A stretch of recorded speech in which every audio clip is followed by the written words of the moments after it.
Muromachi and Momoyama periods from 1336 to 1602.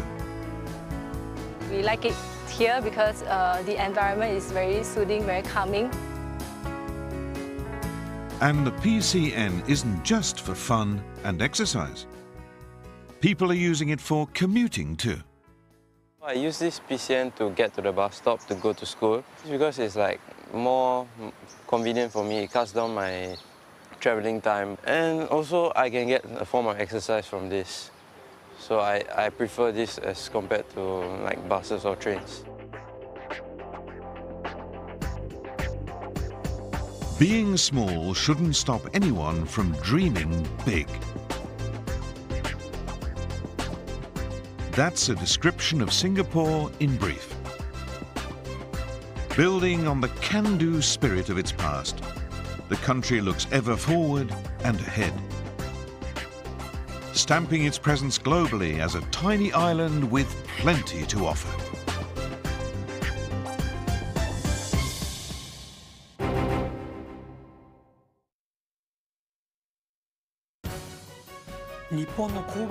The Japanese koban system has also been imported by other ASEAN nations, New York City, Brazil, and so on. It's nice to know that its application is positively contributing to people's lives around the world. In tomorrow's ASEAN Now and the Future Too, we'll be presenting Thailand in the first half, followed by a summary of the series describing the deep bonding between Japan and ASEAN and Japan's support of TV media. Please join us again for that.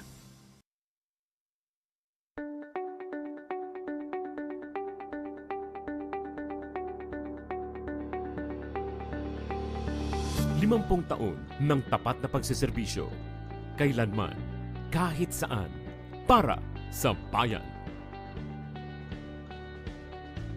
Reaching the Filipino from every corner of the country via terrestrial TV.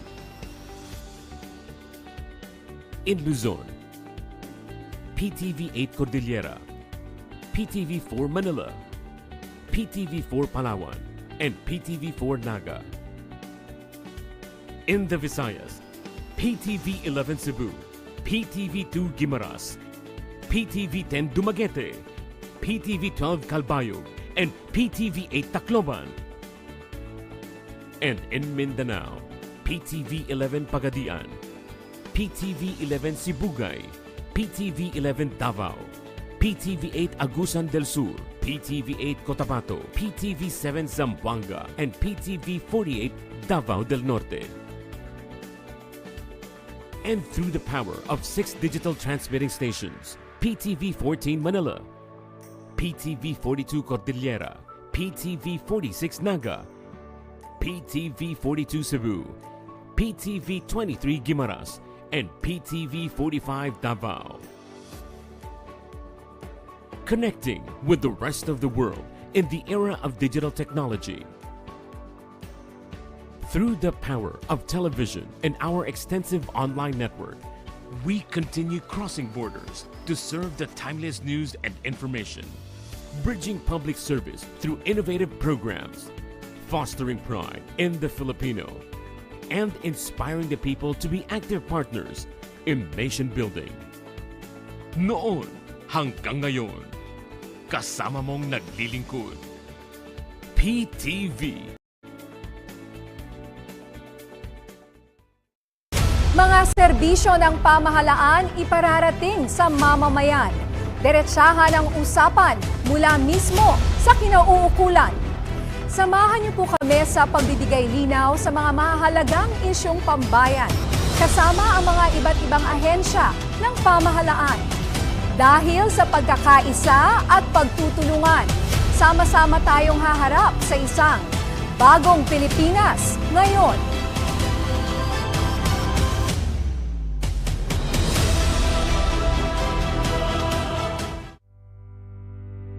Serbisyong tapat, mahusay at mabilis, handog ng ating mga lingkod bayan. I-report ang mga sumusunod na paglabag sa maayos sa pagbibigay serbisyo sa mga tanggapan ng gobyerno.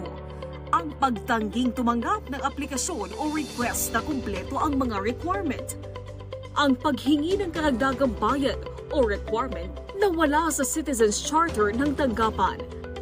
Ang hindi pagpapaabot sa aplikante ng disapproval ng kanyang request o aplikasyon. Ang hindi pag-asikaso sa mga aplikanteng nasa tanggapan kapag official working hours, pati na habang lunch break. Ang hindi pagbibigay ng OR o official receipt. At ang paggamit o pakikipagsabwatan sa mga fixer upang mapabilis ang transaksyon. I-report agad ang anumang violation sa Contact Center ng Bayan ng Civil Service Commission. Isang paalala mula sa inyong PTV.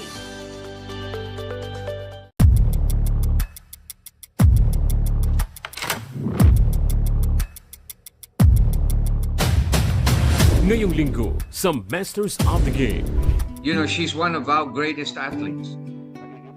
She's one of the greatest track and field athletes that the Philippines has ever had. Wala akong kamuang sa mundo, pero laban lang, matapang, wala akong pinipili. Ako si Bill Velasco, hanggang sa susunod na kabanata ng Masters of the Game. Masters of the Game. Ngayong linggo, alas 8 ng gabi, dito lang sa PTV.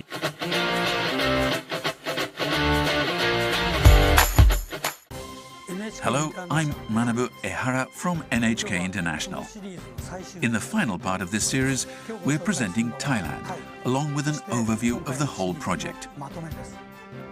With a population of about 70 million, Thailand presents various faces, including the massive supply chain of its manufacturing industry and its famous tourist spots such as Phuket. The final section of the series is a summary of the deep bonding between Japan and ASEAN and Japan's support of TV media. But first, please enjoy watching the program produced by NBT World from Thailand.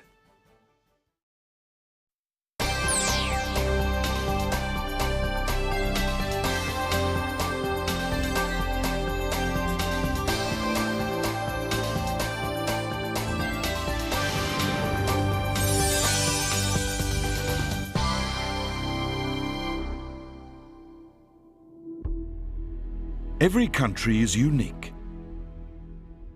Thailand has a distinct identity. Investment can happen anywhere. A country full of opportunities. The world is full of wonders. So many places to be explored. And here is Thailand.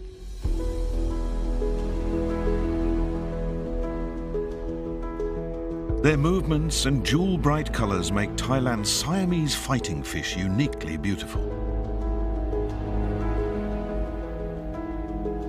These tiny fish, just 5 to 7 centimeters long, are also called betta. They have slender bodies, upturned mouths, and a scaly head. Aside from their jewel-bright colors, their fins, resembling flowing gowns, are so attractive. Thanks to these charms, their value has grown from 5 bahts, around 20 cents, into tens of thousands of bahts, several hundred US dollars. So breeding has changed from a hobby into a career. At first, I wasn't serious about raising them, but as time passed, I realized their business potential. I started breeding and selling them online. The profit was good, so it became my career.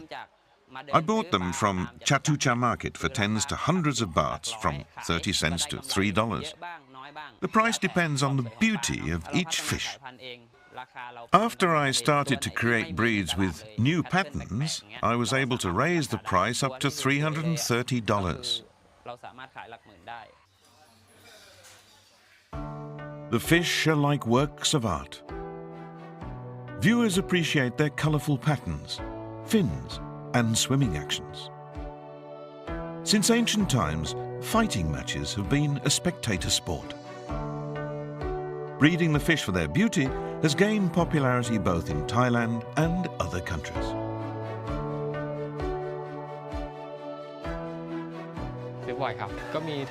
I buy Siamese fighting fish quite often. I also sell them. I mainly buy new varieties to breed in my hometown.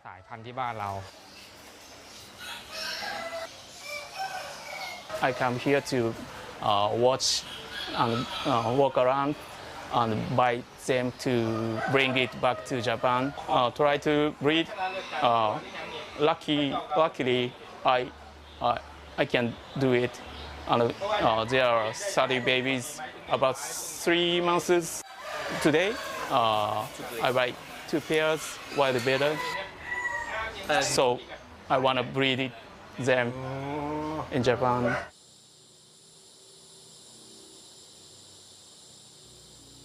There are now more than 1,500 registered breeders, and more than 100,000 people keep them as pets.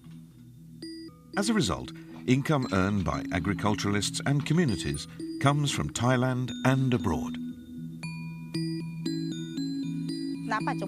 Most customers buy them for their appearance. They're being exported all around the world. We mainly export to China.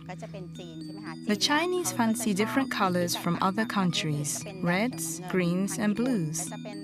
The Japanese prefer light, such as yellow and rainbow. The Americans go for the half-moon fighting fish, with long tails resembling a half-moon. Export statistics for 2013 to 2017 reveal that an average of around 21 million Siamese fighting fish were exported per annum, bringing in an income of around 115 million bahts, almost $4 million US. Thanks to their beauty, their origin in Thailand, their importance in Thai culture, and their increased value, Siamese fighting fish have been designated as Thailand's national aquatic animal.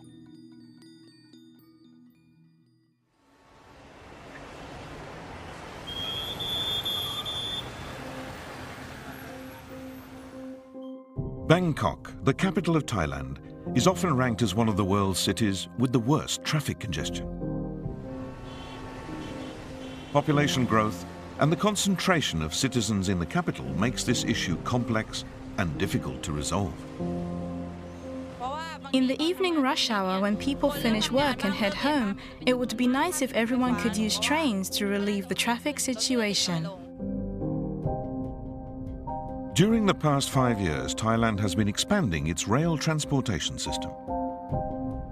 It devised a scheme to connect all the country's regions by rail and improve links to neighbouring countries.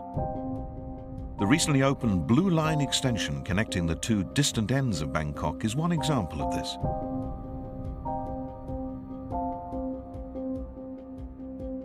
It reduces the city's traffic congestion and allows residents and tourists to travel more conveniently.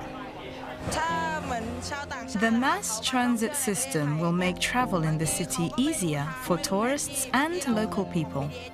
The SkyTrain often displays maps for passengers. I think it could become a convenient tourist information center in the future. Tourism by train has become another option. Train trips are not just about transportation.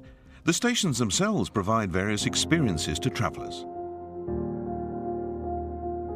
Wat Mang Kong station in Chinatown is an example. Its architectural design links the city's Thai and Chinese heritage. It's now a major attraction. The Blue Line extension route is connected with Hua Lamphong station, which used to be the last station on the line. Over 100 years old, Hua Lamphong is Bangkok's main railway station. But that role will be taken over by Bang Su Grand Station when it becomes the new railway hub supporting the expansion of the Thai rail system. In less than 10 years, Bangkok will be connected with the surrounding provinces by 14 train lines, with 367 stations and a total distance of 550 kilometers. Besides improved connections inside the city, plans are underway for rail route connections nationwide and with neighbouring countries. Living in the suburbs, I have to use various types of transport. High-speed trains will make travel much more convenient. The huge central station is being constructed as the hub for all the rail routes. This is another project supported by JICA, the Japan International Cooperation Agency. The surrounding area will also be developed to maximize its potential and capabilities, creating a smart city.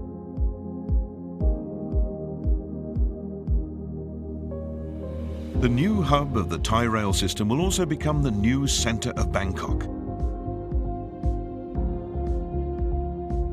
Besides meeting the needs of the millions of people who use public transportation, the project will increase domestic and foreign trade and investment opportunities.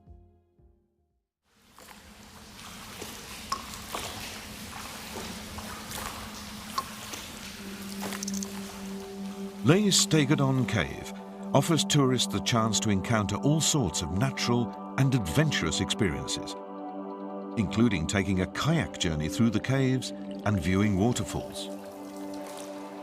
Located in Satun province in southern Thailand, it was named after the discovery of the fossilized jaw of an ancient elephant of the genus Stegodon. It dates back 1.8 million years, making it much older than fossils of the better-known mammoths.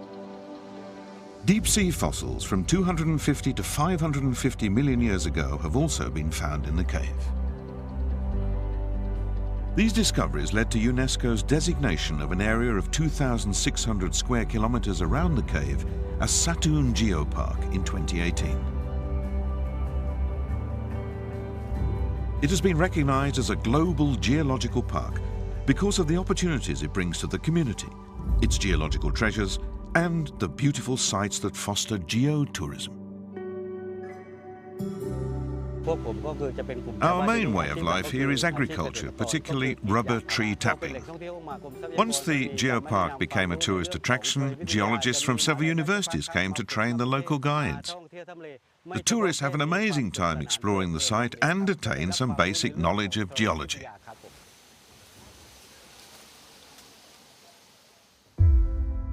To see the Leh Stegadon cave, you have to ride in a kayak.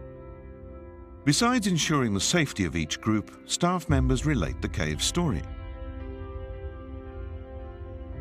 As you explore the 3.5-kilometer-long cave, you will also get to enjoy the wonderful gleaming stalactites that are enlaced with shimmering calcite minerals.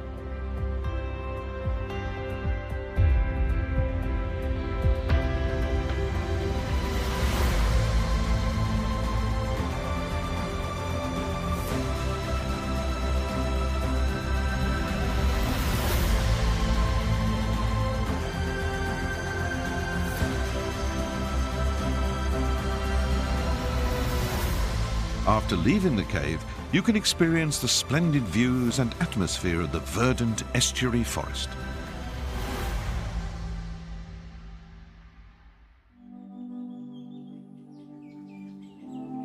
These batik and tie-dye fabrics featuring unique color and patterns inspired by geology are made by the Panya Batik Club of the Langor district, a member of the Satun Geopark network.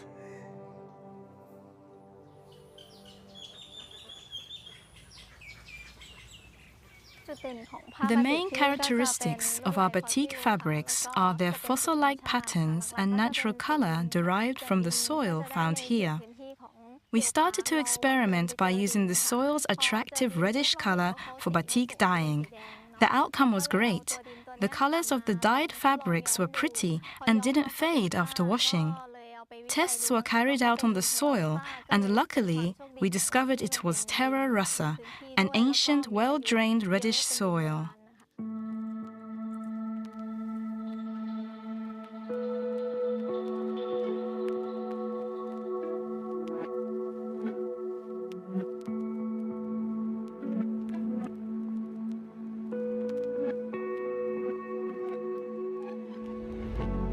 The fully matured nature of the park allows people in the community to enjoy the tranquility of nature and appreciate the need for conserving the geological park, since it brings prosperity to the community via sustainable development and job opportunities related to tourism.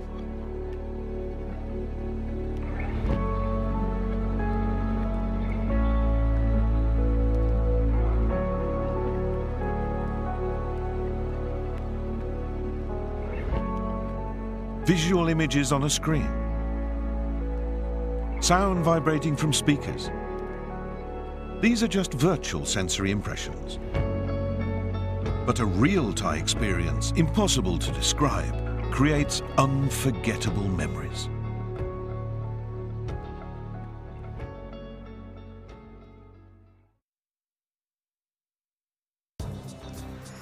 The Siamese fighting fish bred for export was surprisingly beautiful.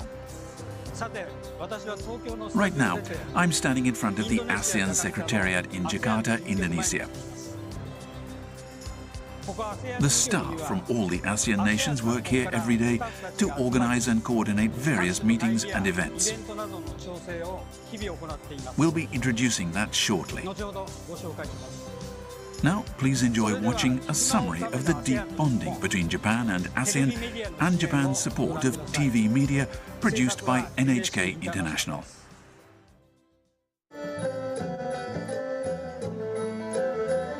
Since 2000, the Thai Embassy in Japan has been holding a Thai festival.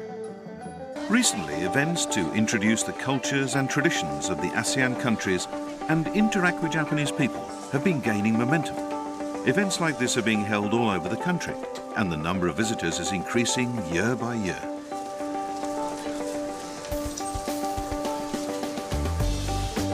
You can enjoy Thailand's traditional cuisine and trendy sweets, and purchase Thai foodstuffs, clothes, and special products.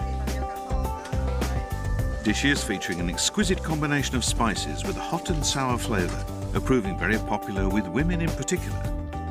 It's not unusual for people to travel a long way for the chance to taste Thai dishes. 辛くて美味しくて熱くて酸っぱくて美味しいしかないんですけど。もうなんかタイに来た気持ちになりますね。Asian festivals have continued to display an upsurge in popularity. The increase in the opportunities to learn about the cultures and traditions of each country are deepening the cultural interactions between ASEAN people and the Japanese, and developing bonds at the grassroots level. As the backdrop to this, since the mid-1950s, Japan has been providing considerable support in various fields utilizing ODA, Official Development Assistance, and other means to help Asian countries develop. In Manila in the Philippines in 1977, the then Japanese Prime Minister Takeo Fukuda articulated the Fukuda Doctrine, which outlined Japan's 3 policies regarding ASEAN, and Japan launched a cooperative relationship as the first dialogue partner with ASEAN. Since then, Japan and ASEAN have established an indispensable partnership in economics and trading, and made efforts to foster the young generations in order to maintain their relationship, which is steadily deepening. Japan and ASEAN are firmly connected through trade and economics. ASEAN's World Heritage Sites and beautiful resorts are gaining favour as destinations for Japanese tourists, whose number is increasing every year. At the same time, Japanese animes and pop culture are hugely popular among people in the ASEAN member states. The desire to learn Japanese is high, and the number of students who visit Japan to study continues to increase. In addition to economic ties, the opportunities for visiting each other's countries have recently been increasing, and free human interactions are expanding. In ways like this, Japan and ASEAN have become much closer.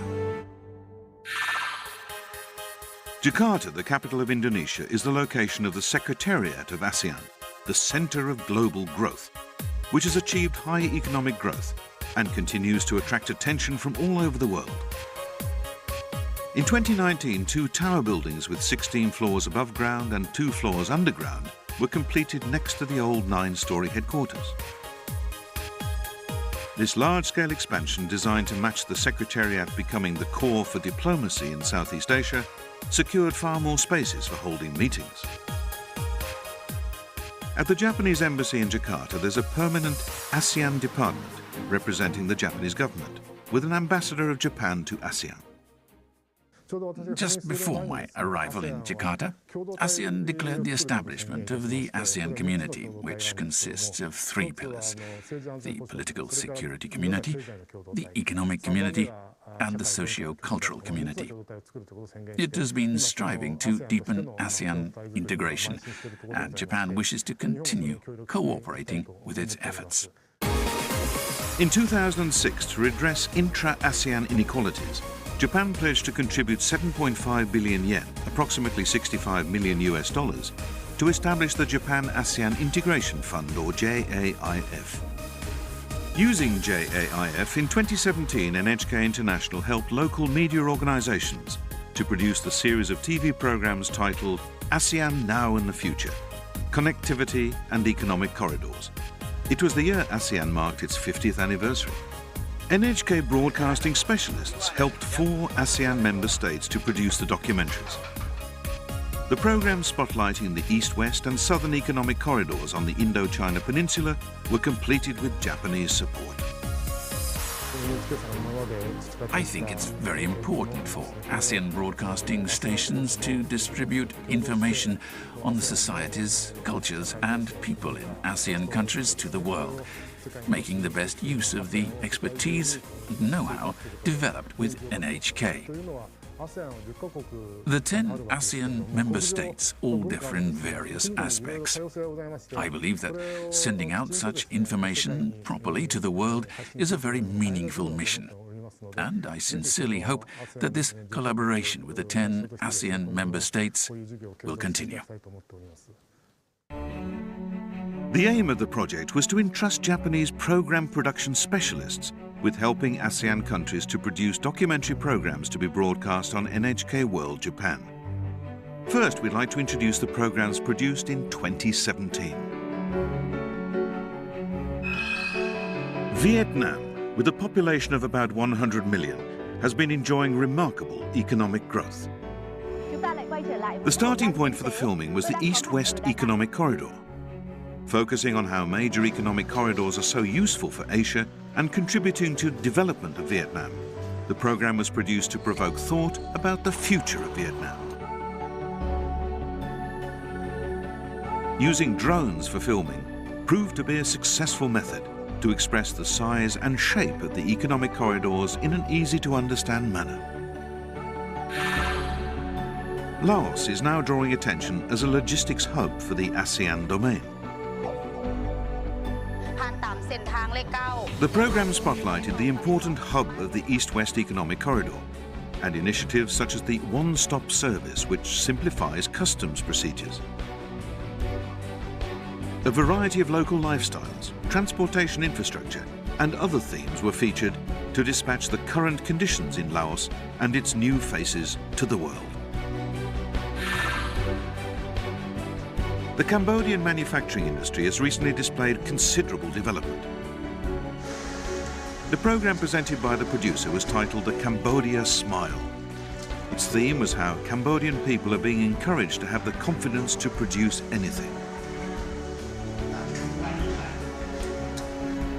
The program also introduced 3 bridges built with Japanese support, which have liberated distribution, on-the-job training, and the establishment of the National Polytechnic Institute of Cambodia, supported by Japan. Myanmar realized a transfer to civilian control in 2011, and its consumer economy has steadily been growing. To present Myanmar's future, the program introduced the new Takita Bridge, constructed with Japanese technical cooperation. The smiling faces of children at an educational venue using new Japanese-style textbooks. Developments in the tourism industry, which is expecting an increase in the number of tourists. Environmental issues, and so on. And in 2019, the ASEAN Now and the Future 2 Discover New Buena Vista programs have been produced to introduce the latest charms of 5 ASEAN member states.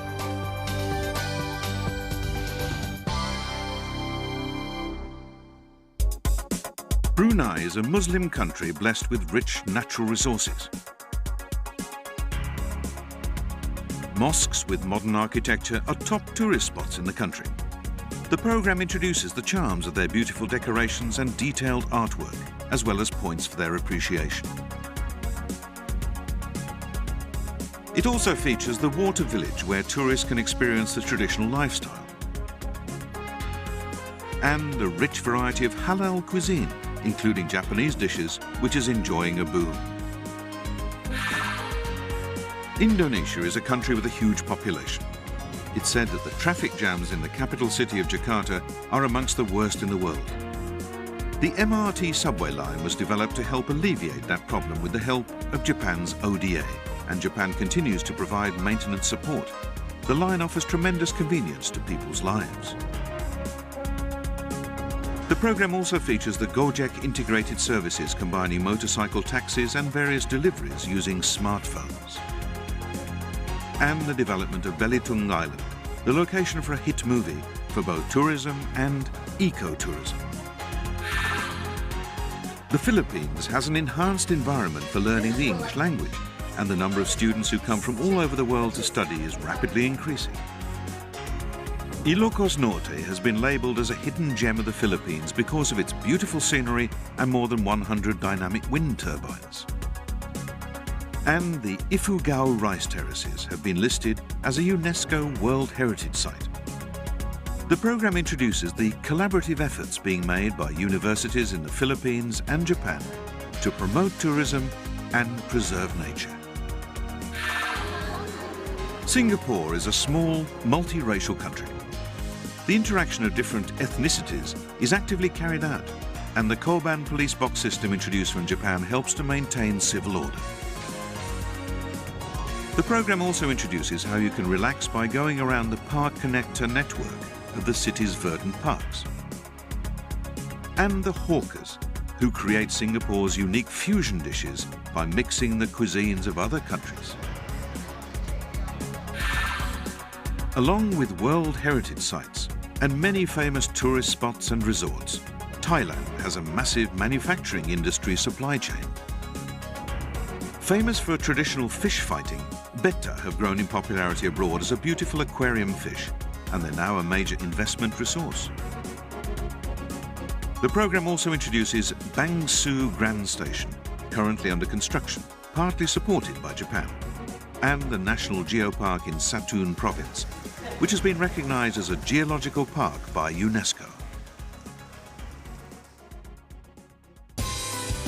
Lastly, the Secretary-General of ASEAN kindly sent us his thoughts on media support projects conducted by Japan.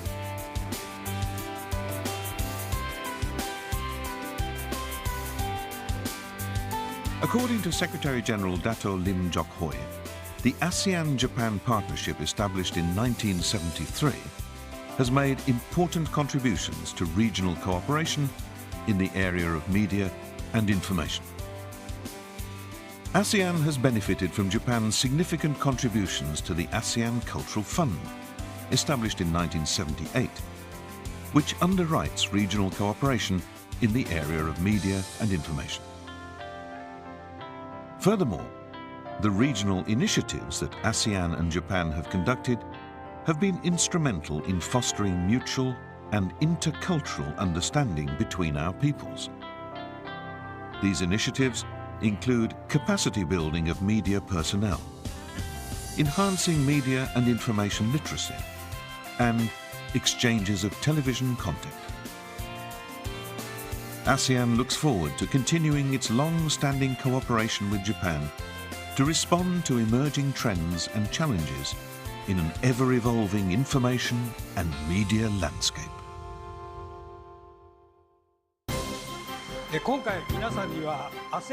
We have presented the documentary programs produced by ASEAN countries. We hope you enjoyed this rare chance to learn about the latest features of each country, one after another. Regarding ASEAN, connectivity is becoming even clearer since the establishment of the ASEAN Economic Community, or AEC. Taking this latest situation into consideration, we intend to make new proposals for producing programs with ASEAN countries again in the future.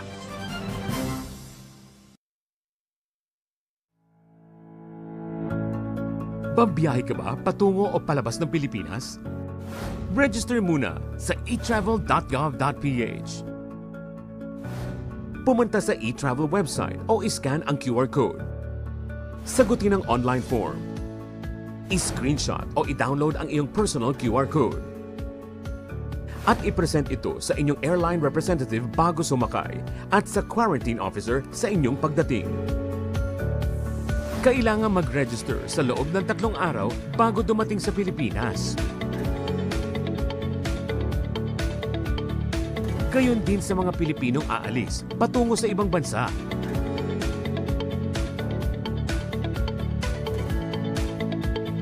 Ang e-travel registration ay libre at walang bayad. Ang Philippine One-Stop Electronic Travel Declaration System ay pinagsamang inisyatiba ng Department of Information and Communications Technology, kasama ng Bureau of Immigration, Bureau of Quarantine, Bureau of Customs, Department of Tourism, Department of Health, Department of Justice, at ng Department of Transportation.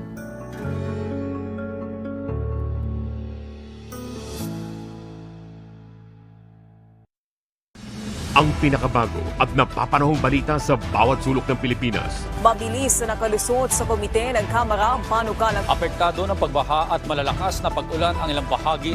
Mapapanood oras-oras mula sa Luzon, Taytay ti pananagnukan ti may isa senior citizen. Visayas, dulaan sa 700,000 ka mga plaka. Hanggang Mindanao. Nagpasidian karon ang Food and Drug Administration kung FDA's ang multilingual hourly news break ng Bayan. Nakabantay at laging rumoronda sa PTV Balita ngayon. Dito lang sa inyong pambansang TV. Roadwatch, iwas disgrasya tips sa kalsada. Eyes on the road, kaibigan. Ayon sa Republic Act 10913 o Anti-Distracted Driving Act, mahigpit na ipinagbabawal ang paggamit ng cellphone o anumang gadget habang nagmamaneho. Ibig sabihin nito, bawal tumanggap ng tawag, mag-text, maglaro, mag-compute, magbasa at mag-internet kapag hawak ang manibela. Siguruhin ang cellphone ay nakalagay sa safe zone ng sasakyan at hindi nakasasagabal sa line of sight mo habang nagmamaneho. Gumamit ng hands-free function. At kung gagamit ng Google Maps o Waze, iset muna ang destinasyon bago magbiyahe. Pwede lamang gumamit ng cellphone kung may emergency sa daan at kailangan tumawag sa kinauukulan. Hindi biro ang parusa sa mga lalabag sa batas, kaya sumunod sa lahat ng oras.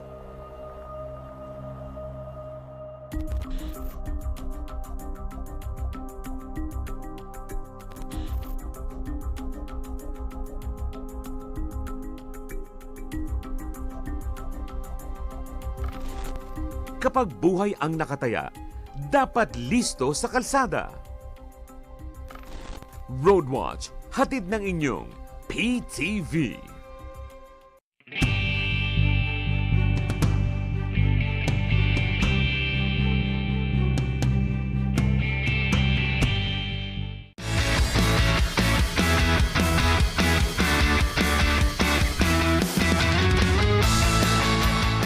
Pasiglahin ang bawat umaga na puno ng good vibe. Sari-saring mga impormasyon at kaalaman. Kaya halina't mag-chill at enjoy! Kasama ang iyong RSP Barkada dito lang sa Rise and Shine Pilipinas!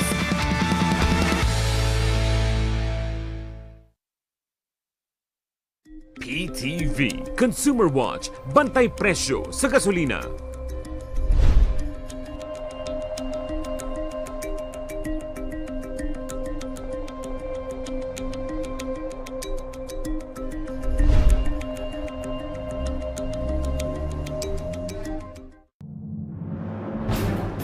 Sa mabilis na takbo ng panahon, mahalaga sa amin ang maihatid sa inyo ang pinakabago at makabuluhang impormasyon.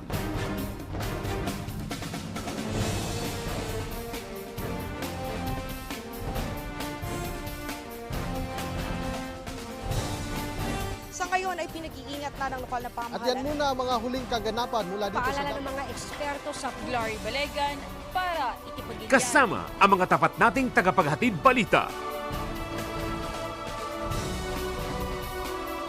Kahit saan, kahit kailan, kasama nyo ang PTV para sa bayan.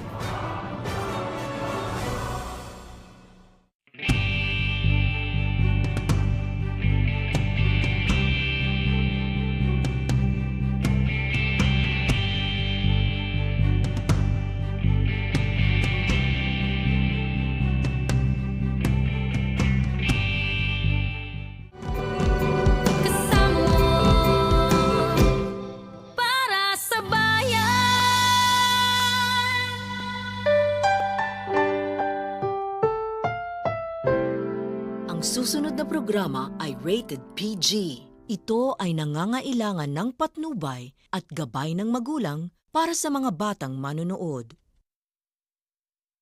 Mga balitang pinag-uusapan, mga storyang may kinalaman sa buhay ng bawat mamamayan. Yan ang mga kwentong ating ihimayin upang higit na maintindihan ng ating mga kababayan ang mga nangyayari sa ating lipunan. Kasama ang mga tagapagbalita ng pambansang telebisyon, ako po si Maan Macapagal, on assignment.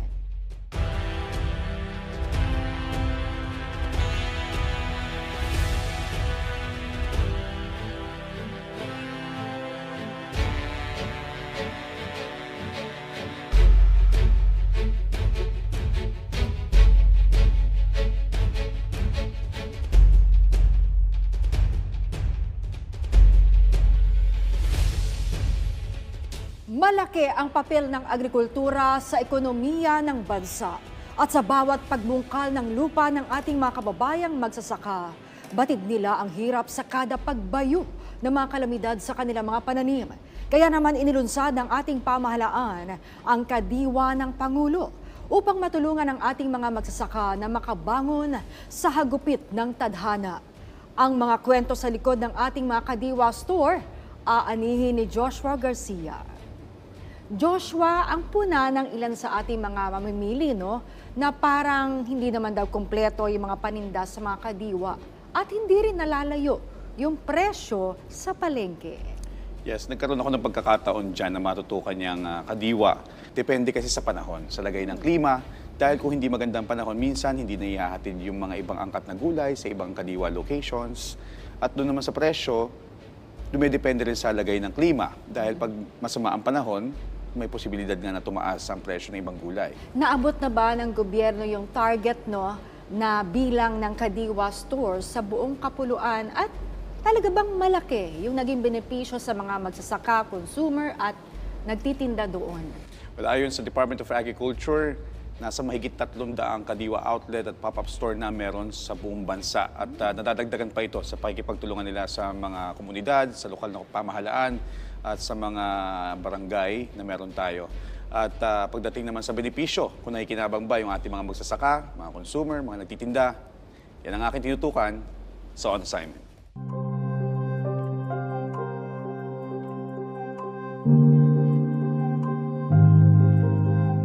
Ang sabi nila, ang magtanim ay hindi biro. Sa bawat pagbubungkal ng lupa ng mga kababayan nating magsasaka, hindi nila alintana ang pagod at hirap upang makaani ng mga produktong kanilang ibabagsak sa mga pamilihan.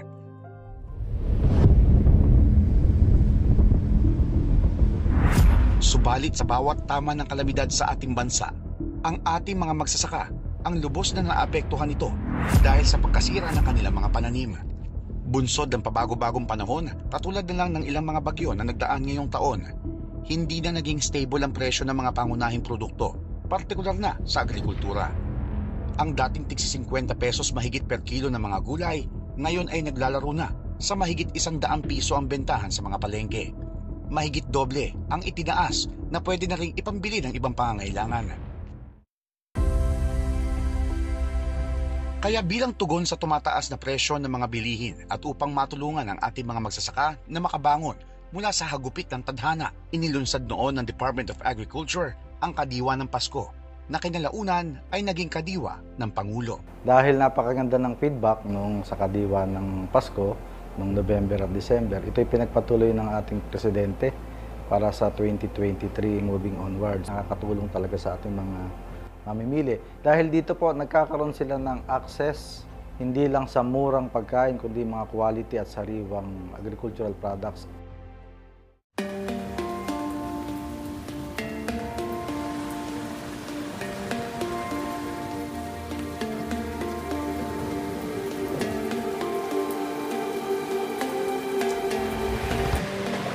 Si Alan, isa sa mga magsasakang nagbabagsak ng kanilang mga produkto sa Kadiwa. Mula Alcala, Pangasinan, kanilang dinadala ang mga aning gulay dito sa Metro Manila. Kumpara sa dati, sila na ngayon ang direkta nagbabagsak at nagbebenta ng kanilang mga produkto. Di-deliver kami dati sa PAPTC doon sa Ordaneta. So mas gusto namin dito kasi kami na mismo yung nagninegosyo or nagmamarket ng mga gulay namin. Ang sistemang ito ay malaking tulong sa ating mga magsasaka dahil sa mas lumalaki ang kita nila. Kadiwa is additional pwesto para sa kanila, and dito dahil nababawasan natin yung napakaraming trading layers, nakakapagbenta sila ng mas mura at lumalaki ang porsyento ng kita nila kasi diretso na sila nakapagbenta. Hinahanapan natin sila ng magandang pwesto para makapagbenta. So, this is a win-win situation sa mamimili. Masasabi ko personally, nag-improve talaga. Then, sabi hindi lang para sa akin, pati yung mga kasama ko. Bari nakapag-employ na kasi kami ng mga katulad naming mga farm workers na napunta na rin dito, sila yung mga nagtitinda. Then yung financial namin, nadagdagan. Then yun yung dinadagdag namin again sa negosyo namin para mas marami kaming masupplyan. Simula noong inilunsad ang kadiwa ng Pangulo sa iba't ibang parte ng bansa, napakarami na sa ating mga magsasaka at mamimili ang nabenepisyohan nito. Sa ngayon, nakapagsilbi na po tayo sa 103,000 households. Mahigit 35 million ang sales doon sa buong kadiwa ng Pangulo event na nagsimula ng nakaraang taon. Ito po ang patunay na yung kadiwa ng Pangulo ay nakakatulong talaga sa ating mga mamimili. Sa kasalukuyan, mayroon na nga abot sa mahigit 300 kadiwa ng Pangulo na matatagpuan, hindi lamang sa Metro Manila, kundi pati na rin sa ating mga probinsya. At ang mga ito ay patuloy na tinatangkilik ng ating mga kababayan dahil sa mura ang mga mabibili dito. Mas mura kasi dito sa kadiwa kaysa sa palengke. Mas fresh siya rito tulad sa ibang bilihan. Napakadami na namin nabibili kasi mura siya. Bukod sa sariwang mga gulay at prutas, fresh siya. Especially hindi lang sa gulay kundi pati sa mga fish products dito. Tapos may damit pa, may hopya. Ayon din sa Department of Agriculture, sila ay nakikipagtulungan sa mga ahensya ng gobyerno upang maparami pa ang mga kadiwa ng Pangulo sa buong bansa. Dahil kadiwa ito ng Pangulo, kasama dito ang mga produkto na binabantayan ng DTI, ang mga serbisyo ng DOLE, DSWD at DILG. So kami po ang magkakasamang ahensya dito and ang Office of the President, PMS. Kabilang din ang mga local government units sa mga katuwang ng Department of Agriculture upang mapalaganap ang national program na Kadiwa ng Pangulo para mas maparami pa ang makinabang dito. Susunod sa on assignment. Punan po namin ay 20,000. Pero po pag nalugi po, mga 10,000 po, pababa pa. Lugi po talaga. Nakita nila yung Kadiwa program nung panahon nila, nakita nila yung benefit ng program, no? Kaya sila yung very receptive dito.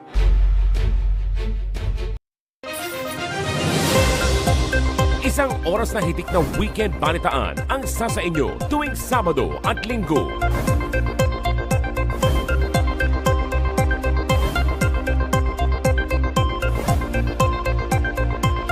Ulat Bayan Weekend. Kasama si Dominic Almelor. Alas 6 ng gabi. Dito lang sa PTV.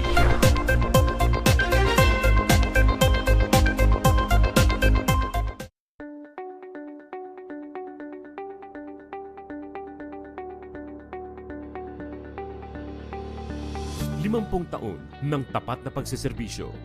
Kailanman, kahit saan, para sa bayan. Reaching the Filipino from every corner of the country via terrestrial TV. In Luzon, PTV 8 Cordillera, PTV 4 Manila, PTV 4 Palawan, and PTV 4 Naga. In the Visayas, PTV 11 Cebu, PTV 2 Guimaras, PTV 10 Dumaguete, PTV 12 Calbayog, and PTV 8 Tacloban. And in Mindanao, PTV 11 Pagadian, PTV 11 Sibugay, PTV 11 Davao, PTV 8 Agusan del Sur, PTV 8 Cotabato, PTV 7 Zamboanga, and PTV 48 Davao del Norte. And through the power of 6 digital transmitting stations, PTV 14 Manila, PTV 42 Cordillera, PTV 46 Naga, PTV 42 Cebu, PTV 23 Guimaras, and PTV 45 Davao. Connecting with the rest of the world in the era of digital technology. Through the power of television and our extensive online network, we continue crossing borders to serve the timeless news and information, bridging public service through innovative programs, fostering pride in the Filipino, and inspiring the people to be active partners in nation building. Noon hanggang ngayon, kasama mong naglilingkod. PTV.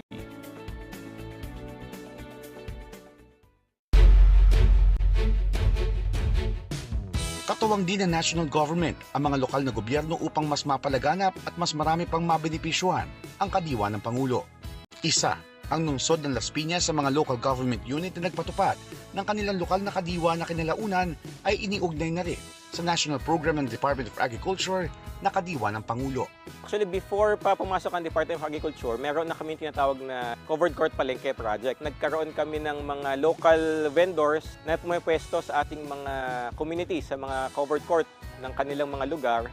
So, nung dumating yung Department of Agriculture sa kanilang offer ng kadiwa, madali na naming na-integrate yung kanilang mga cooperatives para makapagbenta dun sa mga already existing na mga communities. Currently, meron kami 2 na cooperatives from Mimaropa, naka-stay sila mismo dito sa Las Piñas.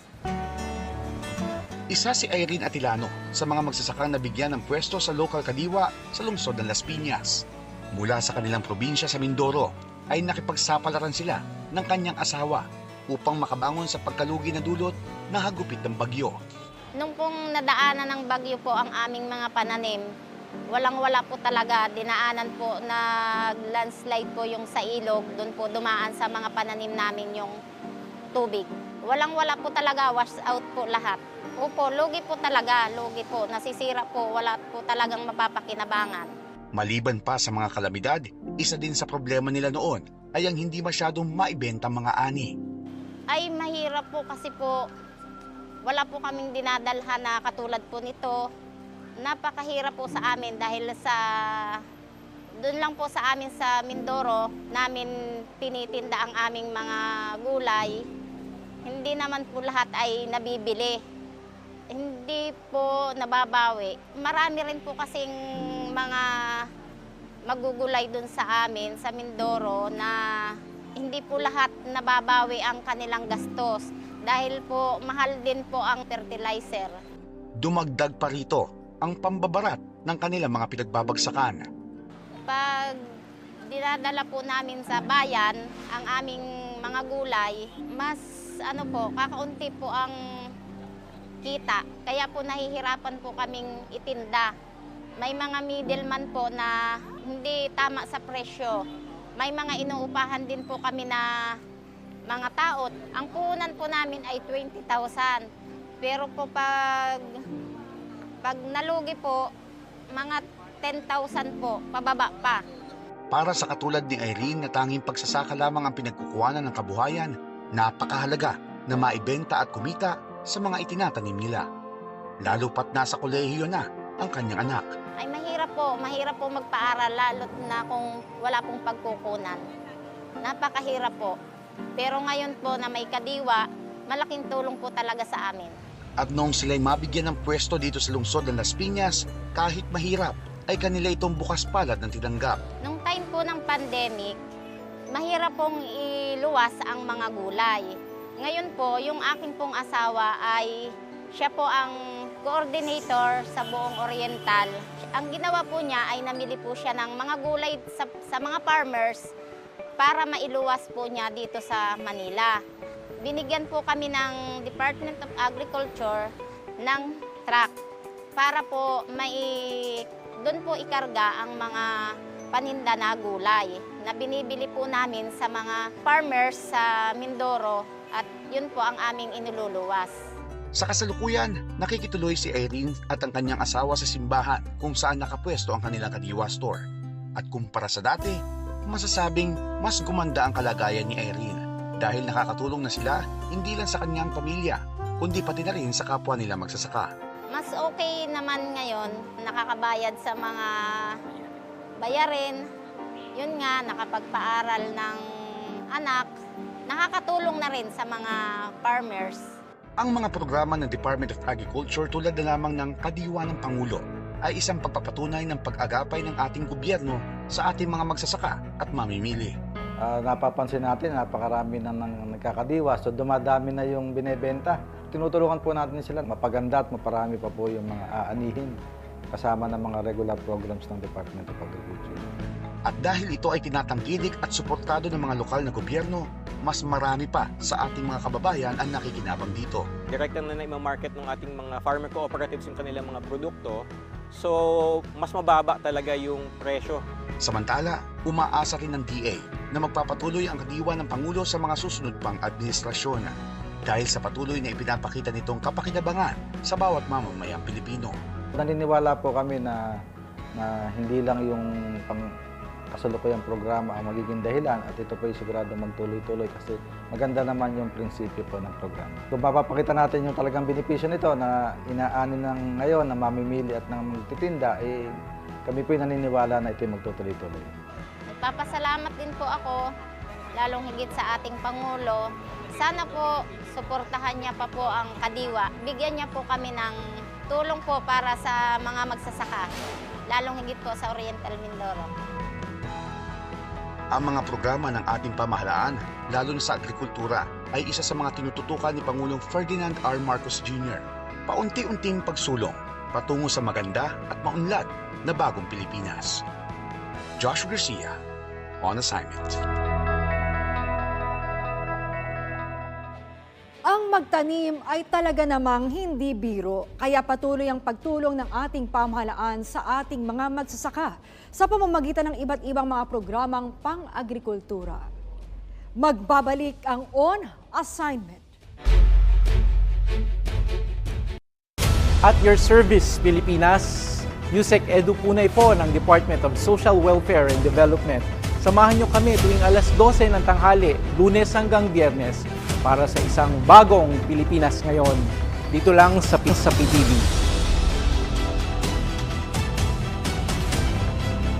Disaster Watch. Alamin ang heavy rainfall warning system ng Pag-asa. Yellow rainfall warning. Pinapayuhan ng lahat na mag-monitor ng mga weather update sa inyong lugar. Maghanda sa posibleng pagbaha sa mga mabababang lugar at tabing baybayin. Orange rainfall warning. Mas malawak na pagbaha ang inaasahan at posibleng magka-landslide sa mga tabing bundok. Bumuo ng isang emergency kit at maghandang lumikas sa anumang sandali. Red rainfall warning. Inaasahan ang matinding buhos ng ulan sa loob ng 2 oras na magdudulot ng malawakang pagbaha at landslide. Para sa inyong kaligtasan, agad na lumikas papunta sa ligtas at mataas na lugar. Sa panahon ng kalamidad, dapat laging listo.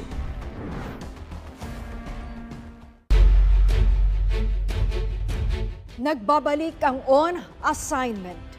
Taon-taon, laging problema ang baha sa tuwing sasapit ang panahon ng tag-ulan. At dito mismo sa Metro Manila, ramdam natin ang mabilis na pagtaas ng lebel ng tubig sa mga kalsada, dulot ng malakas na pag-uulan na talaga namang perwisyo, hindi lamang sa ekonomiya kundi pati na rin sa buhay ng ating mga kababayan. Baha, bakit hindi nga mawala? Yan ang tinutukan ni Rod Lagusay. Rod, lumalala ngayon yung mga pagbaha, di ba? Lalo kapag natapat ng rush hour at bumuhos ng malakas, kahit sandali lang yan, flash flood agad. Tukod ang trapiko, perwisyo nga sa ating mga publiko. Bakit nga ba nangyayari ito? May mga iba't ibang dahilan kasi kung bakit nagkakaroon ng baha. Kabilang na dito base sa isinagawang pag-aaral na tumataas ang level ng tubig ng dagat natin. Kaya pinaka-vulnerable dito yung mga nasa coastal areas. Meron din issue ng pagbaba ng lupa dahil sa excessive o sobrang pagkuha ng tubig mula sa lupa. At itong nararanasan natin tuwing umuulan kasi uulan ng mas malakas sa maiksing panahon na hindi na kinakaya ng mga outdated na nating mga drainage system. Kaya dahil dito nakafocus ngayon yung MMDA at LGU para masolusyonan ito sa pagsasagawa ng master plan kasi dapat na tayong mag-adapt. Yun nga, at syempre, lahat dapat ay magtulungan sa solusyon na yan sa baha. At paano naman yung pagsisikap ng ating gobyerno na isama yung ating publiko? Kasi ito talaga yung pinakamalaki, no? Tayo, yung nagkakalat nga naman ng mga basura. Paano nahihikayat ang ating mga mamamayan na makiisa nga dito sa mga solusyon para malutas na yung mga pagbaha? Itong problema sa basura ay malaking problema pa rin, no? Kasama pa rin siya kung bakit nagkakaroon tayo ng pagbaha. Napakalaki ng inilalaang pondo dito ng pamahalaan. At yan ang mga isyu na aking tinutukan sa On Assignment.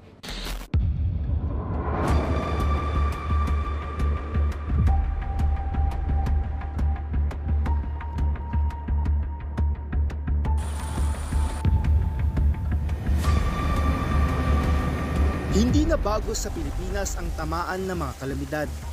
Taon-taon na nating nararanasan ito. Iba't ibang bahagi ng bansa ang apektado ng mga tumatamang lindol, bagyo o kahit malakas lang na pag-uulan na nagdudulot ng pagguho ng lupa at maging pagbaha sa mga probinsya o kahit dito sa Metro Manila. Umulan lang ay marami ng bahagi ng Kamaynilaan ang lumulubog. Kaya hindi na nagugulat ang ilan. Alam na nila kapag umulan ng malakas, baha na ang kasunod nito. Tanong tuloy ng ilan, baha, bakit di nga mawala? Ayon kay Dr. Fernando Seringan, professor mula sa Marine Science Institute ng UP Diliman at academician ng National Academy of Science and Technology ng DOST, may iba't ibang dahilan kung bakit bumabaha. Ang isang dahilan ay dahil sa buhos ng ulan na napakatindi sa maiksing oras. Kung kaya hindi nakakayanan ng natural drainage at hindi nakakayanan ng man-made drainage na matanggal ang tubig, no? Na mabilisan. Subalit sa iba't ibang lugar, pwedeng may iba't ibang kadahilanan na dumadagdag doon sa sanhi ng pagbaha dahil sa malakas na buhos ng ulan. Base sa kanilang pag-aaral, nakita nilang bumababa ang lupa sa Kalakhang, Maynila, Bulacan, Pampanga at bahagi ng Bataan. Isa sa rason ng pagbaha. Paliwanag niya, ang paglubog ng lupa ay maaring dahil sa natural compaction. Kung ang mga sediment, no, ang mga putik, pinagpatong-patong natin through time, dahil sa sariling bigat ng sediment ay napipipi yung mga nasa ilalim. At kung walang bagong sediment na papatong doon sa kung saan lumulubog na yung sediment, magkakaroon ka ngayon ng espasyo na magiging available para sa tubig. Pero may ginagawaan niya mga tao na nagpapabilis dito. Tulad nila ng sobrang groundwater extraction o pagkuha ng tubig mula sa lupa na nagiging dahilan ng mabilis na paglubog ng lupa, ang drought subsidence. Kasabay pa nito ang pagtaas ng level ng tubig na epekto ng global warming at ang mga lugar na nasa tabing dagat ang pinakalantad sa epekto ng pagbaha. Isa na dito ang pamilya ni Christina na nakatira sa tabi mismo ng Manila Bay. Dito nakatirik ang kanilang barong-barong na bahay sa Isla Puting Bato sa Tondo, Maynila.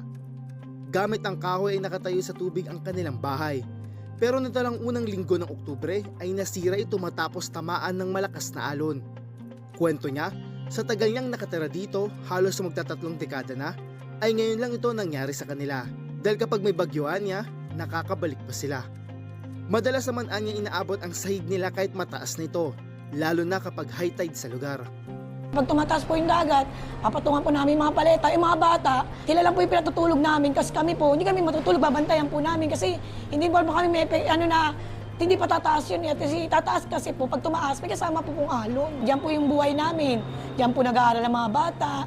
Tapos dito rin po nagtatrabaho yung mga asawa namin. At kahit paano po may extra po kami pagbabalat-balat ng bawang. Hindi na napigilan ni Christina na maging emosyonal dahil halos wala kasi silang naisalba. At ngayon ay pansamantala silang nanunuluyan sa evacuation center kasama ng mga kapitbahay niyang nawalan din ng bahay. Yung bahay na po, wala na po, inalo na po, wala na yung mga kahoy. Hirap na po kami. Mga bata hindi na po nakakapag-aral. Yung mga asawa po namin, nahihinto na po sila sa trabaho. Papasok sila, tapos hihinto. Na talaga pong nahihirapan na po kami, kaya gusto nga po namin sana na kung meron pong mga bukal sa loob na matulungan kami, sana po makatayo ulit po kami doon para makapagsimula po kami. Hiling niya na matulungan silang mabigyan ng matutuluyan, pero anya wag sanang malayo lalo't nandito anila ang kanilang pinagkakakitaan. Dito dating nakatirik ang bahay nila Cristina sa Isla Puting Bato dito sa Tondo, Maynila. Madalas na problema ng mga residente dito ang high tide na kuminsan ay may dalang malakas na alon. Kapag may bagyo, mas nalalagay sa panganib ang kanilang buhay. Kung ang lugar ay nasa coastal area, lumulubog, maski na walang ulan, nakita namin na high tide lang, walang ulan, ang mga lugar na lumulubog ay inaabot ng high tide. Na dati naman, kung tatanungin mo ang mga nakatira doon sa lugar, noong bata pa sila years ago, even with high tide, hindi naman sila inaabot. Anya kapag sinabayan pa ng malakas na ulan ang high tide, asahan na ang mas mataas, malawak at matagal na pagbaha. Sa bahagi ng lokal na pamahalaan ng Maynila, tinutulungan naman sina Cristina at ang kanyang mga kapitbahay na nawalan ng bahay, tulad ng pagbibigay ng pagkain. Sa kabuuan, nasa 12 pamilya ang naapektuhan ng malakas na alon, kabilang na sina Cristina. Yung mga barangay officials dyan talagang binantayan na para wala na magtayo uli. Kasi very dangerous. At palagay na natin, no, at least yung mga bahay na at yung mga buhay na nandyan na nasa coastal areas na yan. Actually, no, we are always keeping and guiding yung mga barangay officials na talagang political will naman din nila yan. Saka we always keep reminding them na dapat talaga may mga purok leader kasi sila dyan eh. So yung mga purok leader talaga, sila yung nagbabantay dyan para to ensure na wala na magtatayo ng mga bahay dyan. Ang mga nakatira dito ang laging pinupuntahan para sa preemptive evacuation para matiyak ang kanilang kaligtasan. As we observe, no, tulad niyan, no, wala namang bagyo. Pero malalakas ang alon. Tapos sumasabay ang high tide. Talagang wala na. Talagang siguro as I observed, talagang yung panahon ngayon, konting ulan, konting malalakas na alon, tapos sabay mo ng high tide, talaga makakasira na may mga damages na tayong makikita at mararanasan. Pagka nagsasabi ng barangay na, sir, high tide, pero yung high tide dito mas mataas ngayon. So nakikita na talaga natin yung effect ng climate change na talagang iba yung dati sa situation noon compared dito sa situation ngayon. Talagang mas kailangan natin talaga salang ilikas kagad. Ayon kay Dr. Siringan, halos 1 sentimetro kada taon ang average na pagtaas ng dagat sa kapaligiran ng Pilipinas. Hindi mo masasabi na ang pagtaas ng dagat ay mabagal. Ito ay mabilis, no? Within our lifetime, people living along the coast would feel it. Dito sa Pilipinas, umiinit ang tubig. Bahagi ito ng global warming na sinasabi natin. At dahil sa umiinit ang tubig, ay umaalsa ang tubig. Dahil umaalsa ang tubig, tumataas ngayon ang tubig. No? Anya, mabilis ang rate ng pag-init ng tubig sa paligid ng Pilipinas. At dahil narito na ang sitwasyon na ito, suhestyon niya, hanggat maaari ay iwasan ang tumira sa tabi ng dagat. Susunod sa On Assignment. Nakita nila, isa sa mga observations nila, kung kailan umuulan, malakas ang ulan, isinasabay yung paghagis ng basura sa mga waterways para maanod palayo sa kanilang mga bahay. Minsan naman, inilalabas na nila, hindi pa tamang oras ng pagtatapon. Pag umulan, naaagos eh. Ang nakuha namin doon sa may Aguinaldo White Plains ay tipak-tipak na bato at isang buong plywood. Pagpatak ng 1:00 ng hapon, sama-sama tayo tumutok sa sentro ng mga balita bilang mga tagapaghatid nyo ng tapat at napapanahong impormasyon. Kasama sina Audrey Goriseta, Naomi Tiburcio at Angelique Lazo. Sentro Balita, Lunes hanggang Biyernes, 1:00 ng hapon. Dito lang sa PTV.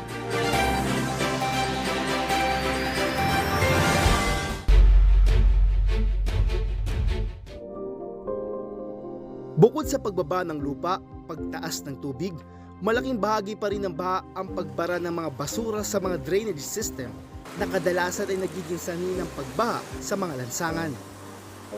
Ayon sa MMDA, kasama ang basura pa rin sa nagiging sanhi ng mga baha na siyang bumabara sa mga daluyan ng tubig. Ayon kay MMDA Chairman Don Artes, halos 2 bilyong piso ang nakalaan sa MMDA para lang sa garbage disposal. Hindi pa kasama dito ang hauling o pagkuha sa mga basura na kung saan ang gumagastos ay ang LGU. Anya, para makatipid ang pamahalaan, kinakailangan na sundin ang solid waste management, ang segregation at recycling ng mga basura para ang mapupunta na lang sa landfill ay residual waste na lamang. Kaugnay nito, regular naman ang paglilinis ng ahensya, ngunit lilinisin nila ito pero may magtatapon uli ng basura na siyang naiipon. Kaya patuloy ang panawagan ng MMDA sa publiko na magkaroon ng disiplina at huwag nagtatapon ng basura kung saan-saan. Kasi pa-study tayo at nakita nila, isa sa mga observations nila, kung kailan umuulan, malakas ang ulan, isinasabay yung paghagis ng basura sa mga waterways para maanod palayo sa kanilang mga bahay. Minsan naman, inilalabas na nila, hindi pa tamang oras ng pagtatapon. Pag umulan, naaagos eh. Ang nakuha namin doon sa may Aguinaldo White Plains ay tipak-tipak na bato at isang buong plywood. Sa bahagi ng lungsod ng Maynila na madalas binabaha ang mga lansangan kapag umuulan ng malakas. With regards to mitigating measure, kami po ay mayat mayang naglilinis. Katuwang po namin dyan ng engineering at BPS or Department of Public Services. Araw-araw po namin yan nililinis at pina-flushing upang hindi po magbara ang ating pong mga daluyan ng tubig. Hamon kasi ang mga outdated o lumang drainage system. Maliit at hindi na sapat para sa mas malaking volume ng tubig na dala ng malakas na ulan na nagdudulot ng pagbaha na mas pinalalala pa kapag nabarhan ng mga basura. Kaya meron din tayong proposal na magkaroon ng 50-year comprehensive drainage master plan dito sa buong Metro Manila kung saan aaralin na natin tapos ididisenyo lahat ng drainage dito sa buong kamay nila para dire-diretso takbo ng tubig. Hindi yun dito malaki, sa kabila maliit. Para yung tubig mailabas natin sa Metro Manila. Kasamang ikinukonsidera dito ang magiging lapad, lalim, kapal ng semento, ang posibleng dami ng ulan 50 taon mula ngayon, ang pagtaas ng high tide, pagbaba ng lupa, at maging ang ibang epekto pa ng climate change na siyang pagtutulungan ng iba't ibang ahensya tulad ng DPWH, mga LGU at ng MMDA. Inaasahan na matatapos sa loob ng 2 taon ang pagpaplano para dito. Habang pagdating naman sa konstruksyon nito ay nakadepende pa ito sa nakalaang pondo. Sa kasalukuyan, inaalam ng ahensya kung sinong mga LGU na ang may drainage plan. Ang lokal na pamahalaan ng Maynila nagsimula na dito. Sa ngayon po, ongoing po ang aming pagsagawa ng Drainage Master Plan kung saan meron pong mga pag-aaral na ginagawa ang ating engineering at ang City Planning and Development Office upang malaman natin kung gaano po ba dapat kalaki ang drainage dito sa ating lungsod. No? Pinag-aaralan din natin na magkaroon pa ng mga karagdagang pumping station upang kung sakali man magkaroon ng mga pagbaha, mabilis lang itong humupa. Bukod naman sa monitoring na ginagawa nila gamit ang CCTV, balak din nila na maglagay ng mga flood sensor sa mga lugar na hindi kita ng CCTV. Ayon sa MMDA, tuloy-tuloy ang kanilang isinasagawang maintenance sa drainage system para masigurong hindi ito nababarahan. Kasabay nito ang pagpapalakas ng capacity at pagpapanatili na nasa maayos na estado ang mga pumping station tulad na lang tong Abukay Pumping Station. Layon pa ng ahensya na dagdagan ng mga tulad nito dito sa Kalakhang, Maynila. May mga programa namang ipinatutupad ng MMDA pagdating sa mga basura, tulad na lang ng pagkakaroon ng trash trap sa waterways, pagpapapalit sa mga basura ng groceries, pagbibigay ng tools na panglinis sa mga barangay. Kailangan baguhin natin yung attitude ng ating mga kababayan, yung mindset nila na nagrereklamo tayo sa traffic, sa baha, and yet hindi sila conscious na maaari silang nakakapag-contribute sa pagbaha dahil nga sa walang habas na maling pagtapon ng basura. Kailangan namin ng tulong ng mamamayan. Hindi po namin kayang solusyonan ng pamahalaan lamang itong problema natin sa pagbaha kung hindi po tayo tutulungan ng ating mga kababayan. Hindi simple ang solusyon para dito. Sanga-sanga na ang problema. Malawak na isyu na kinakailangang pagtuunan ng pansin.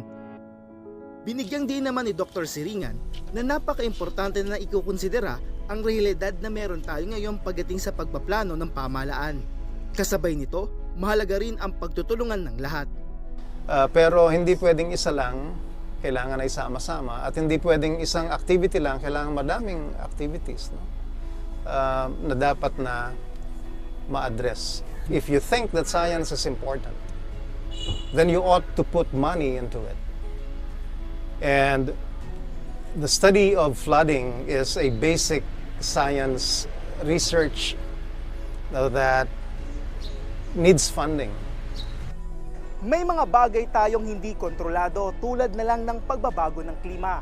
Ito na ang realidad na meron tayo ngayon pero hindi ibig sabihin ay wala na tayong magagawa. Sa huli, may mga pamamaraan na pwede nating gawin na mas epektibo kapag tayo ay nagtulungan. Rod Lagusad, on assignment.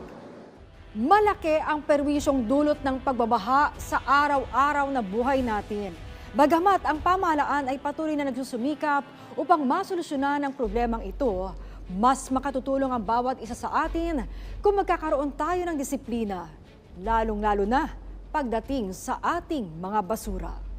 At narito naman ang mga storyang ang hatid sa atin ay good vibes. Naomi Tiburcio, ibida mo.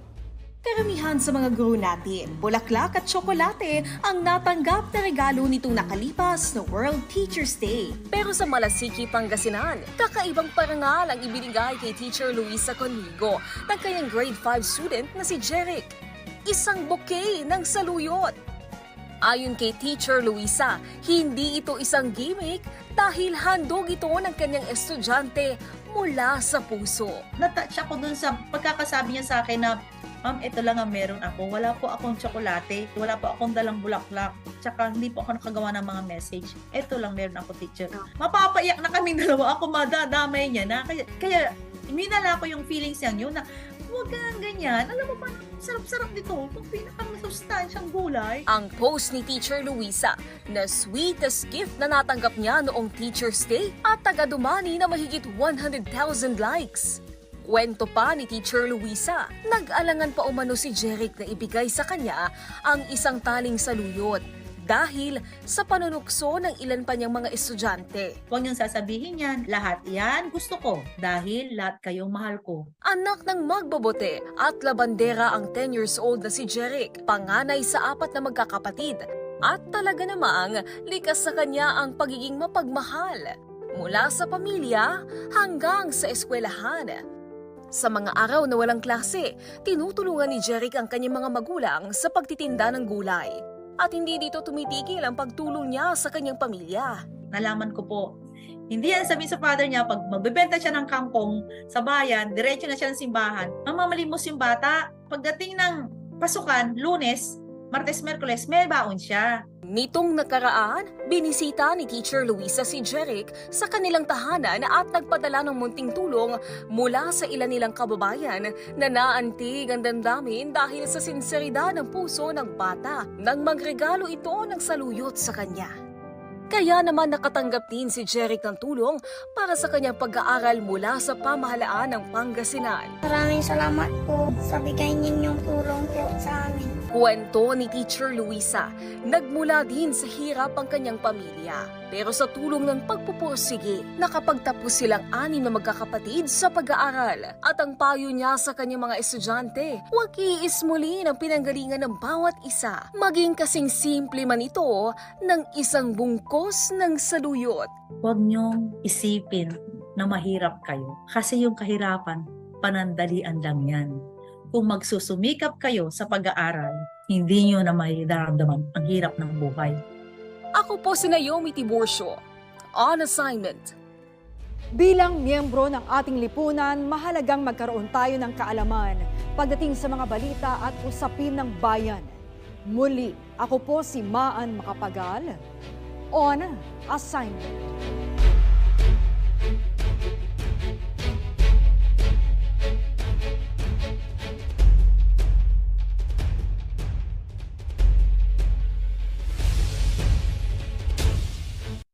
Ngayon po ay nasaksihan natin ang isang matagumpay at mapayapang barangay election at sangguniang kabataang election. Ang report po sa akin ni Chairman George Garcia ng COMELEC, tapos na ang bilangan at naging maayos naman overall. Kaya salamat po sa lahat ng mga tumulong. Ngayon, binabati ko ang lahat ng mga bago at muling nahalal ng barangay at SK official.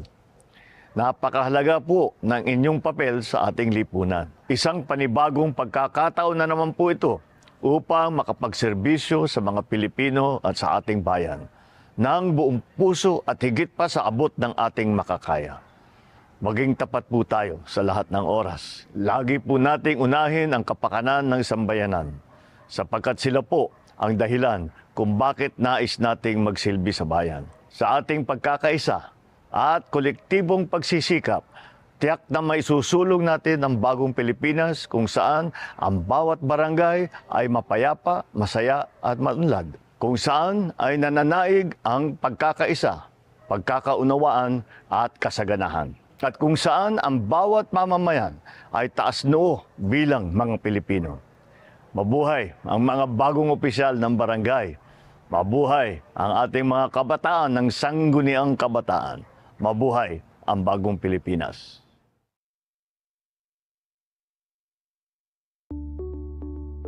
HealthWatch, mga paalalang pangkalusugan laban sa leptospirosis. Ang leptospirosis ay sakit na dulot ng Leptospira bacteria mula sa ihi ng infected na mga hayop. Naipapasa ito sa pamamagitan ng pagtalsik ng kontaminadong tubig sa mata, ilong at bibig, sa kontaminadong pagkain at inumin, at paglusong sa maruming tubig habang may bukas na sugat.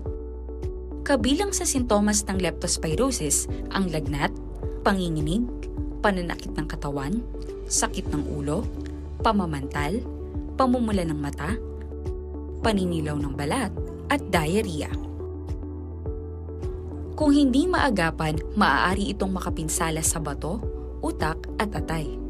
Agad kumonsulta sa iyong doktor o sa malapit na health facility kung makaramdam ng sintomas. Para makaiwas sa leptospirosis, iwasang lumusong sa maduming tubig o baha o gumamit ng bota at gloves kung kinakailangan. Maligo at magsabon agad kung nababad sa maduming tubig. Siguraduhing malinis ang inumin. Panatilihing malinis ang bahay at kapaligiran. At ugaliin ang tamang pagtatapon ng basura. Tandaan, sa panahon ng sakit, dapat laging listo. Undas na naman po, panahon ng paggunita sa mga yumao nating mahal sa buhay. At tuwing panahon na ito, ay hindi rin nawawala ang mga kwentong kababalaghan at katatakutan o yung mga tinatawag na supernatural. Maraming mga ganyang kwento, lalo na sa mga matatandang gusali. Mga old houses, mga old building, mga historical site. At hindi magpapatalo dyan ang palasyo ng ating sambayanan dito sa Malacanang.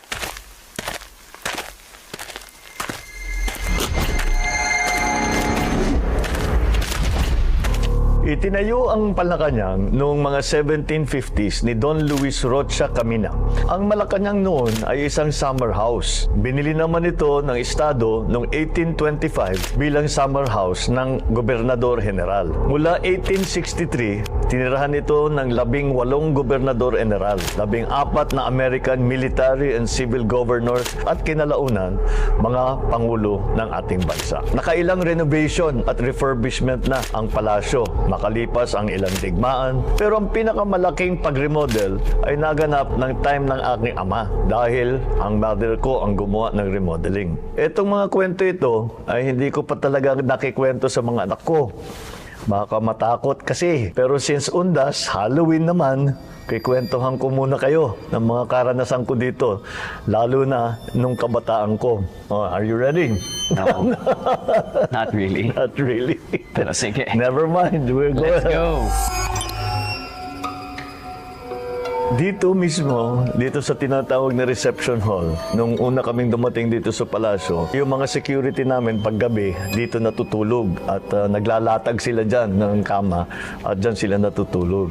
At balitang-balita na kung minsan sa gabi ay may dumadating na ginigising sila na ang tawag nila si Father Brown. Sabi ko, bakit sino ba si Father Brown? Nung tinignan namin ang kasaysayan dito sa palasyo, meron daw talagang Father Brown na Amerikano na dati, nung panahon ng Amerikano, ay nandito nagtatrabaho. At ngayon, mukhang hindi na umalis dito sa palasyo. At pinupuntahan nga ang ating mga security natin. Paggabi, meron daw silang nararamdamang gumigising sa kanila. Baliwala na sa kanila. Sabi nga, kagabi, ginising na naman ako ni Father Brown. Nung ako'y nakatira sa isa dun sa mga guest room at ginagawa yung kwarto ko, kasama dito sa, malapit dito sa tinatawag na state dining room kung saan kami mag-cabinet meeting ngayon. Minsan, gabing-gabi na, umuwi ako, sinasara ko lang yung pintuan mula doon sa kwarto ko. Pagbukas ko ba naman ang pintuan, nakita ko biglang gumalaw yung mga puan. Nagsisigaw ako dito at tumakbo ko. Sinabi ko, sinuko ko sa security. Sabi ko, may multo, may multo, may multo. Sino yan? Si Father Brown lang siguro yan. Pinilinis. Nakaganyan na. Still find that hard to believe. Ay, nako. It's true. Tapos nakita niyo dito sa palasyo, maraming chandelier. Pagka naririnig namin, nakikita namin na gumagalaw, sabi namin baka mukhang may lindol. Kasi pag lindol, nakikita mo gumagalaw-gaw yung mga chandelier. Pero kung minsan, maraming chandelier nga, isa lang yung gumagalaw. At hindi namin alam dahil wala namang bukas na bintana, hindi naman maabot ng tao yan. Nakakapagtaka kung bakit nagkakaganon. Ito, nagbukas na mag-isa. Kagabi, isasara yan. Sarado yan pag naman lock, pero nakasara. Sabi ng guard, pagbalik siya, mas narado na yan. So, pinabayaan ngayon yan. Pagbalik niya naman, sarado na naman. Kung minsan, lalo na paggabi at nag-iisa ka, lalo na pagpaakyat dito sa front door, yung formal na hagdan na papasok sa palasyo, minsan, actually ilang beses nangyari sa akin, pag akyat ko na ganun, ramdam ko na may nakatingin sa akin dun sa likod. Kaya pagtingin ko na gano'n, ramdam sa'yo paglaban tinitignan ko pinalabas. Patras tuloy ako paakyat dahil nakakatakot, dahil alam ko na talagang alam nyo naman kung minsan, pag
siguro mga 6 kami. At pumunta kami doon sa medyo madilim na lugar. Ghost hunting talaga ang ginawa namin. Malakas ang loob namin dahil marami. Oo, marami kami. Sabi namin, malakas ang loob namin. So sabi ko, doon tayo dahil maraming kwento doon sa lugar na yan. So yung isang kaibigan ko, bubuksan niya yung pintuan. Bago niya nahawakan yung doorknob, bumukas yung pintuan na mag-isa. Nako, yung sigaw namin. 2:00 ng umaga yun. Alala ko yun eh. 2:00 ng umaga yun. Takbo kami doon sa kwarto ko. Inon namin lahat ng ilaw. Nagpatugtog kami yung music na malakas para mawala yung takot namin doon sa nangyari sa amin. Eh, paano yung, anong gagawin? If we had ended up living here in the palace, my God. Kuha na lang ako ng kondo sa kalapit.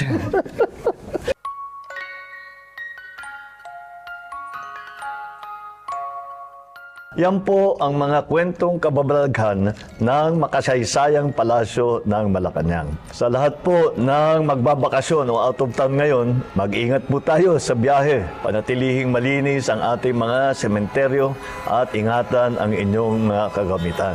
At kung meron man bibisita sa inyong mga multo, kumustahin ninyo para sa akin. Isang mataimtim at payapang undas sa ating lahat.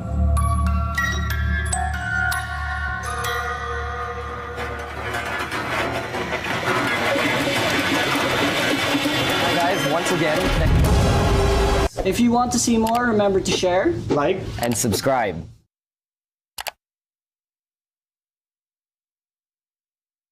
Kapag lumilindol, mag-duck, cover, and hold. Huminahon at humanap ng matibay na bagay na magsisilbing panangga sa posibleng pagbagsak ng debris. Magtago at protektahan ang sarili. Kumapit ng mahigpit at hintaying matapos ang pagyanig. Sa panahon ng kalamidad, dapat laging listo.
Singapore was hosting the ASEAN quiz, and there was also a lot of pressure on us as the host to also do well. It had been a while since Singapore had actually won anything during the ASEAN quiz. We thought we'd only be attaining a top 3 or top 5 position. So when we obtained the top 2, which we worked very hard for, it really was something that we really felt rewarded for, because we'd spent our entire December holidays preparing for it. ASEAN was not something we studied in school. It was not part of our history syllabus. So personally, I went into the ASEAN quiz treating it as an eye-opening experience, hoping to expose myself to as much as ASEAN as possible. As for our team, I think we had a very good strategy coming into the quiz. We each had our own designated roles, and that allowed us to execute everything to perfection. We took a really systematic and detailed approach to how we approach the quiz questions. We were able to share our ideas candidly and honestly with each other. After participating in the ASEAN quiz, I have really discovered that the diplomatic relations between these member states goes far and beyond just that of the socio-cultural. It's not just a mere cultural exchange. To be honest, I was not very aware of the inner workings of ASEAN and the events that were going on in the region before I participated in the quiz. But after I participated in the quiz, it kind of opened my eyes how much work goes into trying to organize a group of countries in the same region into one collective where everyone is able to work together in order to achieve the same goals. ASEAN quiz itself was very eye-opening in terms of how other countries view ASEAN relative to Singapore. Opportunities to engage with one another distantly make it even easier for us to learn more about different cultures and exchange ideas and information which in turn will benefit both Singaporeans and people from ASEAN. I don't believe that participating in the ASEAN quiz has really allowed me to gain a deeper understanding as to how and why ASEAN is so important to Singapore. Very importantly, it has allowed me to understand more deeply and comprehensively that it is very important for Singapore to maintain and establish amicable relations with our neighbours in order to ensure our political and economic stability, as well as to, of course, ensure our defensive security as well. I think it is important that ASEAN is able to collaborate with these international powers in order to help them to grow and to thrive in an ever-changing world. The fact that I met so many youths just like me who are vibrant, dynamic, with bold ideas. It was through this that I ultimately came out with lofty ambitions of ultimately wanting to work in the Ministry of Foreign Affairs and becoming a diplomat, and hopefully getting the opportunity to serve within the region as well, working in one of the ASEAN member states. Initiatives such as the ASEAN quiz are really helpful in allowing youth to bond with other youth from these various Southeast Asian nations. I still remember very clearly after the ASEAN quiz last year, the organizers held a networking session where we would be able to bond with the other youths via Zoom and play many games. And I still remember having exchanged contacts with almost all the participants in the quiz, and I do still talk to my friends from Thailand and Brunei quite regularly, and I definitely do look forward to hosting them eventually and bringing them out for a meal. I believe it's imperative that future generations of leaders continue to reaffirm their individual countries' commitment to forming good relations with other ASEAN member states and presenting a united front to the world that will ultimately see us become even more successful.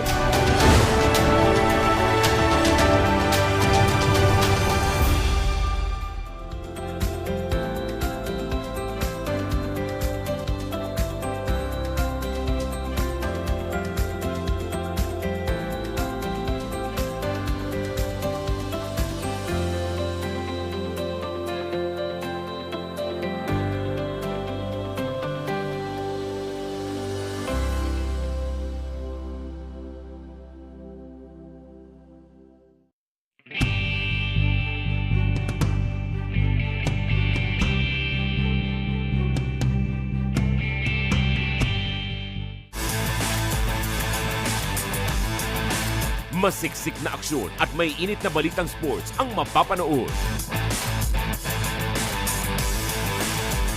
Hatid ng ating teammates mula Lunes hanggang Biyernes sa Ulat Bayan.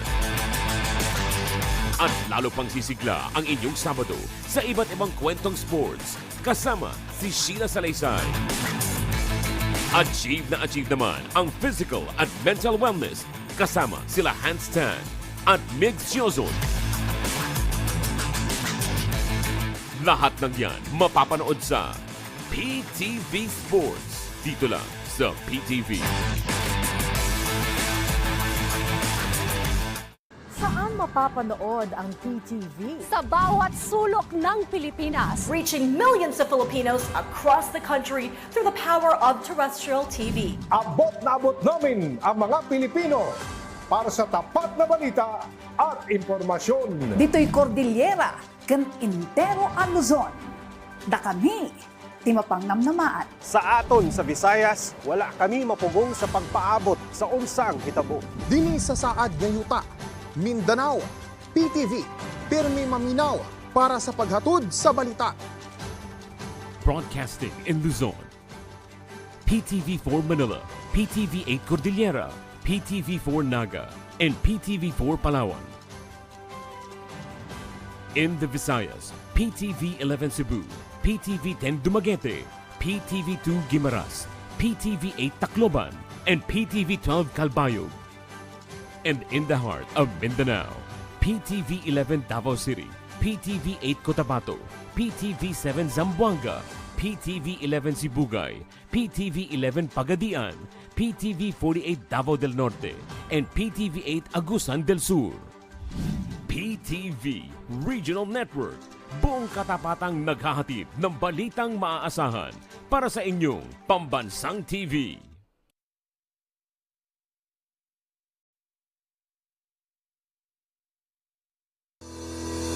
The biggest names in news wires, all under your People's Television, every hour, every week. To give what's breaking in the headlines and show thought-provoking documentaries. Only here at the People's Television.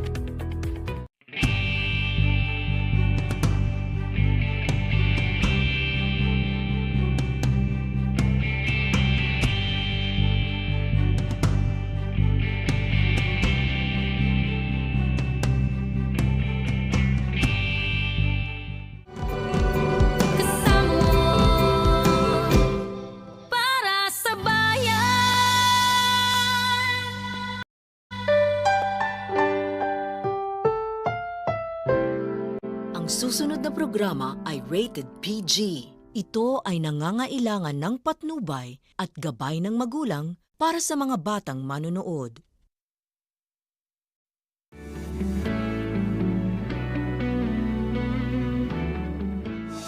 What's up, Schoolmates? Ayan, at muli na naman tayo magsasama-sama para sa isang mainit na talakayan. Actually, we've already had this topic last week, pero we think that there's more to it if we dig deeper into the discussion. Yung nga lang, medyo nabitin tayo sa oras. Correct. Tama. During our last discussion, our guests shared their journey sa paggawa ng content and how it could potentially become a career. And speaking of career, let us congratulate our schoolmate Trisha for passing the licensure examination for chemical engineering. Thank you. At syempre, Congrats naman. yes, at with that being said, gusto nga natin na maging influencer na as per this day's topic. Engineer Pero syempre, Trisha. True. Engineer and now an influencer.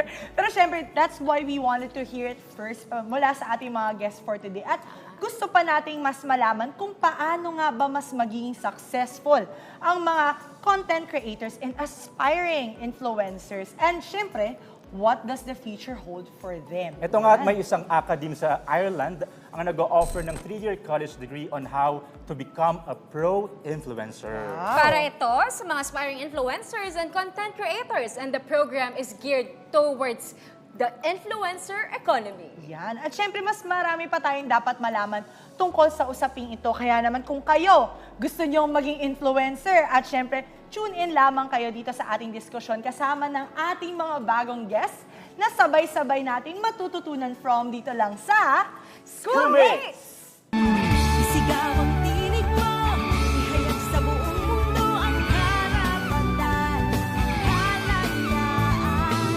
Buksan ang isip mo, kaalaman ang yaman mo, karapatan, kalayaan.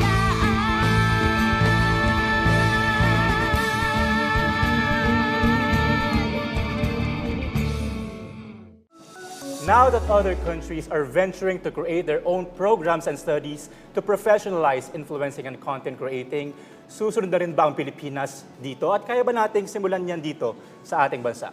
At isang question pa dyan ay kung may aasahan nga ba at dapat bang ipagpatuloy na pangarapin ng future generations ang maging influencer at content creator? Yan. Kaya naman ngayong gabi, we will hear it first. Siyempre, makakasama natin ngayong gabi ang mga magbabahagi ng kanilang opinion. And of course, sila ay mga young social media entrepreneurs also. No? And not only that, influencers and content creators as well. So makakasama natin, sino-sino nga ba sila, Gina? Yes, simulan natin kay Gabby na isang young social entrepreneur. Narito rin ang ating local content creators na sina Jerry Lee at Vaninay. Yes! Hello! Energy naman dyan! Nag-usap-usap sa kanilang damit tonight. Konti na lang magiging Powerpuff Girls na Oo sila. nga, Blue na lang yung wala. Oo, blue na lang ang wala. And with that, magpapalit daw ang isa. Yes. So guys, what are your thoughts about the potential of content creating and influencing? Do you think that they will have the same future gaya ng ibang professions? Baninay? Yes. Ikaw agad. Ako ba naman, Akala ko pa ba ganun eh. Di ba ready? Hindi, thank you for that wonderful question. Yes. I think naman, ngayon, nakikita naman natin na kumikita talaga yung mga influencers, content creators. So I think pwede siyang i-push talaga as parang katulad ng ibang professions. Pwede siyang pag-aralan or i-push at pangarapin ng mga younger and future generations. For me. Oh, yeah. Diba? Pero kasi usually, dito sa Pilipinas, sa ating bansa, we value education at laging, alam mo yun, kapag tinatanong ka lagi, oh, anong course ka graduate? So, with that, do you think, guys, may future kaya na, or may possibility kaya na makonsider ang content creating as a degree or maging subject siya sa mga universities? Jerry Lee. Yes, present din. Yes.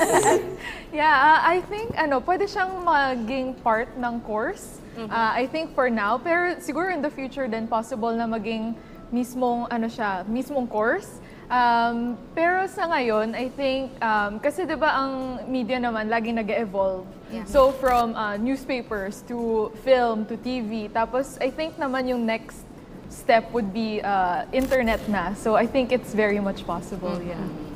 Sa inyo na marami ang naging experiences or various ang experiences nyo in terms of digital content creation, social media, entrepreneurship. Tingin nyo ba ang future ngayon ng mga kabataan, since most of them want to become content creators and influencers, ano ang magiging focus nila or ano yung lalamanin ng mga ganitong courses? Kasi how different is it from someone who's doing it as a passion or a hobby? Siguro, Gabby? Yes? Gabby, bilang ikaw na lang nag-iisa. Baby girl. Baby girl, let's go. I mean, for content creation, I am in college right now. So, I'm in entrepreneurial management. So, I do take up yung mga marketing courses, subjects, and entrepreneurship courses. But content creation in itself evolves around creativity and knowing your market's demographics, psychographics, behaviors. So, it's really more on creating content for your audience. But for the youth right now, when they do create their content, it would be something they love, something they're passionate about, and something they can share with their audience. So something they can connect with the market that have the same interests as them as well. So yeah, like I said, it's more on being able to generate new ideas, create content that is not yet out there, and just providing value to your audience. So parang idea generation yung focus nung I see. Medyo maraming tanong din, no? Yung mga, syempre, yung mga schoolmates natin, mga nasa bahay ngayon na nasa SOCMED din nila, no? Iba-ibang ang naiisip nila when they say, magiging course yung social media or content creation. Ano nga ba yun, di ba? So ito guys, bilang kayo ay mga experienced content creators na, ano yung mga risks and responsibilities na pwedeng ma-encounter sa trabahong ito? Gabby. Okay, so for the risks and responsibilities, I want to discuss the business side since that's where I'm at, and the marketing side since we're working with businesses and brands here. And we're looking at generating leads for them, sales for them, awareness for them. So the content we create is kind of responsible for reaching their audience, and we're responsible for the strategies on how that would work. Because people really think that being an influencer, being a content creator is just all about filming, making videos, making edited photos, when it's just really all about a marketing strategy that you are executing for the brand. Since you are the face of the brand, you're representing the brand, you're representing what they have to offer. So how would you generate that into sales? How would you translate that message to the audience that, oh, this brand is for you because I'm like you? So in a way that your audience can relate to you. So you're technically responsible for how you produce the content and how the audience will perceive you and the brand. Because when they perceive you, when they see the brand, when they see the business, they will see how you produce their content. So it's kind of correlated to what you're promoting out there, as well as how the audience would relate to you as a content creator. So I guess that's one of the biggest risks and responsibilities that you have to put out there, that you're actually representing a business here. So yeah. Jerry Lee? Okay. So for me naman, I think yung sa responsibilities first, di ba meron tayong kasabihan na think before we click? So I think also it goes to us naman as creators na think before we create. So dapat we should be responsible on what we put out to the world and make sure na wala nga tayo natatapakang tao, and especially when it comes to politics or religion or talking about sex or something like that, we should be very mindful about what we put out there. And syempre yung risks din, dahil tao lang tayo, nagkakamali. So yun yung risk na what if meron pala akong masabing mali, tapos you know, you just have to be accountable for it. Pero it's part of the content creation game. Right. Baninay? Ayun, kagaya na sinabi niya, parang yung risk is yung pag naglalabas ka ng mga content, uso kasi ngayon yung parang cancel culture. Once na meron kang pagkakamali, yun talaga more of sa mental health din. Personally, yun yung naging struggle ko as a content creator before. Kasi everyday you have to put up content, araw-araw gagawa ng ganito, mag-e-edit, ang dami mong kailangan gawin. Tapos parang public figure ka na rin in a way. Kaya yung risk, talaga lahat ng mata nakatingin sa'yo, isang mali mo lang. Tshireng! Guys, uwi na ako. Parang ang ganda sana kung nakakapag-resign tayo sa trabaho to. Kasi wala naman tayo 9 to 5 or everyday talaga. Parang parang more of, yun nga, public figure. So for me, yun yung pinaka-risk na na-experience ko, and actually nakakasira din talaga siya ng mental health. Bait. Bait. Talagang nakakasira din ng head. Yun ang risk niya talaga doon. Anyway, di ba, yun nga, ang dami nilang na-mention ng risk and responsibilities, at isa dun sa mga tumatak sa akin is yung cancel culture. Kaya naman mga schoolmates, kung di nyo pa napapanood ng aming episode ng cancel culture, better watch it. Ayan, i-replay nyo yan. And speaking of risks and responsibilities, di ba, alam naman natin na dito sa ating bansa, madami pang kakulangan in terms of policy making and ethical guidelines na pwedeng masundan ng mga content creators and influencers. So sa tingin nyo, if you'll be given a chance, yes, pageant ito, if you'll be given a chance to create one, what would it be and why? Baninay. Mga do's and don'ts, ganyan, policy? Oh my God. I think nare-regulate naman na siya in a way, katulad kapag sa mga corn sites. Alam niyo yun, wala na din siya, anong tawag doon? Nakaban, mga ganyan. And for me, kung gagawa ako, siguro more of sa cyberbullying pa din. Doon pa rin siya naikot. Kasi may iba na mga nagagang up against some people. Kahit nga yung malalaking names na makikita mo, they're talking about certain person. Yun, more of siguro yun lang talaga. Kasi parang wala pa ring teeth yung cyberbullying. Yes, actually meron na yata siya, pero hindi siya masyadong okay. Ikaw, Jerry? Ayun, I think if possible na magkaroon ng parang MTRCB type sa social media. Social media, para merong at least mag-regulate. And parang yung mga moderator sa community standards sa iba-iba. Yes, yun. Yung mga nagko-comment din ng mga, yun nga, like hate or like mga like cursing or something, pwedeng ma-remove immediately if possible. I think yun. Yes. How about you from your course perspective? Yes. Okay, yeah, we go. Yeah, actually right now Meta and TikTok do have their own policies and their own regulations. Depends on the platform. It depends on the platform. But for me, if I were to choose one policy, it would be really to enforce kindness.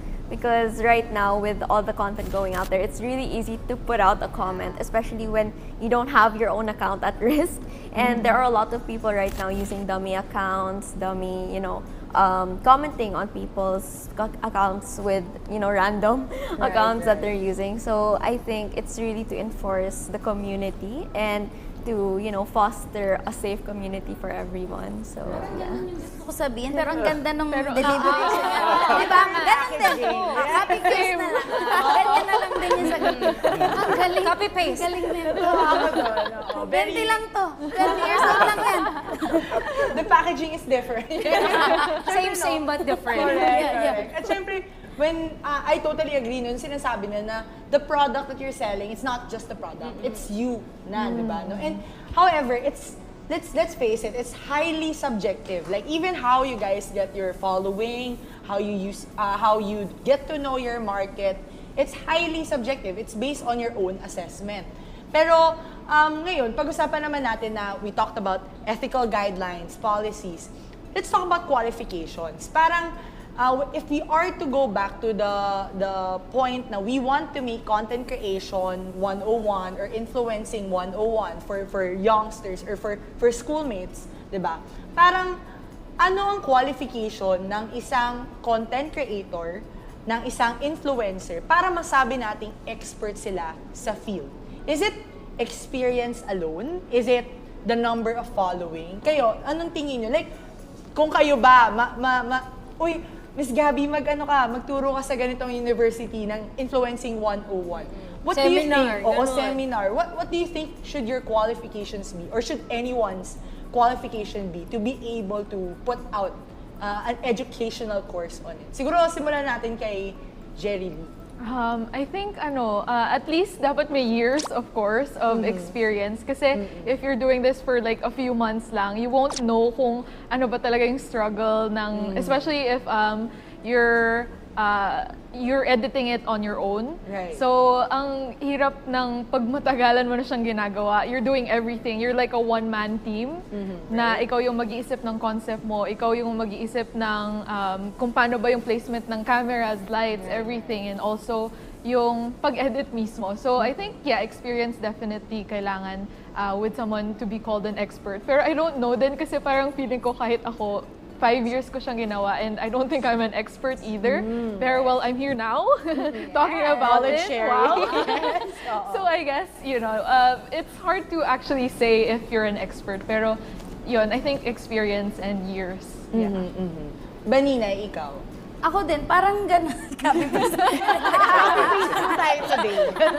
Hindi, kasi ako, 6 or 7 years ko na siyang ginagawa, pero marami pa rin akong hindi alam. Before, no mga first 2 years ko, nandiyan na nagsiseminar na ako, pumunta ako sa school, kala ko okay na, alam ko na lahat, sis, pero hindi pa rin eh.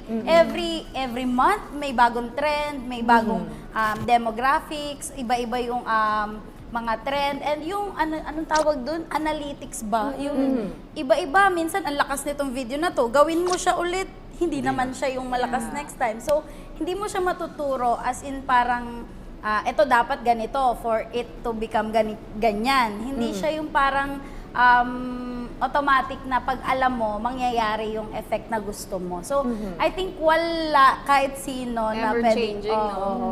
Wala kahit sino magsasabi na, ito na yun. Kasi before, dati, di ba yung media lang natin, TV, ngayon, radyo. Ngayon may social media, na dyan ako naghahanap ng news. So, I think sobrang laki niya para sabihin mo na expert ka sa bagay na yun. And hindi mo magagawa yun, sis. Hangan ako sa iyo pag expert ka dyan. Nagawa ko na lahat. Humble Banina. Humble Banina. Mahirap din talaga. Right. Gabby, ikaw, diba? Do you resonate or do you have a different view? I think for me, it's more on consistency and execution as well as adaptation. Because your first video will always be bad, and your first type of content will always be bad. Iba yung sinasabi nila sa likod. Joke. Lead lang kami. Ang hirap naman ng adaptation.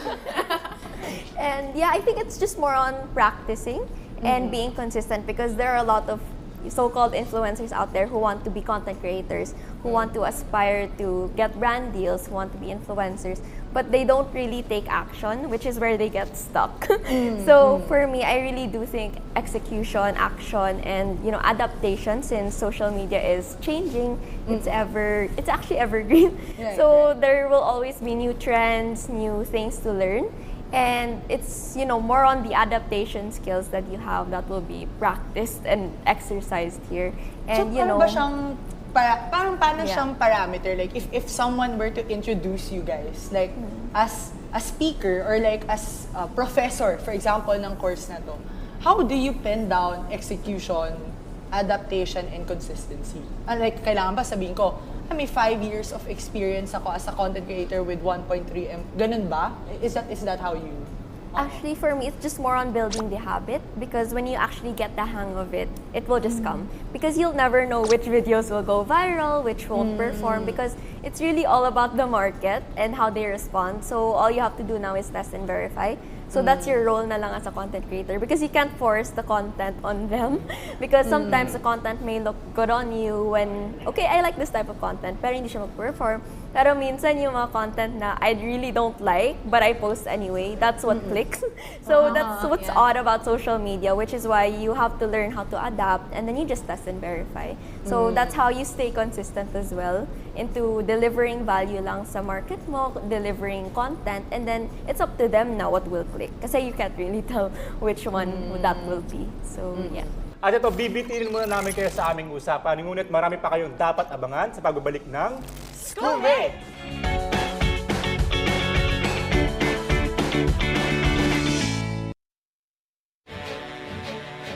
Ngayong Lunes sa On Assignment, bisitahin natin ang PRP Sierra Madre ng Philippine Navy at ang kalagayan ng ating mga kasundaluhan sa West Philippine Sea kasama si Bea Bernardo. Nagpapadala tayo doon ng mga tropa, nagpapadala tayo ng mga supplies. Hinanda ko na yung pamilya ko, pinaintindi na ito yung situation, wala ako ng ilang buwan, walang communication. Sa panahon ng makabagong teknolohiya, laganap din ang cybercrime sa bansa. Mga kwento sa likod ng mga panloloko, tinutukan ni Patrick De Jesus. Generally, lahat ng traditional crimes, basta pumasok siya sa internet or ICT, that is considered part of cybercrime. Ngayong Lunes, alas 8 ng gabi, dito sa inyong People's Television. Disaster Watch. Paghahanda sa The Big One. Mahalagang impormasyon ukol sa Valley Fault System. Ang Valley Fault System ay isang active fault na tumatagos sa Kalakhang, Maynila at sa mga kalapit nitong lalawigan. Ang West Valley Fault ay may habang 100 kilometro at kayang lumikha ng 7.2 magnitude na lindol. Apektado nito ang mga lalawigan ng Cavite, Laguna at Rizal, pati ang ilang lungsod sa Maynila at ilang bayan sa Bulacan. Ang East Valley Fault ay may habang 10 kilometro at tumatagos sa mga bayan ng Rodriguez at San Mateo sa Rizal. Kaya nitong lumikha ng magnitude 6.2 na lindol. Iba yung paghahanda ang kinakailangan sa panahong nagbabadya ang sakuna. Makilahok sa mga earthquake drill sa inyong komunidad. Maglista ng mga emergency number na matatawagan. Magtakda ng isang lugar na magiging tagpuan kung sakaling magkakahiwalay ang pamilya. Suriin ang bahay at gusali kung paano mapapatibay. Maghanda ng emergency kit kung kailangan lumikas. Tandaan, kahandaan ang susi sa kaligtasan. Huwag malito, dapat laging listo. Huwag tayo maging dayuhan sa sarili nating bayan. Karamihan sa amin ay nag-asawa na lang, walang pinag-aralan, hindi po kami educated. Bakit ipinanganak ako na IP ako na parang walang mga opportunity na para sa amin? Nagbabaon kami, kanin lang, ang ulam, bagoong, gano'n. Talagang wala nang kaya ang magulang ko. Hango sa kwento ng mga totoong tao.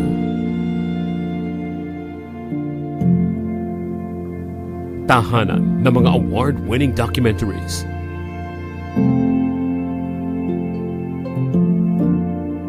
Public Eye sa PTV.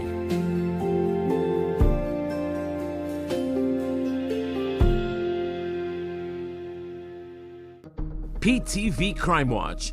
Mga paalala laban sa human trafficking. Ang Anti-Trafficking in Persons Act ay batas na ipinasa upang wakasan ang human trafficking sa bansa. Layunin itong protektahan ang mga biktima, lalo na ang mga kababaihan at kabataan. Sa ilalim ng batas, bawal ang pagre-recruit, pagkulong at pagbabiyahe ng mga tao patungo o palabas ng bansa, gamit ang pagbabanta, panlilinlang, pamimilit at pag-aabuso ng kapangyarihan para sila ay ipasok sa prostitusyon, sa pilitang pagtatrabaho, pang-aalipin, pagbebenta ng human organs at iba pang uri ng pananamantala. Kumilos laban sa human trafficking. Alamin ang inyong mga karapatan at makipag-ugnayan sa mga organisasyon at ahensya ng pamahalaan na maaaring magbigay proteksyon. Huwag basta maniwala sa mga nag-aalok ng trabaho, lalo na sa text at social media, at i-report ang anumang gawaing kahinahinala. Sama-sama nating supuin ang problema ng human trafficking.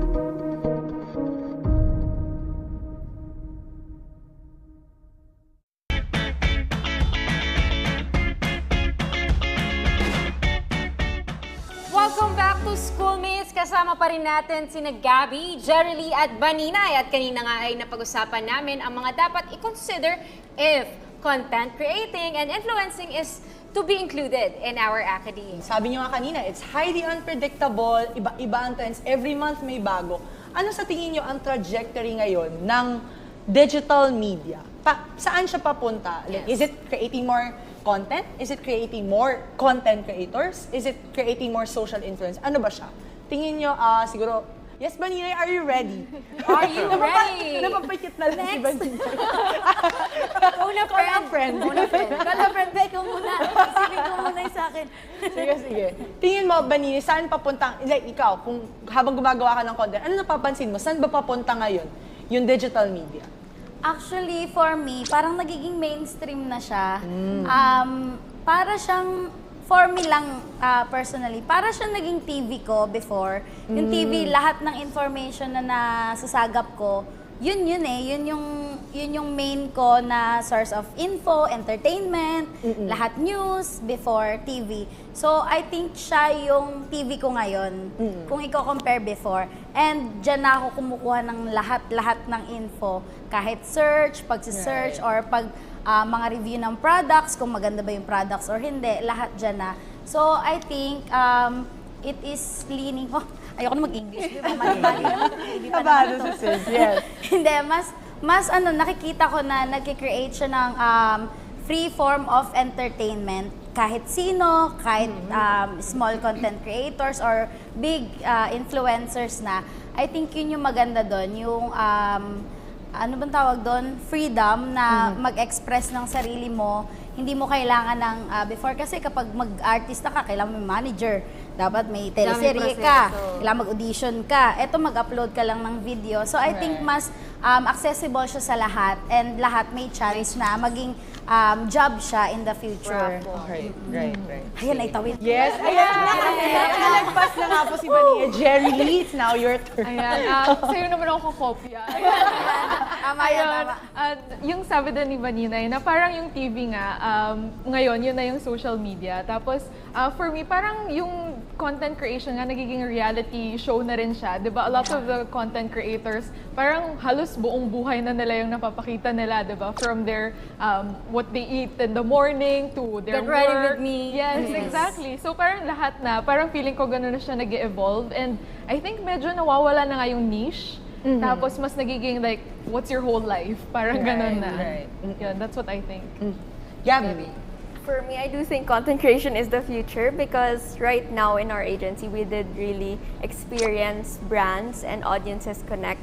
But what really connected with the audiences were the personal brands because human-to-human connection on social media was way stronger than a brand-to-a-human connection. That's why we really encourage personal brands right now. So it's not just all about content creators, influencers, but right now we also have rising UGC creators. What's that? So user-generated content. So this is more on creating content for the brands, but you don't need a following, you don't need a platform for it. So you don't need to have millions of followers to get this brand deal. You can just be you because that's the content that people crave for. Some raw, authentic content that they connect with. Yes. Yeah, so I really do think that content creation is on that way where all brands will be using, authentic content, a day in the life of a normal person actually. It doesn't have to be someone higher than them, someone they look up to. A day in the life of someone like them is something more relatable to the audience than promoting a product or a service or a brand. So I do think it's headed to that direction. Parang siyang democratization ng fame or status. No? Kasi kayo, you get to share na your, you don't have to be an artista as you said niya, no? Pero follow up lang, no? Given niya na sabi nyo, you can be whoever, wherever, and become a content creator. So, walang baseline. Hindi mo kailangan to have a certain degree or whatnot. How do you now upskill? Like, for example, paano ko magiging from influencer point A to point B? Magkakaranggo nga ba yung mga influencers ngayon? Like, how do you imagine? may promotion ba ang isang influencer if ever it becomes an actual career or like a degree in an academe? Siguro simulan, yes, Boninay, back to you. Back to you, girl. Yeah. Ito talaga yung gusto niyo yung paikot. Oo, paikot talaga. Round robin, girl. Ito na. Yan. Hindi, dun ko na nakikita na pwedeng pasukan ng course siya, yung pag-upscale. Kasi ako, marami pa rin akong gustong malaman kahit sa mga basics, how to ganito, how to ganyan. I think hindi naman necessarily bachelor's degree yung need ko. Kasi ngayon, marami ding online courses na short courses. Certificate. Oo, mga ganun. Yung kay Nanas Daily, ganyan, di ba? Yung mga pwede kang ang tawag dun, enroll. I think yun pa sa ngayon. Kasi hindi mo siya makikita as super sustainable na gagawin mo siya for your whole life eh. I think for me, mas maganda pa rin na may basic ka na pwede mong alam mo yun, bachelor's degree talaga na kahit ano mo mangyari. Kasi mahak lang account mo, sis. Wala na. Uwi ka na. Mahak ka lang. Ma-cancel ka lang. Ang daming risk niya for it to become your whole life na ganyan ka, na sikat ka, na pwede kang kumita dyan. So I think, for me lang, kailangan mong may bachelor's degree or any other skills na pwede mong gamitin in case of kung talagang ang passion mo is content creating, dapat meron kang in case of for example, kahit di ka graduate pwedeng may business ka, meron kang ibang pinagkakakitaan, meron kang ibang source of income. In English ko lang, di ba? Parang humaba naman. I love it. Lumabas nga yung di ba? You said it so yourself, it's not as sustainable. Ikaw ba, Jerry, tingin mo ba you'd be doing this your entire life? And how would you upskill if ever you do? Actually, ngayon naka-pause nga ako with content creation. So, I've stopped after 5 years. Kasi nga, for me, it wasn't sustainable. Pero, nung nag-vlog din ako, I did the NAS Academy actually na course. So, I think it's good to learn then the how-tos. And if magkakaroon nga rin ng course, I think it's good to know kung like, yung mga tinatanong na how to use YouTube, yung how to post, and yung mga ganyan, or TikTok, or whatever social media platform, para rin matutunan in school how we can do it, if ever gusto ng people yun. Right. So, Gabby, since nasa business side ka rin, and you yourself is also a content creator, tingin mo? I do think right now, I'm really passionate about it, so I'm not yet in that stage of burnout or something. But for me, I do think it's a sustainable pathway because the foundations and the skills needed for this are just creative entrepreneurship, marketing, and even if you do not have that platform, like I said, you can still create content. You can still create content for brands. You can still create content for yourself. And, anyone can go viral nowadays. So as long as you're passionate about it, you have the skills of ideation, creating content, marketing, turning it into a business, and, collaborating with brands, other creators out there. As long as you have those types of skills, I do think it will be a sustainable pathway for you. So, kakaiba yung takes ng mga guests natin. Ryan, ito naman, bilang you've all chosen to venture sa content creating, ano sa tingin niyo yung uniqueness and lamang nito sa iba pang related careers? Gabby? This can be a spontaneous type of career because you really don't know what will click with the audience. So whatever content you put out there, it's just more on being able to get to know them better, providing value to them, knowing more about their needs, their pain points, and their desires, and being able to deliver that through your content. May it be entertainment, education, information. It really all depends on who you are, what you do, what you have to offer to the world. So I do think it's more on, being able to be there for your audience and providing something for them. So, yeah. Jerry? With this one, sobrang grabe yung freedom kasi with content creation, you can literally do anything. So, kung ano yung parang gusto mong i-put out sa world, you can do that. And no one's technically stopping you. I think it's also similar to like film then and TV. You can do whatever you want. Pero with content creation, kahit sa bahay mo lang, di ba, pwede mong gawin and up to you yung lahat. Pero yun nga rin yung mahirap if you're starting on your own. Ikaw lang mag-isa yung gagawa nun. Unless siguro nakaipon ka na and magkaroon ka na ng sarili mong team to help that content creation with you. Yeah. Right. Baninay. Yes, kailangan pang Miss Universe yung answer. Hindi, ang kaibahan niya, siguro i-compare ko siya sa TV since doon ako galing before ako mag-content creation. Creator. Kasi sa TV, for me, personally, nahirapan ako because of yung ibang tao, doon ako nagre-rely for projects, for lahat ng ipuput out ko. Doon, kumbaga, umaasa ako sa ibang tao. Kumbaga, umaasa ako sa opportunity, umaasa ako sa ganito-ganyan. Marami akong need to be able na makita ng mga tao, magkaroon ng fame, projects, ganyan. So for me, ito si content creation, itong pagiging influencer, you can do it on your own. Lalo na sa umpisa, kasi syempre lang magpasahod ka agad na manager, mag-empleyado ka. Hindi, sis, kaya mo yan mag-isa kahit una pa lang. So ever since, lagi kong pinopromote na go, gawin mo lang, try muna. Hindi mo naman kailangan na nakaset ka na 5 years ganito gagawin ko. Try mo muna. Kung mag-click, edi go laban. Kung hindi, I think mas acceptable siya kasi you have madami pang ibang pwedeng gawin sa buhay. Parang ganon. Kaya kaysa yung mag-rely ka lang sa ibang tao, I think yun yung pinaka nagustuhan ko rin personally sa work ko ngayon. Ako bahala sa buhay ko. Kung mag-upload ako ngayon, kung hindi, edi go. Diba? Yung iba, may call time ka pa sis, ang hirap naman ang buhay. Ayun, mas gusto ko siya kasi nagagawa ko lahat ng gusto ko at my time. I'm my own boss and boss! Flexible siya. Boss Baninay pala dapat ang tawag. Hindi, parang ganun siya. Yun yung pinaka, I think, unique dun sa trabaho namin. Okay. Grabe nadadala kasi ako sa mga sa mga insights nila. Super interesting lang na iba-iba yung take nila.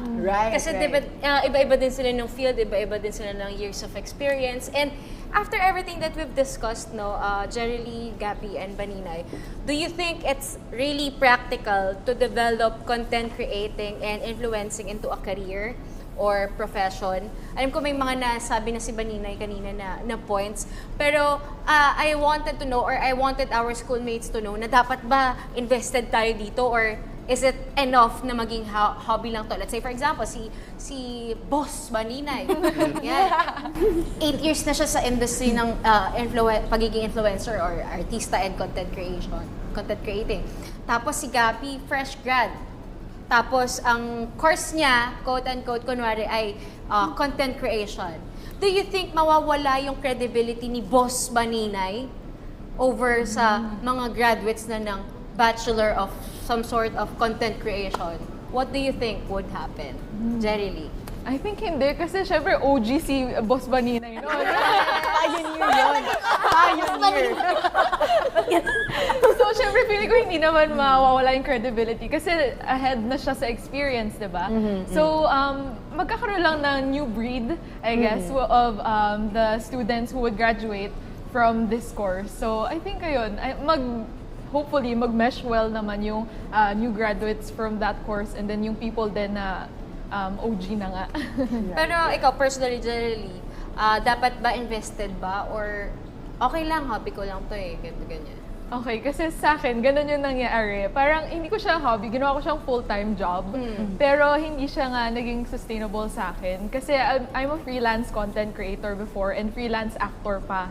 So, ang hirap na wala kang full-time job na umaasa ka lang doon. Tapos for me kasi, parang I was hoping for that breakthrough to happen. Tapos 5 years, wala nga. So, ang hirap na ganun. Kaya ngayon, I'm actually in teaching English online. Tapos kaya nga nag-pause ako sa content creation. Pero sabi ko, gusto kong bumalik. Yun nga, pag may team na, yung sabi nga ni Baninay na it's good to have that freedom. Pero nahirapan ako nung ako lang lahat. So parang yun yung goal ko, to have the money to be able to support a team as well of editors and other people to shoot with me. Para yun nga, kasi na-burn out ako na nung ako lang yung gumagawa ng lahat. So ayun naman yung experience ko. How about you, Gabby? Gabby, what's your hot take dito sa question? I do think it's a practical direction to take because for me, content creation can be done by anyone. So it's just a mix of creating content, business, and marketing. So it's just like any other profession actually. You can get burnt out you can lose passion for the job, you can not want it anymore. But, you know, it's more on freelancing din kasi is a risk, as well as any other business out there, as well as any other job out there. And that's what people do not see sometimes.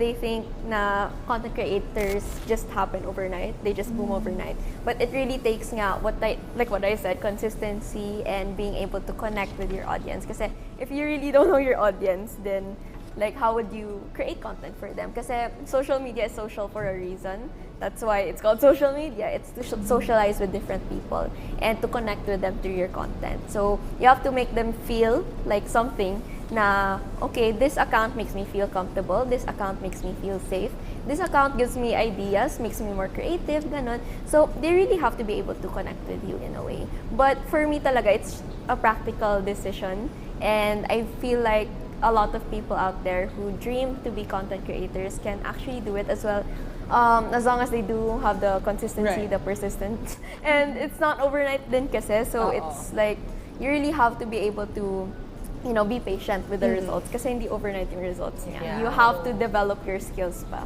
And with that, Jerry Lee, balik ka na daw. I will.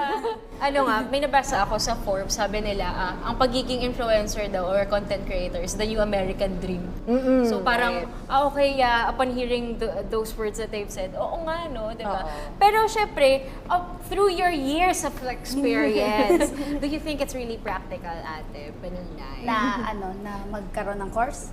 Oo, tsaka profession din. Tapos, feeling mo ba, ox lang siya as a hobby or dapat ba invested ka? For me, ang social media, maraming ways para kumita. Marami talaga. As in, mag-put up ka ng merch mo, sa views, sa lahat ng mga brands, sa live stream, events, sobrang dami niya na if ever gusto mo talaga, ma-push mo talaga yung sarili mo, meron. Pero hindi kasi lahat nagagawa yun. Kung ako personally, kung nung nag-i-start ako, may ganong course, kukuha ako sis. Kasi kinailangan ko talaga kahit pag-set up ng monetization, yung brand side talaga yung pinakamahirap kasi maraming mga char-char, lolokohin ka lang. Pagputay kasi kulang pa yung ano mo, effort mo sa binayad sa'yo. Yung mga ganun siguro. And mas maaano siya, I think, mas mare-regulate yung buong space ng social media if meron ng ganun. Tsaka, for me, kung kunwari graduate ka dun, magkaganyang course, marami kang pwedeng ibang work bukod sa pagiging mismong yung influencer. Kunwari, kasali sa course yung editing. Ang dami ko naisip bigla. Kunwari, editing, siya na po ang gagawa ng curriculum. Teacher ba niya na? Hindi kasi kunwari, di ba may editing side yan? Tuturuan ka syempre. Okay, kahit di ka influencer, pwede ka maging editor man. O kaya director ka. O kaya ikaw yung mag-market sa influencer. Parang katulad nito, di ba siya, nag-i-influencer din siya. Kahit digital marketer siya. Kaya parang ganun din siguro siya.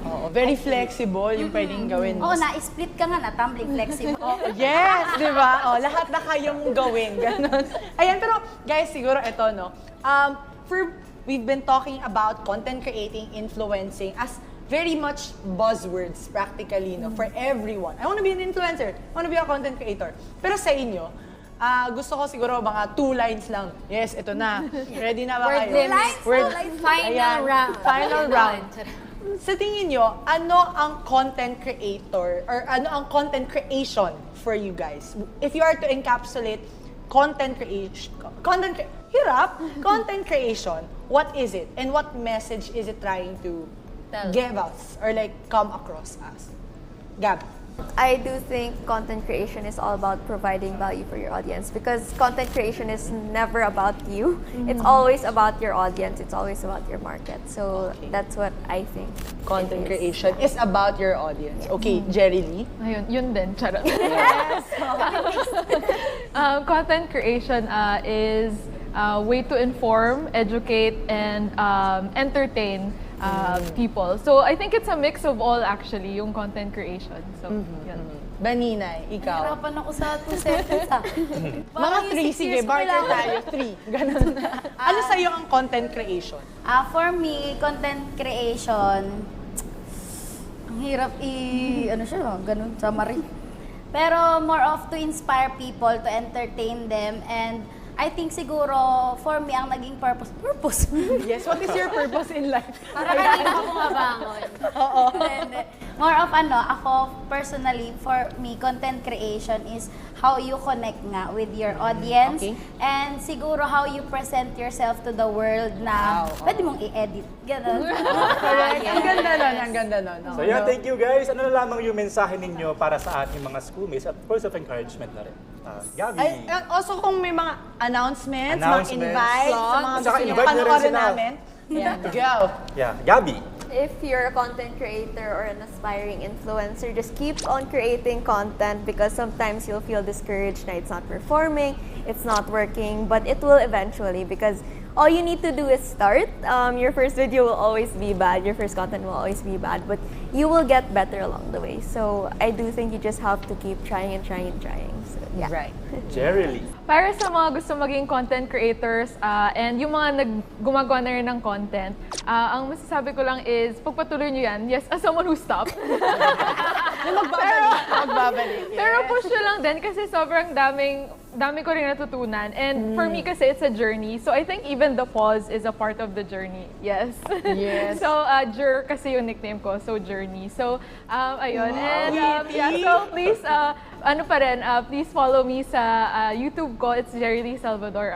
Ayun, yun lang. Thank you. Ayan. Baninay. Yes, boss. Boss. Hi, Wise boss. words. Hello sa lahat. Mga schoolmates, kung gusto niyo yung isang bagay, anything sa mundo, gawin niyo agad. Yes. Habang nandyan pa yung passion niyo, hanggang gigil na gigil pa kayo, gawin niyo agad. Huwag niyo, parang, baka masaktan ako, baka mag-fail ako, wag. Kasi mas maganda na mag-fail ka kaysa mag-regret ka. Nabasa ko yun sa kagabi. Hindi. Pero yun, maraming salamat po sa pag-guest sa amin dito. And meron po akong teleserye na... Pakipromote. Chismosa lang ako, doon wag kayo mag-expect. Nasa gilid lang ako, pero yan sa January pa po. Ayan. Pero sasabihin mo na ba kung ano? Or bawal pa? Hindi pa yata na-announce yung ano. Oh, sige. Abangan namin sa SOCMED mo yan. Yes. Follow me on my social media accounts, lahat at Baninay Bautista. Salamat po. Ayan. Gabi, sorry, your socials. At Gabriel Faith. Ayan, oo. Okay, so... Alright. Ayan, maraming salamat, Gabi, Jerry, and Baninay for your time at pagbibigay kaalaman sa amin at sa ating mga schoolmates na nanonood sa kanilang bayan. Until next time, thank you so much. Ayan, syempre, no? So, maraming pa tayong pag-uusapan, kaya naman tumutok lamang kayo dito sa pagbabalik lamang ng Schoolmates!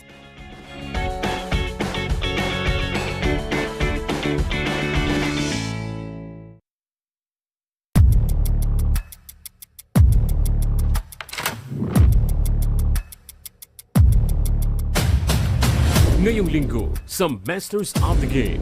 You know, she's one of our greatest athletes. She's one of the greatest track and field athletes that the Philippines has ever had. Wala akong kamuang sa mundo, pero laban lang, matapang, wala akong pinipili. Ako si Bill Velasco, hanggang sa susunod na kabanata ng Masters of the Game. Masters of the Game. Ngayong linggo, alas 8 ng gabi. Dito lang sa PTV.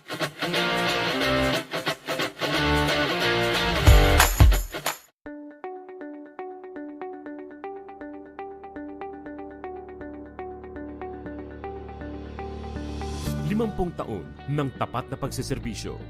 Kailanman, kahit saan, para sa bayan.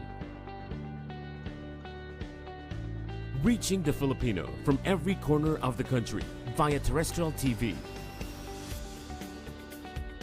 In Luzon, PTV 8 Cordillera, PTV 4 Manila, PTV 4 Palawan, and PTV 4 Naga. In the Visayas, PTV 11 Cebu, PTV 2 Guimaras, PTV 10 Dumaguete, PTV 12 Calbayog, and PTV 8 Tacloban. And in Mindanao, PTV 11 Pagadian, PTV 11 Sibugay, PTV 11 Davao, PTV 8 Agusan del Sur, PTV 8 Cotabato, PTV 7 Zamboanga, and PTV 48 Davao del Norte. And through the power of 6 digital transmitting stations, PTV 14 Manila, PTV 42 Cordillera, PTV 46 Naga, PTV 42 Cebu, PTV 23 Guimaras, and PTV 45 Davao. Connecting with the rest of the world in the era of digital technology. Through the power of television and our extensive online network, we continue crossing borders to serve the timeless news and information, bridging public service through innovative programs, fostering pride in the Filipino, and inspiring the people to be active partners in nation building. Noon hanggang ngayon, kasama mong naglilingkod. PTV. Disaster Watch. Alamin ang heavy rainfall warning system ng Pag-asa. Yellow rainfall warning. Pinapayuhan ng lahat na mag-monitor ng mga weather update sa inyong lugar. Maghanda sa posibleng pagbaha sa mga mabababang lugar at tabing baybayin. Orange rainfall warning. Mas malawak na pagbaha ang inaasahan at posibleng magka-landslide sa mga tabing bundok. Bumuo ng isang emergency kit at maghandang lumikas sa anumang sandali. Red rainfall warning. Inaasahan ang matinding buhos ng ulan sa loob ng 2 oras na magdudulot ng malawakang pagbaha at landslide. Para sa inyong kaligtasan, agad na lumikas papunta sa ligtas at mataas na lugar. Sa panahon ng kalamidad, dapat laging listo. Join us for your nightly news fix. And always staying informed with our comprehensive coverage of news, business, politics, current events, and more. From our network of journalists across the Philippines and the rest of the world. Anchored by William Theo, Charms Espina, and Monique Tuzon. PTV News Tonight. Mondays to Fridays, 9:30 to 10:30 p.m. Only here on PTV.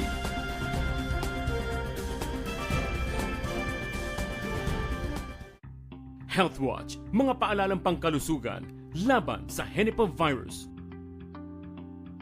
Ang sakit mula sa henipavirus ay dala ng Nipah virus at Hendrovirus na nakukuha mula sa dumi, laway o dugo ng paniki, baboy at kabayo o sa mga kontaminadong prutas. Ang henipavirus ay maaaring magdulot ng pamamaga ng utak at pulmonya.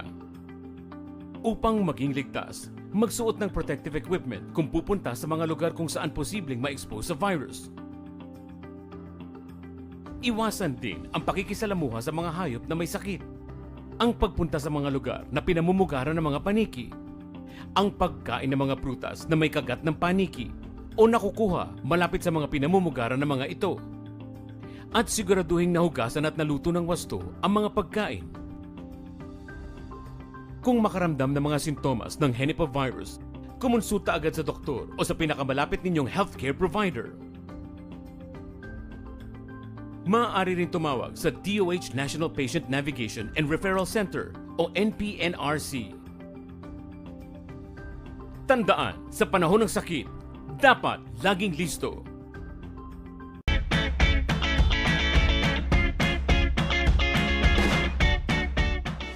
Hi schoolmates, atin ngang napakinggan ang say ng ating mga influencers and young social media entrepreneur on what to expect sa future ng content creation.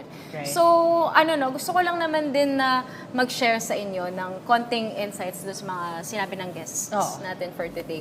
Ako siguro, unang-una dyan, na-realize ko na you really have to establish or make a social brand in order for you to be successful, no? Right. Parang yun na yung naging yung pamantayan ng lipunan ngayon na parang, okay, dapat maganda yung imaging mo, the way how you package yourself in social media. Kahit when you're applying for a corporate job, kailangan meron kang personal na pang bardagulan na Facebook, meron kang pang work Facebook, alter mo, ganyan. Pero kasi, if we will dig deeper kung ano talaga yung social media, kulang ang isang araw, kulang ang isang buwan para masuyod natin kung paano siya talaga technically nag-work.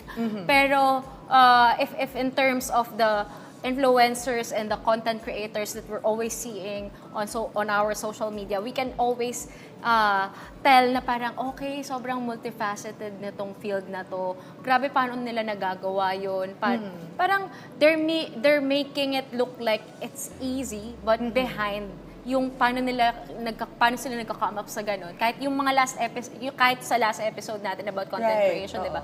Parang sobrang complicated niya pala, pero ang gaan niya tingnan sa harap ng camera. So, it would really teach you not only yung mga parang technicalities, but also patience, understanding, and siguro hard work. And yun nga, sabi nga ng guests natin kanina, consistency. Ikaw naman, Ryan, ano naman take? Sa akin, importante yung awareness sa nature, environment, and takbo ng industriya ng career. Right.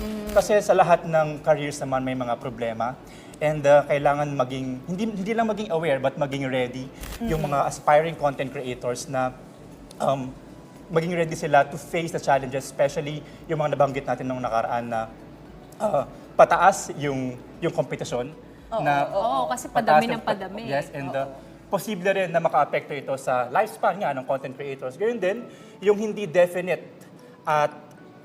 na ROI and monetization. Hindi guaranteed yung monetization. Hindi predictable, no? Hindi predictable. And para sa akin, it's just a test of how much they could sacrifice, how much they could do for the things that they love doing and for the things that they've actually dreamt of doing. Right. Siguro, yung takes din natin ng mga guests natin, and syempre nating mga host, it's hard to really pin down what's right kasi there's no actual expert na pwede nating sabihin on this field bukod sa mga nag-pioneer, di ba? Yes. Bukod sa mga nauna at actual na gumagawa nito. Pero siguro, if we look at the underlying content of content creation, it just shows na sa Philippines, we value the quality of education so much. Yes. Sobrang importante sa atin na may specialization. Ako, kaka-license ko lang as an engineer. Meron lumabas sa Rappler, I think, or even BuzzFeed, no, na top 10 highest paying jobs. Diba? At marami doon, lisensyado. Pero ang dami nasa comment section, talaga ba? Saan, banda? Kasi alam nila na content creators earn way more than actually licensed people. And not to differentiate, no, it's actually hard work that brought them there. But it's an aggregation of soft skills and hard skills that they probably learned in their bachelor's degree or even in school. So adaptation din. Adaptation, no? So there's a lot of skills involved to be an actual content creator. But what does it tell us about Philippines? It tells us na there's an opportunity gap.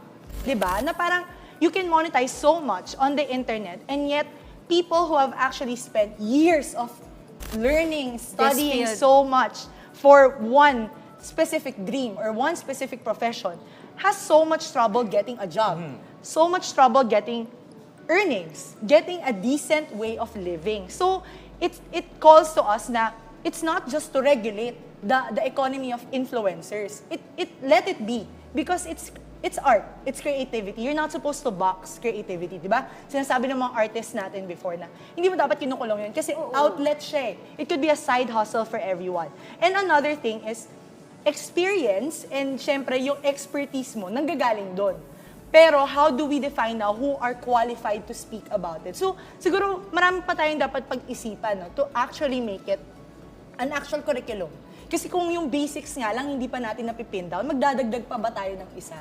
So dapat, siguro, let's start with the basics first. Land brilliant basics muna tayo sa field of education bago tayo So, siguro pwede maging elective, di ba? Pag-usapan ng mga estudyante over an open forum. Pero dapat, simulan muna natin, paano nga ba magkakaroon ng mas maganda pang benepisyo yung ibang profession sa bansa para makapantay din sila sa mga gustong mag-content create, di ba? So, kaya naman, with that, sa Bawat Usapin sa Bawat Issue, may boses tayong mga kabataan. Sumali, makinig at makisa dahil opinion nyo'y mahalaga. Kaya naman, sabay-sabay nating isigaw sa buong mundo. Schoolmates! May pakialam ka! Isigaw ang tinig mo, ihayag sa buong mundo ang karapatan, kalayaan. Buksan ang isip mo, kaalaman ang lampo sa karapatan, sa kalayaan.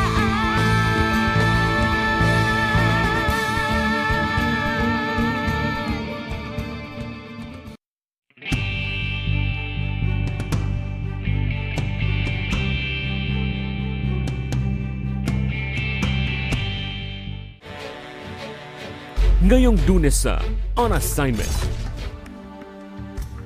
Bisitahin natin ang PRP Sierra Madre ng Philippine Navy at ang kalagayan ng ating mga kasundaluhan sa West Philippine Sea kasama si Bea Bernardo. Nagpapadala tayo doon ng mga tropa, nagpapadala tayo ng mga supplies. Hinanda ko na yung pamilya ko, pinaintindi na ito yung situation, wala ako ng ilang buwan, walang communication. Sa panahon ng makabagong teknolohiya, laganap din ang cybercrime sa bansa. Mga kwento sa likod ng mga panloloko, tinutukan ni Patrick De Jesus. Generally, lahat ng traditional crimes, basta pumasok siya sa internet or ICT, that is considered part of cybercrime. Ngayong Lunes, alas 8 ng gabi, dito sa inyong People's Television. Saan mapapanood ang PTV? Sa bawat sulok ng Pilipinas. Reaching millions of Filipinos across the country through the power of terrestrial TV. Abot na abot namin ang mga Pilipino para sa tapat na balita at impormasyon. Dito'y Cordillera, kan Intero ang Luzon. Da kami, timapang namnamaan. Sa aton sa Visayas, wala kami mapugong sa pagpaabot sa unsang hitabo. Dini sa saad ng yuta, Mindanao, PTV, pirmi maminaw para sa paghatod sa balita. Broadcasting in Luzon, PTV4 Manila, PTV8 Cordillera, PTV4 Naga, and PTV4 Palawan. In the Visayas, PTV11 Cebu, PTV10 Dumaguete, PTV2 Guimaras, PTV8 Tacloban, and PTV12 Calbayog. And in the heart of Mindanao, PTV11 Davao City, PTV8 Cotabato, PTV7 Zamboanga, PTV11 Sibugay, PTV11 Pagadian, PTV48 Davao del Norte, and PTV8 Agusan del Sur. PTV Regional Network, buong katapatang naghahatid ng balitang maaasahan para sa inyong pambansang TV.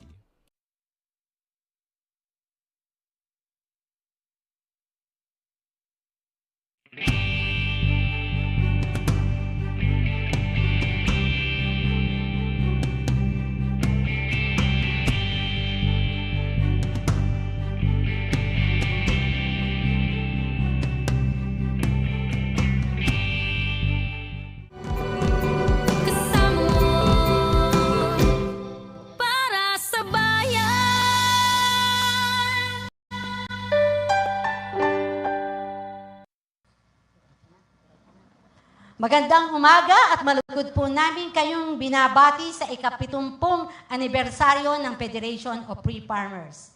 Para simulan ang ating programa, inaanyayahan po natin si President and Chairman Leonardo Montemayor ng Federation of Free Farmers upang magbigay ng kanyang pambungad na mensahe.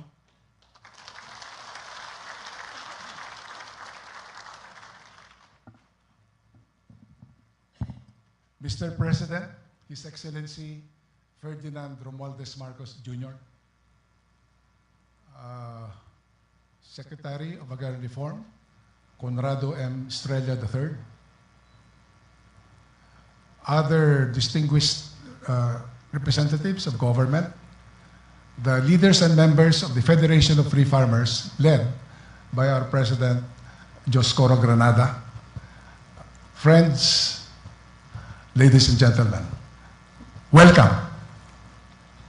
We are gathered here to celebrate the existence of the Federation of Free Farmers since its founding during the Feast of Christ the King on October 25, 1953. Today, the FFF stands proud as the oldest existing national organization of small farmers and rural workers in the country.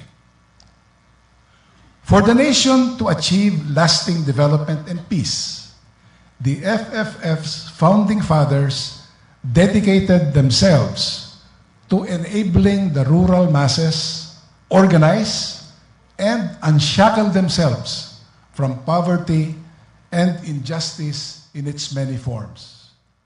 They drew inspiration from Catholic social teachings, which were the bedrock of the FFF's extensive education program for farmers and various sectors, such as students and the youth, the religious, professionals, and civil servants. The FFF Constitution emphasizes its role as the voice of farmers and as their bridge to government. From the presidency of Ramon Magsaysay to the present, the FFF has helped formulate and enact major laws, policies, and programs on agrarian reform and rural development. It has assisted tens of thousands of peasants with their agrarian problems, farm production, livelihood, and other issues. The presence of His Excellency Ferdinand R. Marcos on this occasion is deeply gratifying. The history of the FFF is intertwined with that of the Marcoses, including President Bongbong, Senator Amy, and Mrs. Imelda Romualdez Marcos, who were my colleagues in Congress. From 1968 to 1975, President Ferdinand E. Marcos Sr. attended the annual national conventions of the FFF, starting with our mass actions in Malacanang Freedom Park in 1968 and the marathon pickets at the Agrifina Circle in 1969, in the old Congress building in 1971, President Marcos Sr. never flinched from his sworn duty to face his constituents and act decisively on their concerns. During martial law, the FFF maintained its critical collaboration with him. This resulted in significant laws that, among others, expanded the scope of land reform not only in tenanted agricultural lands, but also in public lands suitable for social forestry, and in urban areas for poor landless residents therein. These reforms were buttressed by presidential decrees and issuances establishing support services programs for agricultural credit, irrigation, marketing support, and crop insurance, to name a few. Of late, the strong political will of our incumbent President and Congress ensured the passage of the new Agrarian Emancipation Act and the increased budget for agriculture and fisheries. I will be remiss by not acknowledging the FFF's productive relationship with Secretary Conrado M. Estrella III of the Department of Agrarian Reform and his grandfather, Conrado F. Estrella Sr., who served as the first DAR Secretary from 1971 to 1986. In closing, allow me to convey a special greeting to our co-workers in the Free Farmers Movement since the late 1960s. Although some decided to pursue their own pathways later, we never doubted your sincerity and readiness to serve the poor and the oppressed. The FFF will forever remember your contributions. As we move on to the next 70 years and beyond, let us all take to heart the President's call for national unity. Kung sama-sama, tayo'y magtatagumpay. Salamat po. Maraming salamat po, Chairman Montemayor. Sa puntong ito, inanyayaan po namin ang lahat na ituon ang inyong atensyon sa screen para panoorin ang audiovisual presentation ng Federation of Free Farmers. Beloved tiller of the soil, you are the most important worker in the country. You are the backbone of the nation. If you are sick, the nation cannot be healthy. If you are a slave, the nation cannot be free. Farmers of the Philippines, unite. United, you can lift your eyes with hope, for the future is in your hands.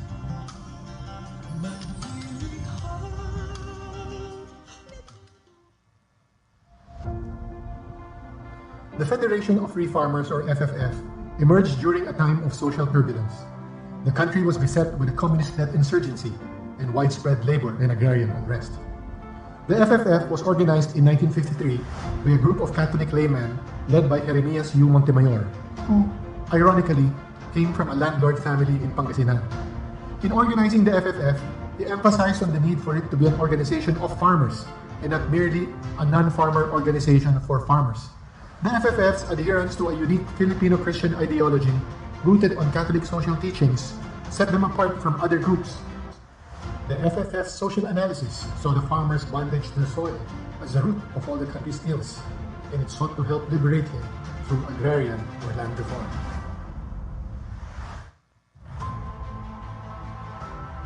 The FFF grew rapidly and had expanded from Luzon to Visayas and Mindanao by the mid-1960s.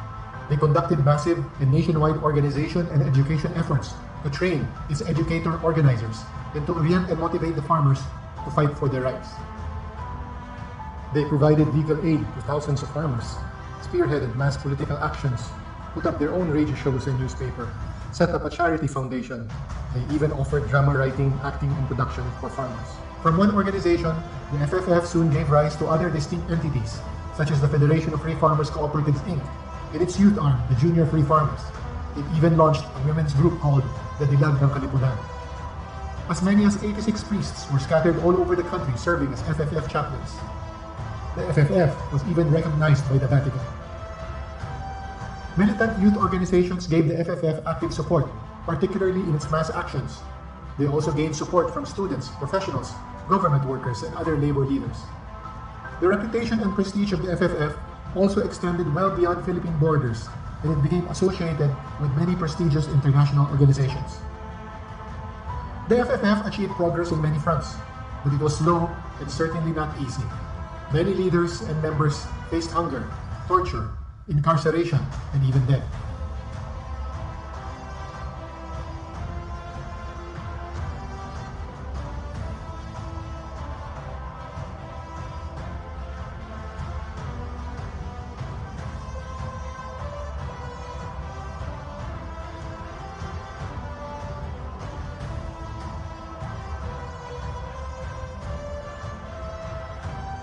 Up to that point, the FFF, together with other peasant organizations, had been instrumental in the enactment of practically all the relevant laws and regulations on agrarian reform since the presidency of Magsaysay. The very existence of the Department of Agrarian Reform and the Land Bank of the Philippines was a direct result of their efforts. When martial law was declared in 1972, several leaders, members, and supporters decided to go their own separate ways. The bulk of the members of the FFF decided to support the martial law government of President Ferdinand E. Marcos, and specifically its radical land reform program under Presidential Decree Number 27, or the Tenant Emancipation Act. During that period, the FFF was again instrumental in the issuance of various decrees protecting the rights of farmers under agrarian reform. It was also during this time that the cooperative activities of the FFF mushroomed and expanded to various parts of the country. Barrio cooperatives were organized into provincial primaries, and the FFCI decentralized into the Federation of Free Farmers Cooperatives, Inc., or FFFCI, which remains today as one of the most reputable agricultural cooperative federations in the country.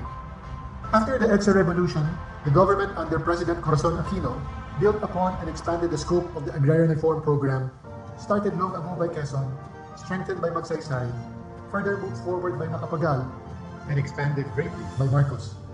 Most of the agrarian-related laws that have been enacted were maintained, cited, and improved upon by succeeding administrations. Throughout the 11 presidents who ruled the country since the FFF's founding, its work to protect and uphold the rights of the farmer was unbroken. As presidents came and went, the FFF remained where it had always been and shall always be, beside the Filipino farmer. And so, As the same kerosene that first sparked to life on October 25, 1953 burns brightly as ever, so too does the FFF's call to the beloved pillar of the soil remain the same. Farmers of the Philippines, unite! For the future is in your hands. Palakpakan po natin ang Federation of Free Farmers. At ngayon, inaanyayahan po natin ang Kalihim Conrado M. Estrella III ng Kagawaran ng Reformang Pansakahan upang ipakilala ang ating panauhing pandangal.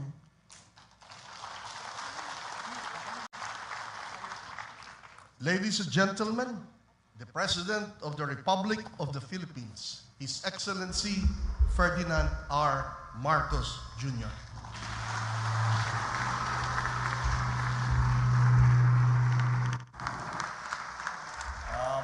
Thank you very much. Maraming salamat sa ating Reform Secretary, Secretary Conrado Estrella. The third, kailangan nang sabihin yung the third. Dahil yung lolo niya nag-start ng the. Please, sir, take a seat.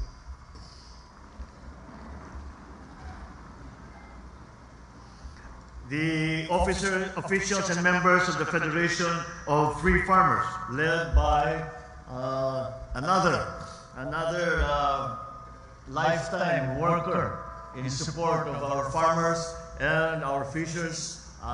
Aking nakasama sa 9th Congress nung siya ay sectoral representative dahil wala pang party list nun. Kaya meron kaming sectoral representative, si Chairman Leo Montemayor. Ang ating kasamahan sa pamahalaan, our partners of course in the private sector who are playing a very important part are in the development of our agricultural capabilities. Distinguished guests, ladies and gentlemen, good morning. It is with great pleasure that I join you as we commemorate the 70th founding anniversary of the Federation of Free Farmers. We celebrate today 7 fruitful decades of your long-standing cooperation and partnership with government in sustaining development in the areas of agri-fisheries, agrarian reform, and agricultural cooperatives, amongst others. Through your programs and initiatives, you have effectively elevated and empowered the voices of our small farmers, our fishers, and rural workers across the nation. This noble pursuit is the very essence of what my father, President Ferdinand Marcos Sr., strongly believed in, and a belief that I have certainly inherited. This is why it is worth recalling how we championed the cause of the Federation of Free Farmers and expressed this unwavering support for this organization.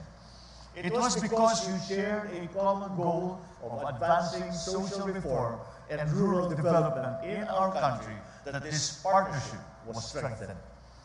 Indeed, this is the kind of uplifting synergy that we in government anticipate from our private sector partners, who ardently champion social justice and actively contribute to our nation's socio-economic advancement. So I urge all the members of the FFF to keep up the legacy of the founding members, keep it alive, stay true to the mission of uplifting all the lives of every Filipino rural worker. In line with that collective mission, I wish to reaffirm one of the top priorities of this administration, which is the enhancement of our agricultural productivity, the guarantee of our food supply, the affordability of our food supply, and our lessening dependence on importation. This includes pursuing policies that will support and protect the overall welfare of our farmers, our fishers, our manufacturers, and the consuming public. This administration is steering the growth of our fisheries and farming industries with urgency. With a substantial budget of 85.88 billion pesos for 2023 and a proposed budget of 92.4 billion pesos for 2024, I am optimistic that we can propel the modernization of our agri-fisheries sector. Among the many endeavors that we are pursuing is the strengthening of the various associations and cooperatives so that they can provide business and investment opportunities to their beneficiaries. This will definitely elevate the standard of living, improve the lives of the farmers and our fishers and that of their families. Let me also mention that as of 2023, the Department of Agriculture has allocated 4.73 billion pesos as an investment for the large-scale agriculture and fishery mechanization and modernization. You have my assurance that the government is striving to implement efficient mechanization strategies to reduce post-harvest losses and to ensure the optimal yield at an affordable cost. Another priority is to increase the exportation of our agricultural products, which has been an essential driver in the competitiveness of our economy. All of these plans, these programs, prioritizations are now being undertaken because of your constant cooperation with the government and your genuine service towards our farmers and our local communities. You have solidified your presence over the past 7 decades, and I eagerly anticipate an even deeper collaboration given our shared commitment. I thus enjoy all the men and women of FFF to continuously take part in supporting and empowering our farmers and fisherfolk. Malaki pong trabaho ang ating hinaharap dahil kailangan po nating ayusin ang buong sistema ng agrikultura na napabayaan ng matagal na. Mula pa siguro nung nagsimula ang agricultural reform nung panahon pa ng aking ama. Ngayon ay maraming ng pagbabago. Nag-iba na ang mundo, nakailang ikot na ang mundo. Kaya kailangan po tayo naman ay kailangan tingnan natin kung ano ang mga pangangailangan ng ating mga magsasaka, ng ating mangingisda upang maging mas maganda ang kanilang buhay dahil ang madalas nating marinig ay sinasabi natin kailangan nating itaas ang ating mga yield, kailangan nating itaas ang ating harvest at ang productivity natin. Totoo yan. Totoo po yan. Kailangan po nating gawin yan. Ngunit huwag po nating kakalimutan na dapat naman ay ang hanap buhay ng ating mga magsasaka at ang ating mga mangingisda ay maalagaan at mapaganda dahil yan po ang hangarin nating lahat para sa ating mga magsasaka at sa ating mga mangingisda. Kaya po, ito po ay napakalaking trabaho. Kaya kailangan po natin, hindi kaya ng pamahalaan na nag-iisa na gawin lahat ito. Kaya kailangan po natin ang tulong ninyo, kailangan namin ang sipag ninyo, kailangan namin ang advice ninyo. Dahil kayo ang nakaharap sa mga problema ng agrikultura na dinadaanan natin ngayon. Kaya po ay asahan po ninyo ang ating pamahalaan, ang inyong gobyerno ay nandito po upang gawin ang lahat, upang tulungan ang ating mga magsasaka na makapag-produce ng magandang ani, makapangisda ng sapat para sa ating mga kababayan at may pagbili naman ito sa presyo na abot kaya ng ating mga mamamayan. At kasabay din dyan, kailangan naman may magandang hanap buhay ang ating mga magsasaka at ang ating mga fisherfolk. And that's why I look forward to your endeavors that will contribute to our shared vision of Bagong Pilipinas and help us march towards achieving a food and nutrition secure Philippines. Once again, happy 70th founding anniversary. Maraming salamat sa inyong pakikiisa at serbisyo. Mabuhay ang FFF, mabuhay ang mga magsasaka at mangingisdang Pilipino. Maraming salamat po at magandang umaga po sa inyong lahat. Maraming salamat po, mahal na Pangulo.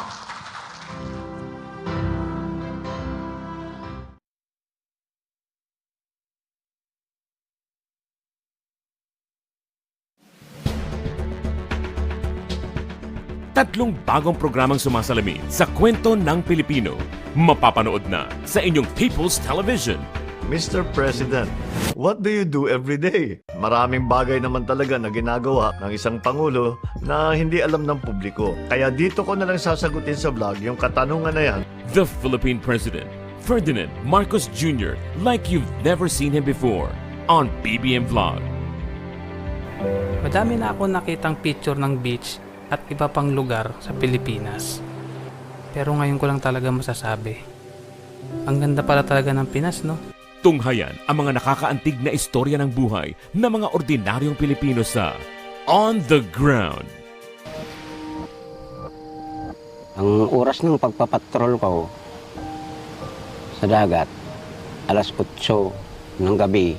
10 taong gulang pa lamang ako nang matuto akong magpayot. Ako pala si Alvin Cristobal. Isa po akong mandarames. At sumabay sa pagbuo ng mga bagong pangarap, katuwang ang mga programa ng pamahalaan para sa isang bagong Pilipinas. Tinupad niyo po yung pangarap namin. Na ang pangarap po namin ay pangarap niyo rin po pala para sa aming mga mahihirap. BBM Vlog, On the Ground, Bagong Pilipinas. Mapapanood na dito lang sa PTV, ang pambansang TV. Disaster Watch. Alamin ang Modified Tropical Cyclone Wind Signal System para sa mga parating na bagyo. Signal number 1. Isa itong tropical depression na nagtataglay ng bahagyang lakas ng hangin at tatama sa loob ng 1.5 araw. Walang pasok ang mga bata sa preschool.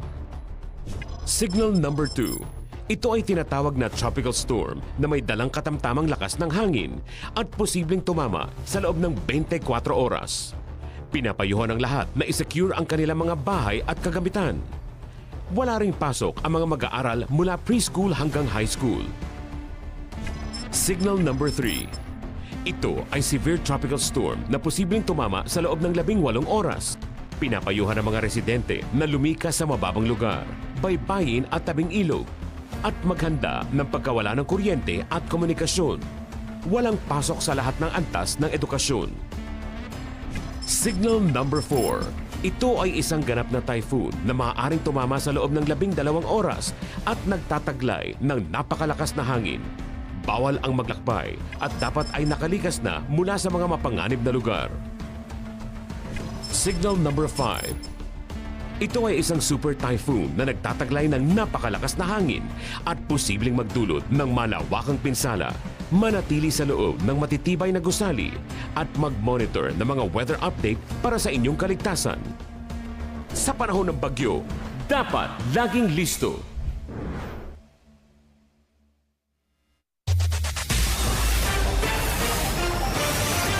Magandang umaga, narito na ang PTV Balita ngayon. Kapwa nilinaw ng mga pinuno ng AFP at PNP na walang anumang destabilization plot ngayon laban sa administrasyon. Sa panayam sa media matapos dumalo sa special joint session ng Kongreso, sinabi ni AFP Chief Romeo Bronner na na-misinterpret lang ang kanyang unang pahayag. Wala umanong namumuong destabilization kundi may natunugan lang sila na may ilang nagtatangka. Sabi naman ni PNP Chief Benjamin Acorda Jr., solid ang suporta ng hanay ng pulisya sa administrasyon. For us, sa PNP side, wala tayong nakikita. And we are very much confident the government is very stable. Pag sinabi natin plot, parang plano na ito na i-execute na lang. No? So, ang sinabi ko during my statement, was that may mga naririnig tayo ng mga ugong-ugong ng mga destabilization efforts, no? Yun yung specific word na ginamit ko. So I did not use the word plot. But the context of that speaking engagement was that I was talking to our troops, no? Yung mga sundalo natin, mga sailors, mga marines, mga airmen. At ang sinasabi ko dun sa statement ko was that I was reminding them na dapat bilang mga sundalo, we should take our oath, yung oath na kinuha namin, no, seriously, that we would protect the Constitution and the duly constituted authorities at hindi dapat kami sumasali sa kahit na anumang mga movements, no, na meron dyan. Kinilala ng Overseas Workers Welfare Administration ang Pinay caregiver na si Angeline Aguirre sa pamamagitan ng isang Heroes Welcome sa kanyang bayan sa Binmalay, Pangasinan. Si Angeline ang OFW na napatay sa Israel dahil ayaw niyang iwan ang matandang Israeli na alaga niya. Pinangunahan ni OWA Administrator Arnaldo Ardel Ignacio at DMW OIC Hans Leo Kakdak ang seremonya sa Binmale. Dumalo rin si Pangasinan Governor Ramon Guico III at ilang lokal na opisyal. Iniabot ng OWA ang ilang benepisyo sa pamilya ni Angeline, kabilang ang 220,000 pesos na death and burial benefits at 15,000 pesos na educational at livelihood assistance. Nag-abot din ng 100,000 pesos si Governor Guico. Nakikita niyo po na ang pamahalaan nagkakaroon ng pagkakaisa to address a problem such as what we are experiencing now. At nararamdaman nyo, nakikita nyo na ang pamahalaan ngayon ay hindi nangiiwan. At hindi nyo kailangan abutin, kami po ang lumalapit, kami po ang nananatili sa inyong piling at hindi kami bumibitaw. At yan ang mga balita sa oras na ito. Para sa iba pang updates, i-follow at i-like kami sa aming mga social media accounts. Ako po si Dominic Albelor.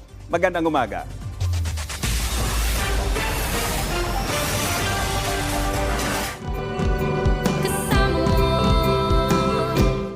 Para sa bayan.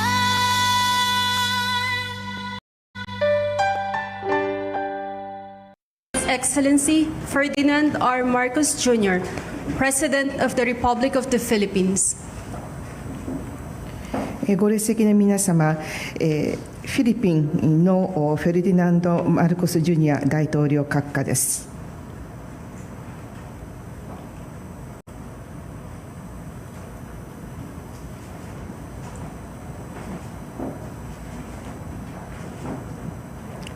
His Excellency Kishida Fumio, Prime Minister of Japan. また日本の岸田文雄総理大臣閣下。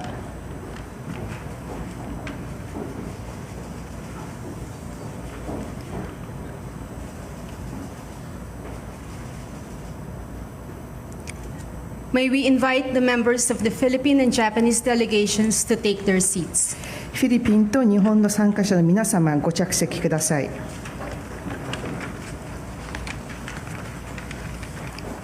May we invite the President and the Prime Minister to witness the exchange of notes for the official security assistance from Japan to the government of the Republic of the Philippines and for the non-project grant aid on the acquisition of construction equipment for the road network improvement, implementation, and disaster quick response for the Bangsamoro Autonomous Region in Muslim Mindanao. 日本によるフィリピン共和国政府に対する政府安全保障能力強化支援の文書の交換、並びにバンサモロムスリムミンダナオ自治地域に対する災害復旧用重機供与の文書交換につきまして、大統領並びに総理大臣に立ち会いをお願いいたします。The two exchange of notes signed by the Philippines and Japan signify the desire of both countries to continue to deepen and strengthen bilateral relations, particularly in the areas of maritime domain awareness and disaster response. フィリピンと日本によって署名されたこの2つの交換文書は、二国間関係、特に海洋状況把握、そして災害復旧の分野において、その両国関係を深化させ、強化させ続けたいという両国の希望を表しております。May we invite the Honorable Enrique A. Manalo, Secretary for Foreign Affairs of the Republic of the Philippines, and His Excellency Koshikawa Kazuhiko, Ambassador of Japan to the Republic of the Philippines, to exchange the signed exchange of notes. ではフィリピンのエンリケ・マナロ外務大臣、並びに日本の駐フィリピン越川和彦大使に文書の交換をお願いいたします。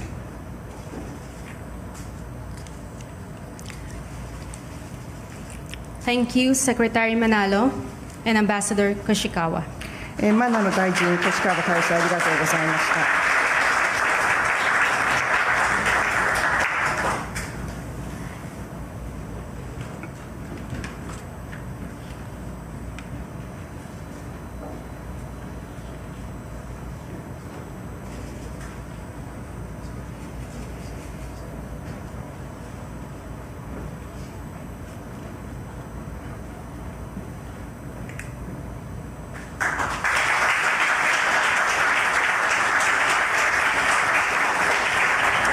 Thank you once again, Secretary Manalo and Ambassador Koshikawa.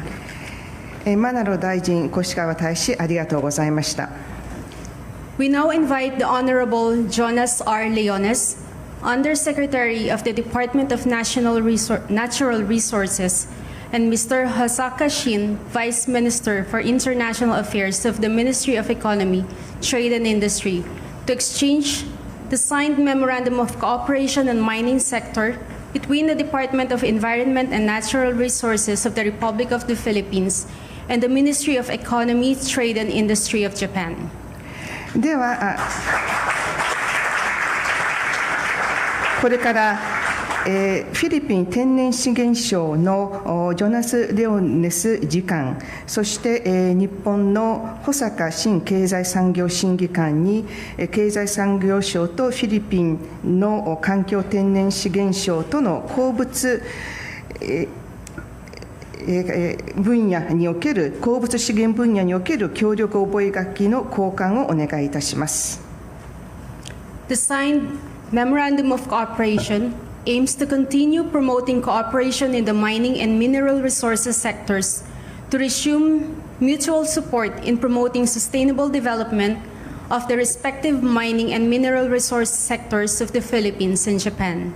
この協力覚書はフィリピンと日本の双方の鉱業・鉱物資源セクターの持続可能な開発を促進する上で相互の支援を再開するための鉱業・鉱物資源分野の協力を促進することを目指したものです。Thank you, Undersecretary Leones and Vice Minister Hasaka. レオネス次官、保坂審議官、ありがとうございました。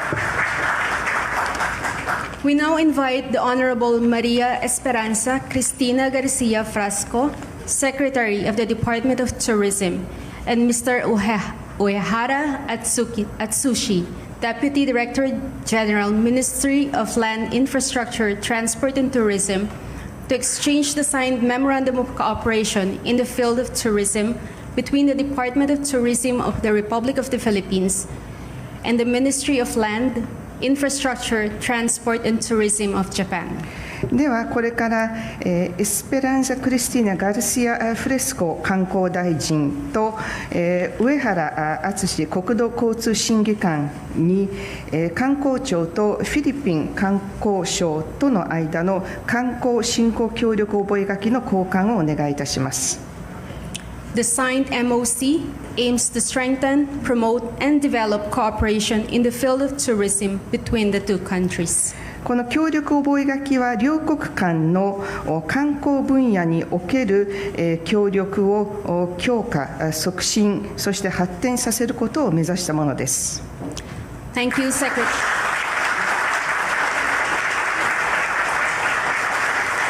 Thank you, Secretary Garcia Frasco and Deputy Director General Uehara. ガルシア・フラスコ大臣、上原審議官、ありがとうございました。This concludes the exchange of signed agreements.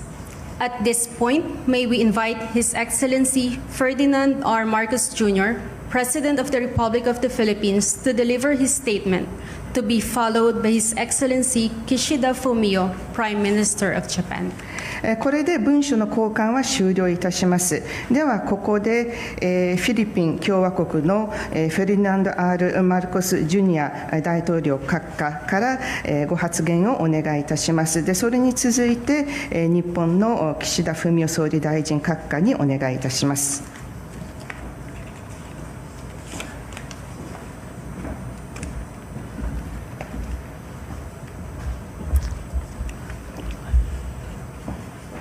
His Excellency Kishida Fumio, Prime Minister of Japan, Madam Kishida Yuko, who will join us later, esteemed ministers and officials of both the Philippines and of Japan, distinguished guests and fellow government workers, members of the media, ladies and gentlemen, good evening. 岸田文雄総理大臣閣下、またこの後加わっていただく岸田裕子夫人、また大臣各位、両国の大臣各位、政府関係者、メディア、また出席の皆様、こんばんは。It is my distinct pleasure and honor to welcome His Excellency Kishida Fumio, the Prime Minister of Japan, today here at Malacanang Palace. His visit marks another important milestone in the strategic partnership between our two countries. It is a testament to the strong commitment of both countries to further strengthen our bilateral relations. 本日こちらマラカナン宮殿におきまして、岸田首相をお迎えできることは大変嬉しくまた光栄なことでございます。二国間のパートナーシップをさらに強めるマイルストーンでありますし、両国間の関係強化のコミットメントを表しております。We are honored by Prime Minister Kishida's return official visit to the Philippines. We had a very productive and insightful discussion that covered many important aspects of our bilateral relations and how we can further work together to reach our full potential. またこの度公式に岸田首相をフィリピンにお迎えすることができて大変嬉しく思います。大変生産的で洞察に富んだ議論をすることができましたし、これが二国間の協力関係の重要性を表し、さらなるポテンシャルを表していると思います。Our talks have been wide-ranging, covering political, security, defense, trade and investment, development, and people-to-people ties. 非常に幅広い分野について議論いたしました。政治、安全保障、開発、投資、貿易、それから人と人との絆。These wide-ranging discussions are a manifestation of how robust our bilateral relations have become in the last 67 years. Our official engagements with Japan have expanded in the past decades to include cooperation between and among our coast guards as well as our armed forces. 幅広い議論をすることができましたけれども、それは二国間の関係の強さがここ6、7年の間発展したということを表していると思います。幅広いテーマの話をいたしました。その中には沿岸警備隊、あるいは両国軍自衛隊との間の協力関係の強化というテーマも含めました。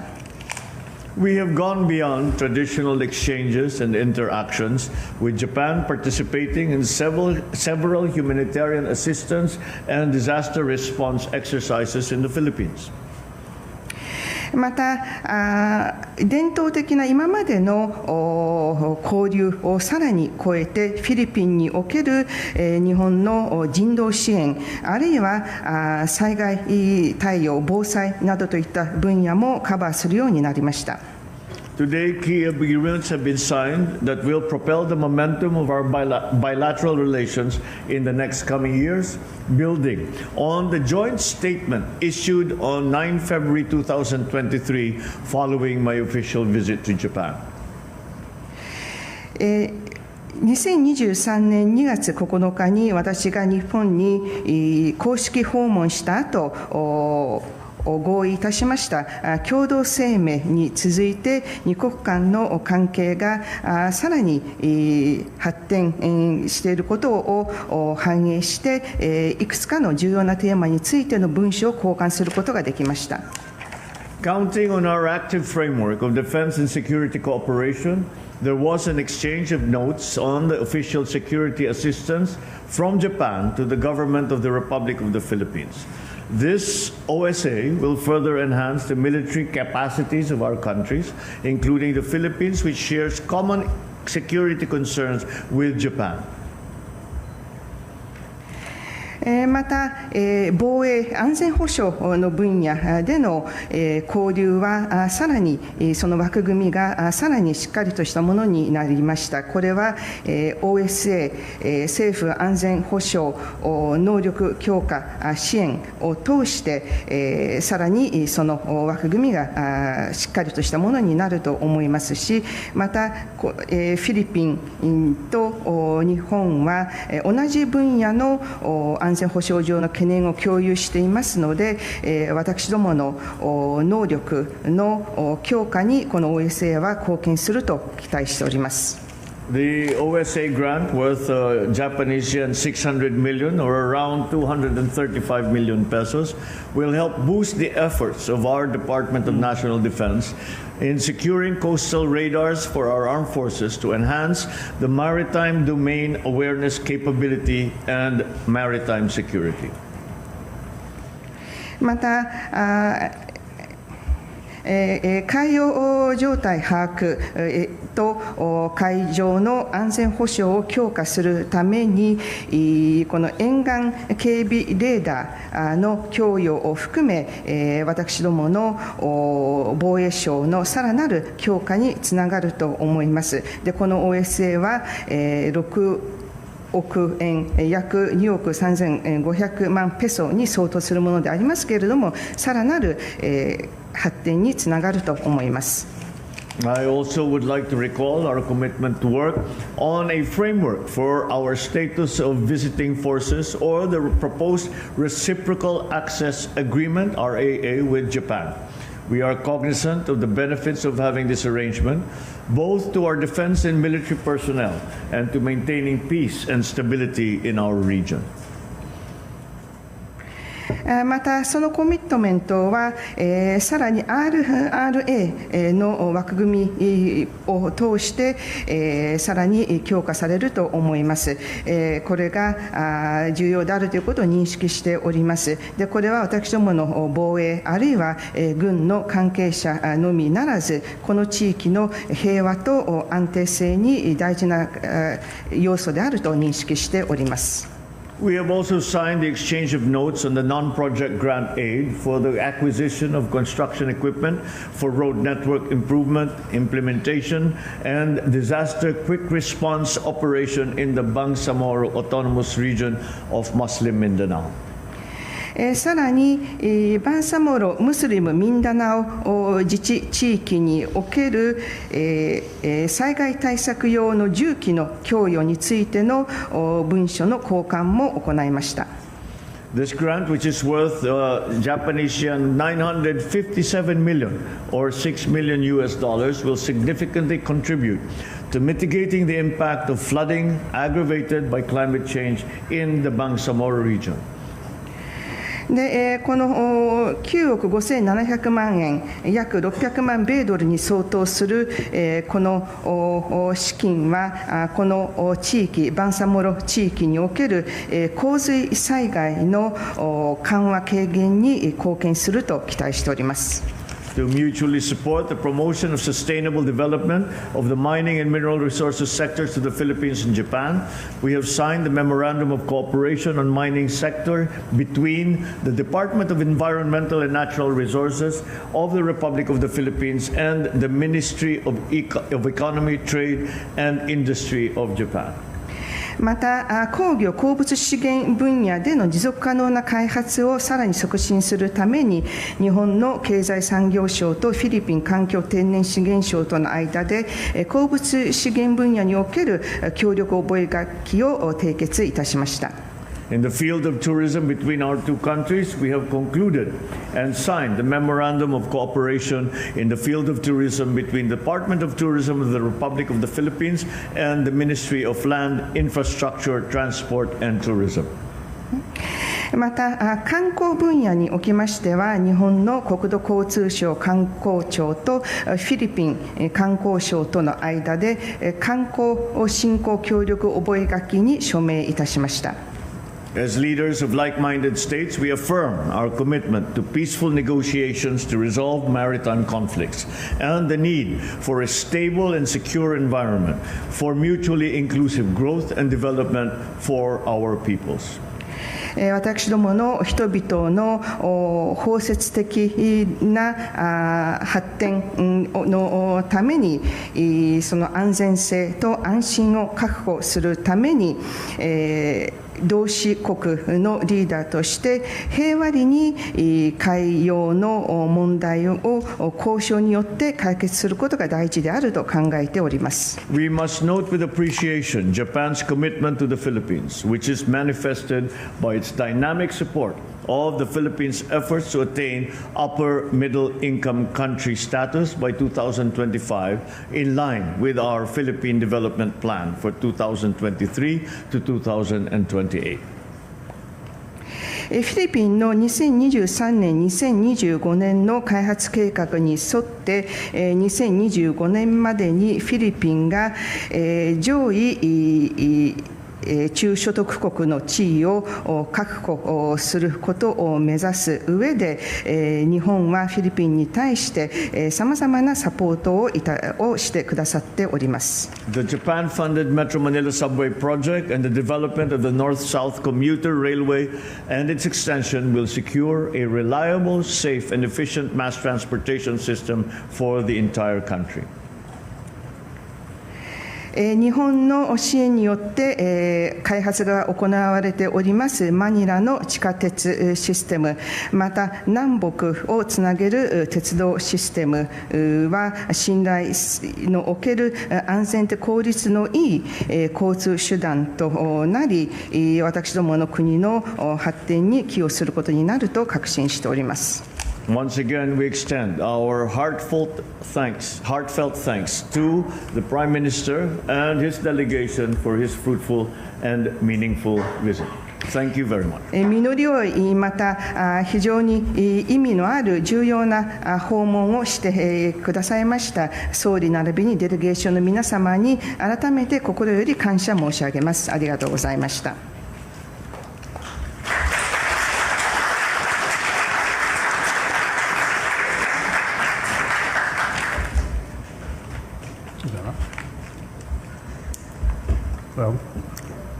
Magandang gabi po sa inyong lahat.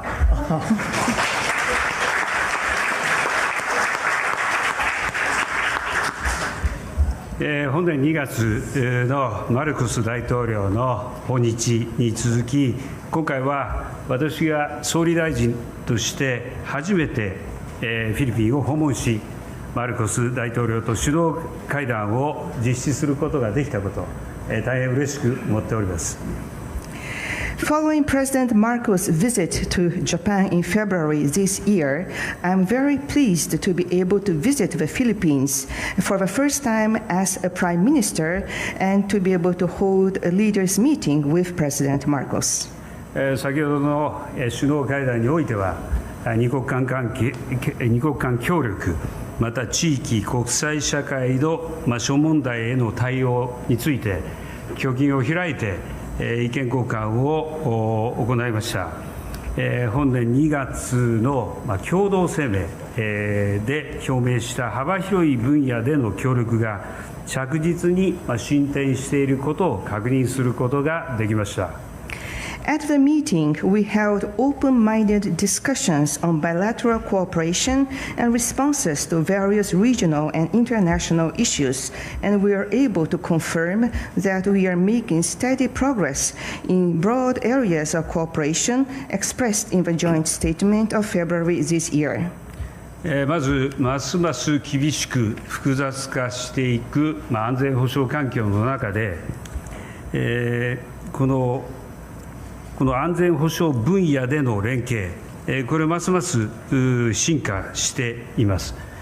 特に本年新たに立ち上げた政府安全保障能力強化支援 OSA の第1号案件として、フィリピンの沿岸監視レーダーの供与に合意できたこと、これを嬉しく思っています。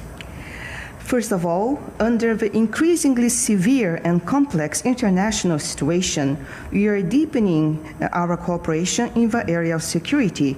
And in particular, I am happy that we are able to agree on the provision of a coastal surveillance radar to the Philippines as the first project under the newly launched Official Security Assistance, OSA, this year. また、部隊間協力円滑化協定 RAA の交渉開始を決定したほか、日米非3カ国の協力をさらに強化していくことでも一致をしました。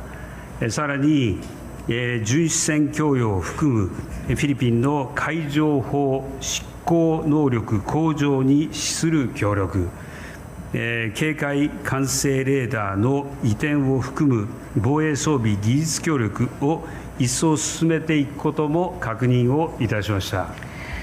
And further, decision was made to start negotiations on the Reciprocal Access Agreement, RAA, and agreed to further strengthen trilateral cooperation among Japan, United States, and the Philippines.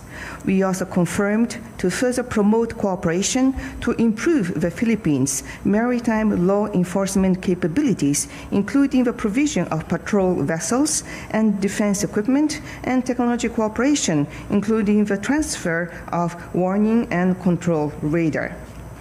経済分野においては、マルコス大統領のビルト・ベタ・モア政策に基づき、ダルトンパスやマニラ地下鉄といったインフラ整備について引き続き官民挙げて支援していくことを表明いたしました。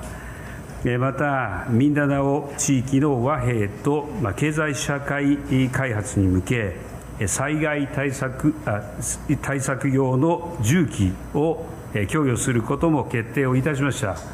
加えてスマート農業やオープンラン、脱炭素、エネルギー移行、観光などの分野での協力を進めつつ、来月のアジアゼロエミッション共同体 AZEC 首脳会合も見据えながらしっかりと連携をしていきます。In the area of economy, I mentioned we will continue with the public-private support for infrastructure development, such as the Dalton Pass and the Manila Metro, in line with President Marcos' Build Better, More policy. And also decision was made to provide heavy equipment for disaster management to help peace and economic and social development in the Mindanao region. In addition, we will continue to cooperate in areas such as smart agriculture, open RAN, decarbonization and energy transition, and tourism, while keeping a close eye on the next month's Asian Zero Emission Community AZEC Summit. 地域情勢に関しては、まず緊張が高まるイスラエル・ガザ情勢について議論をしました。私からハマス等によるテロ攻撃を断固として非難するとともに、人質の即時解放、一般市民の安全確保、またすべての当事者が国際法に従って行動すべきこと、周辺国への波及防止と事態の早期沈静化、ガザの人道状況の改善が重要であるとの日本の立場を説明いたしました。And on the subject of the regional situation, regarding the recent situation in Israel, we agreed that we condemn the terror attacks by Hamas, and we expressed concerns about the situation of a hostage and also the safety and security of the people, and that all parties should abide by the international law and prevent spread of a situation into the surrounding countries, and that it is important to establish such a peaceful situation in Gaza. また東シナ海、また南シナ海の状況に対する深刻な懸念を共有しました。力による一方的な現状変更の試みは容認できません。北朝鮮への対応等についても緊密に連携していくことを確認いたしました。And also, we shared serious concerns about the situation in the East China Sea and the South China Sea, and that attempt to unilaterally change the status quo by force is unacceptable.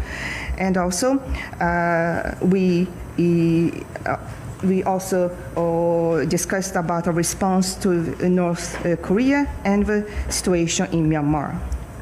この後の晩餐会でも国際情勢をさらに議論し、意見交換することとしております。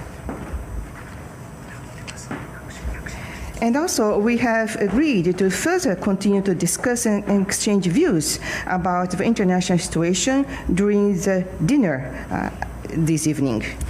こうしたフィリピンとの具体的な協力を通じて、法の支配に基づく自由で開かれた国際秩序を維持強化し、人間の尊厳が守られる世界を確保していきたいと思っています。And we want to secure a world where the dignity of the people can be maintained and secure peace and safety in the world through international cooperation, such as cooperations that we have with the Philippines. 12月には東京で日 ASEAN 友好協力50周年特別首脳会議にマルコス大統領を改めて日本にお迎えします。ASEAN との関係強化のみならず、本日の議論を踏まえ、フィリピンとの二国間関係をさらに発展させることを楽しみにしております。So in December, I will once again welcome President Marcos to Japan for the commemorative summit for the 50th year of ASEAN-Japan Friendship and Cooperation in Tokyo, and I'm looking forward not only to strengthen our relationship with ASEAN, but also to further develop our bilateral relationship with the Philippines based on today's discussion. 本日はありがとうございました。サラマポ。Thank you very much.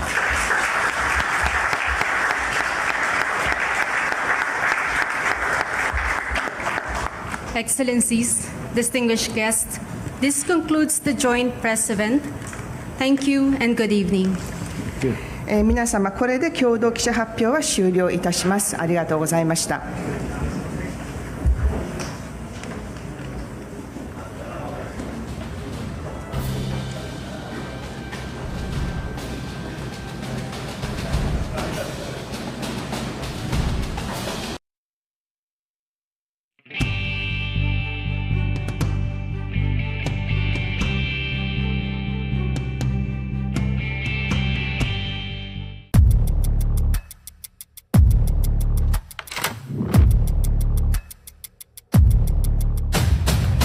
Ngayong linggo sa Masters of the Game. You know, she's one of our greatest athletes. She's one of the greatest track and field athletes that the Philippines has ever had. Wala akong kamuang sa mundo, pero laban lang, matapang, wala akong pinipili. Ako si Bill Velasco, hanggang sa susunod na kabanata ng Masters of the Game. Masters of the Game. Ngayong linggo, alas 8 ng gabi. Dito lang sa PTV.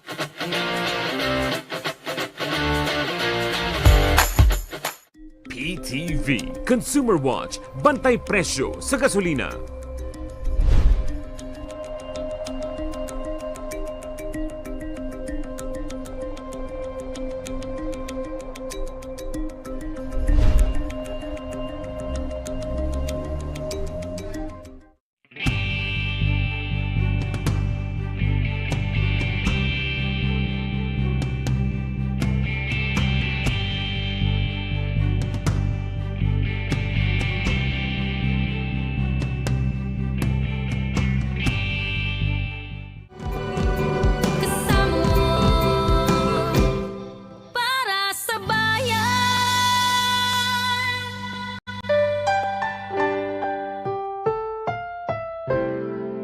Susunod na programa ay rated PG. Ito ay nangangailangan ng patnubay at gabay ng magulang para sa mga batang manonood.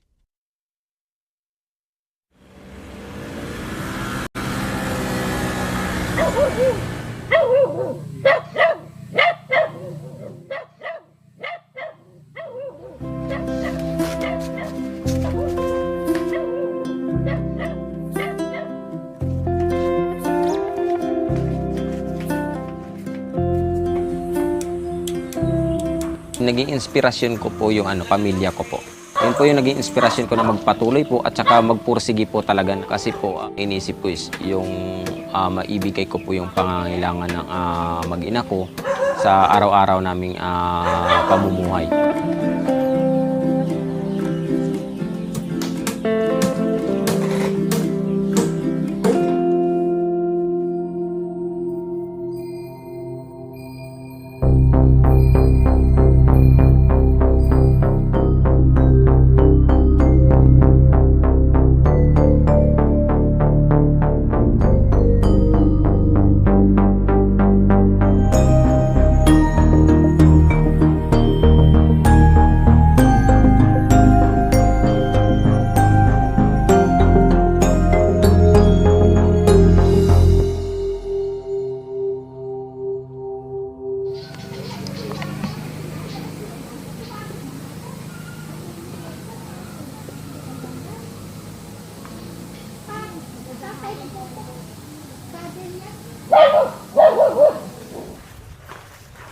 Ako po si Marjo Lardera, 37 taong gulang, nakatira po sa Barangay Loong, Concepcion, Iloilo. Yung kondisyon ko po nagsimula po nung pinanganak po ako nung yung nanay ko. Kasi po nasa menopausal stage po ako. Sabi-sabi nila na pag pinaglihi ka sa ganung bagay, ganun din po yung magiging output nyo. Yan, dito na tayo sa balong malalim. Yan, kukuha tayo ng tubig para ipandilig. Gumana daw po yung kanyang pinaglihian kasi natira nga po ito ng dalawang sipit ko, yung dalawang daliri ko lang, parang sipit daw po ng alimasag. Sa paglaki, una-una maraming challenges, maraming nangungutya, maraming mga pinagdaanan natin na discrimination.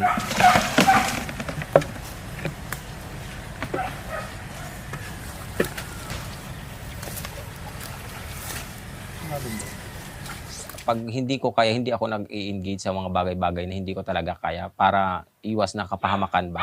Kasi bata pa ako, parang natatakot din ako subukan yung mga bagay-bagay na hindi ko pa ginagawa. So, ayun po, nung una, natatakot din naman kasi ako na magsugal kung baga. So, nung naglaon, sinubukan ko na makipag-engage at saka isugal na yung sarili ko sa mga bagay-bagay na ginagawa ko.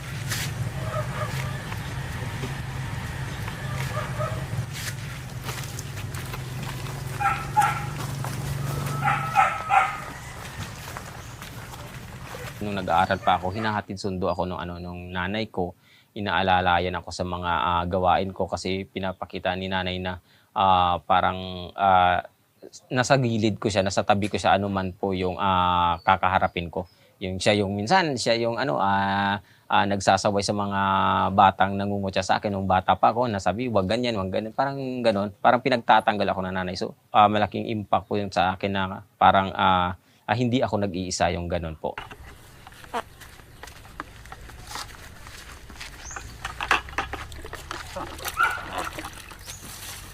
So, sa awa ng Diyos is nalampasan na rin po natin sa tulong po ng mga kaibigan, sa tulong po ng aking mga magulang na sumuporta hanggang sa masanay na po ako sa mga pagkukutya, masanay na po ako sa mga discrimination na ibinabato sa akin, hanggang sa huli na parang na-manage ko na po sa sarili ko na hindi ko dapat isipin yung mga pangungutya sa akin. Bugkos po magsumikap ako para po ay pakita sa kanila na kahit na ganito lang ako is kaya ko pong lumaban sa hamon ng buhay, kaya ko pong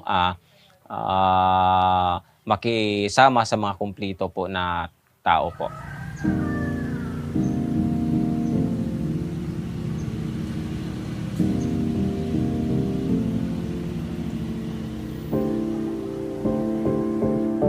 Dapat hindi na ako mag-nganak ulit kay siyempre siyam na sila.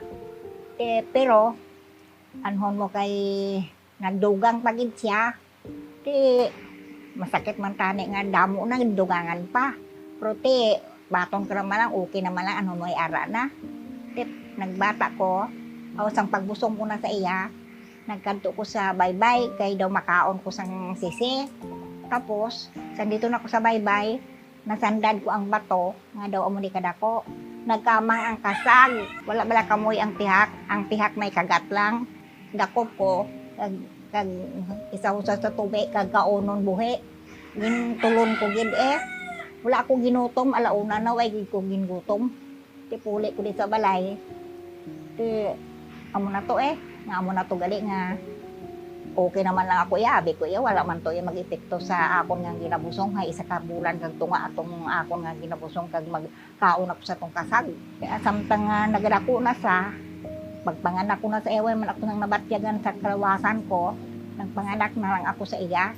Di pagwa na nga ako kay nga amo na siya nga wala sa sang kamay. Oo.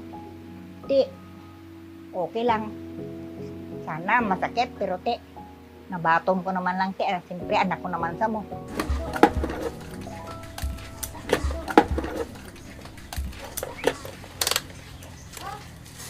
Samtang nagadako siya, nakita ko man ang kinaugali nga ginahimo niya. Nakita ko nga ang nahimo sang kamot, nahimo man sang tiilya. Masiling ko lang, proud man ako sa iya, kaya siyempre malakas man sa maghimo sang masarangan niya para makakita man sa sang iya man nga kabuhian sa ulihi. Kag nakita man sang mga upod niya nga daw malakas paganing na hibaluan niya sang sa ibang nga classmate ti abi mo. Oo. Daw lipay man ko kay talentado man siya. Kamusta si Marjo bilang isa kabata ninyo sa inyo? Si Marjo? Oo. Okay man, kay bisan hirap-hirap kami, bisan ganyan siya, natulungan niya kami. Kung anong makain niya, ginakain man namon. Amo na bala, mahigugmaon man siya, mapisan man siya. Kag madamo ang mga pangilala niya, tungod siguro, maayo man siya. Ang nakita ko sa iya, makita ko, maayos siya, kay maisog sa magpabinturar, sa paghimo, sa pangabuhian niya. Nakita man yun, bisan mahirap, ginagawa niya. Mag-drive sang salakyan, sang Rosco, kaya ya. Paano na pagbakal ya? Paano nga nagbakal ka? Sinaanhon mo na. Sinanay, hindi ko na pagbaklon ko, hindi ko kaya. Ipre lang ninyo ako. Siyempre, kasakit mo to ko nga wala ka mo, kung mag-drive ka sa lakyan. Nakita nyo ka drive sa? Kaya ya. Amo na feeling ko, nga ang makaya sang kamot, makaya sang tiilya.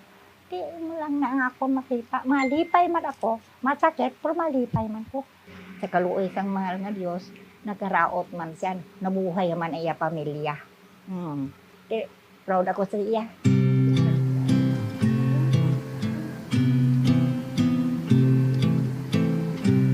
Bali nakapag-aral po ako nung college sa Central Philippine University po. Bali social work po yung aking course doon.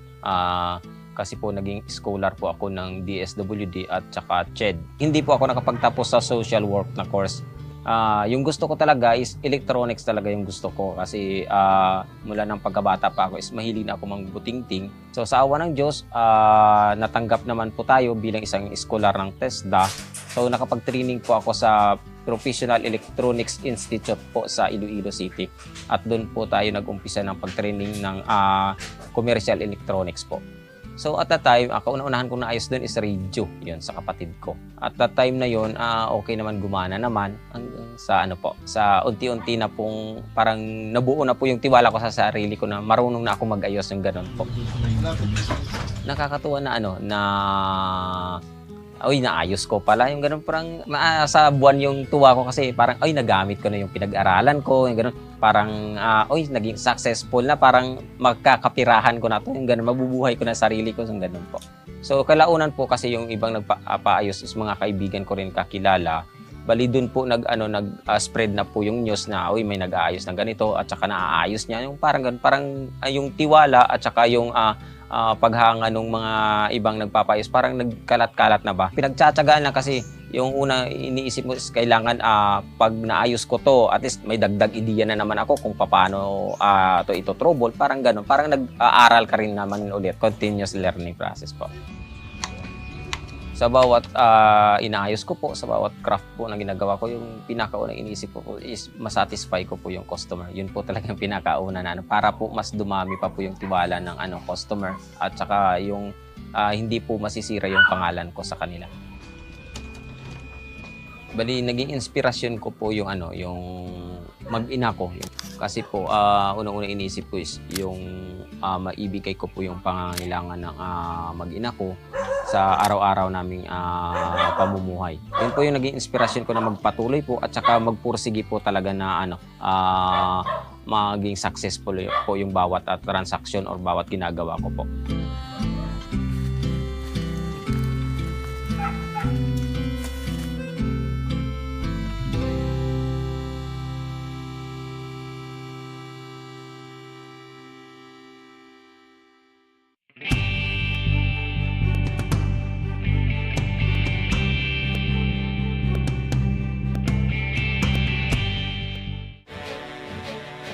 Ngayong Lunes sa On Assignment, bisitahin natin ang PRP Sierra Madre ng Philippine Navy at ang kalagayan ng ating mga kasundaluhan sa West Philippine Sea kasama si Bea Bernardo. Nagpapadala tayo doon ng mga tropa, nagpapadala tayo ng mga supplies. Hinanda ko na yung pamilya ko, pinaintindi na ito yung situation, wala ako ng ilang buwan, walang communication. Sa panahon ng makabagong teknolohiya, laganap din ang cybercrime sa bansa. Mga kwento sa likod ng mga panloloko, tinutukan ni Patrick De Jesus. Generally, lahat ng traditional crimes, basta pumasok siya sa internet or ICT, that is considered part of cybercrime. Ngayong Lunes, alas 8 ng gabi, dito sa inyong People's Television. Healthwatch, alertong pangkalusugan. Mag-ingat sa dengue. Ang dengue ay isang viral infection na nagmumula sa kagat ng lamok na Aedes, na sanhi din ng iba pang sakit gaya ng Zika virus at chikungunya. Ito ay nagdudulot ng mataas na lagnat, pamamantal, pananakit ng kasukasuan at kalamnan, panghihina, pagdurugo ng ilong, at pagsusuka at pagdurumi na may kasamang dugo. Ang mga sintomas ay karaniwang nagtatagal mula 2 hanggang 7 araw. Sa unang senyales ng dengue, kumonsulta agad sa doktor. Uminom ng maraming tubig at magpahinga at inumin ang mga gamot na nireseta. Iwasan din ang pag-inom ng aspirin at ibuprofen at ikonsulta muna sa inyong doktor kung iinom ng herbal o alternative medicine. Tandaan, ang kalinisan ang pinakamabisa nating panlaban sa dengue.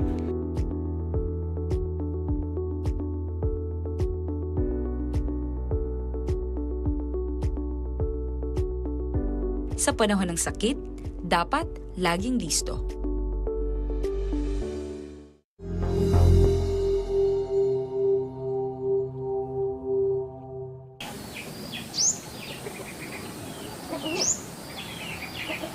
Hello mga idol! In this video, may dinala po sa atin dito na AM radio station. Ayan. So, bubuksan po natin para malaman natin kung ano po yung kanyang sira mga idol. Bali yung pagpasok ko po sa social media, una po si Mrs. po talaga yung nagre-reels. Hello mga idol, may dinala dito sa atin na Mickey amplifier. Ayan. So parang napagkatuwaan lang namin na kunwari pa may ginagawa ako, i-videos niya tapos ipopost niya sa reels. Sa napagkatuwa naman kasi nagbibilang kami ng mga viewers, nag-chat sa akin yung pamangkin ko sa first cousin, sabi niya isa naman mag-post lang ako, magsasayang lang ako sa load. Bakit daw hindi ko pasukin yung pagre-reels? May kita daw, sabi niya sa akin. Sabi ko, paano? Sabi niya, hindi, mag-post ka lang ng videos, baka mamonetize ka. So ako naman, i-grab ko namin ng opportunity, parang pinagkatuwaan lang namin. So ayun, unang-una, wala akaunti ng mga views, mga 100 plus, yung ganon. Masaya na kami pag umabot kami ng 300, 1,000, yung ganon. Parang kino-compare dati ni Mrs. yun. Sabi niya, reels ko umabot ng 12,000, sa'yo, ganyan lang, ganyan. Parang nasa-challenge lang ba? So ito na idol, naputo na natin. So balito po siya pagsasandalan po ng ating speaker. So at that time na yun, parang sabi ko, sige, mag-videos tayo, i-share natin kung anong yung ginagawa natin. So, si Mrs. yung taga-video. Nung time na yun, mahina talaga aming followers. So, okay lang sa akin kasi sabi ko parang pagkatuwaan lang ba. So, ito na po mga idol, butas na. O, diba? Bilog na bilog mga idol. Dati kasi, ako yung nagre-reels. Yung mga ginagawa niya is binibideo ko. Tapos, tinatry kong i-post sa reels. Nung nagtagala nun, pagpo-post ko, habang nagpo-post ako, diba, minomonitor mo din yung post mo. Sabi ko, ay, ang dami pala. Parang nakakatuwa naman pag maraming viewers. Tapos yung lahat diba, nag-earn na siya ng mga stars, may earnings na siya. Nawala yun. Namula yung dashboard niya, lahat namula. Parang nawalan siya ng ganak. Baka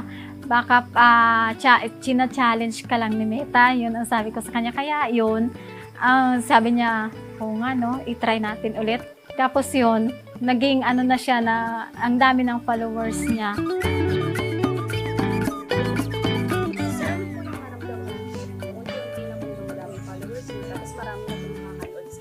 Ayun nga, natutuwa kami na may nabibisi sa amin na gano'n, isa kang inspirasyon. Parang natutuwa kasi ako, sabi ko sa sarili ko, nakikita ko yung paghanga ng tao na ay ganito pala, may natutuwa rin pala sa mga pinagpo-post ko. Sa mga post ko parang wala po kasing negative feedback. So doon nung nag-boost up yung sabi ko na sige, i-share ko buong bawat ginagawa ko araw-araw para po makita nyo na lumalaban ako sa buhay kahit ganito na sitwasyon ko, na makapagbigay ako sa inyo ng inspirasyon. Sabi ko ay marami palang nagmamahal sa akin. Doon po, natutuwa po kami. Diba? Yan. Yan yung soundbox na gawang paa. Hindi po to bali expertise mga idol ha. Base lang po ito sa aking pag-invento-invento.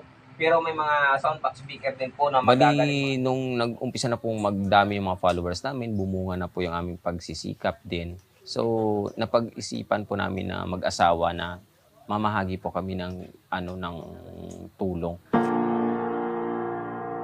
May nagpadala ng GCash, sabi sa akin, sir, imbis na star yung ibigay ko sa inyo, GCash na lang para makatulong. Sabi ko, sir, sige, yung GCash na ibibigay mo is itutulong ko po. Bali, hindi ko po yan kukunin pang personal ko.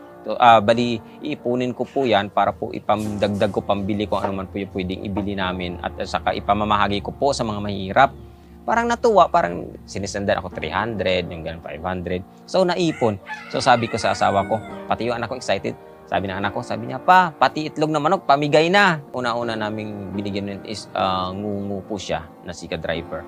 So, nung nagpasalamat siya at saka ngumiti, sabi ko, ay, grabe, ang nakakataba po ng puso na parang worth it din pala magbigay. Sabi ko nga, kahit mahirap lang tayo, natutuwa rin pala yung kapwa natin mahirap na mapagbibigyan po natin. So, sabi ko nga, kung pagpapala rin tayo ni Lord, sana kada buwan magbibigay tayo ng tulong. Sabi ko nga, kung makasahod lang is mas marami pa kaming mabibigyan. Sa kanya talaga ideya yon, yung pamimigay. Sa kanya talaga ideya yon. Tapos, kinonsulta niya sa akin, sabi ko, pwede naman kasi target namin na dati is yung mga senior citizen na nagpe-pedicab. Kasi every time na pumunta kami ng bayan, naaawa kami sa kanila kung minsan may mga matandang-matanda na ang sabi ng ibang tao, instead daw na siya ang tulungan, siya pa ang nagtutulong. Okay lang sa akin yun, masarap nga sa pakiramdam na marami kaming tinutulungan. So sabi ng ibang tao, 'di ba kung minsan may mga bashers talaga sa social media, sabi nila bakit pa daw sila kumukuha ng mga goods na pinamimigay namin, dapat nga daw siya ang tulungan. Kung minsan natatakot din, pero pinabahala na lang namin po lahat sa Panginoon yon. Siya na pong bahala sa lahat. Kasi okay lang naman sa akin na tumulong siya. Kahit mahirap lang kami. Okay lang, masaya naman kami sa aming ginagawa.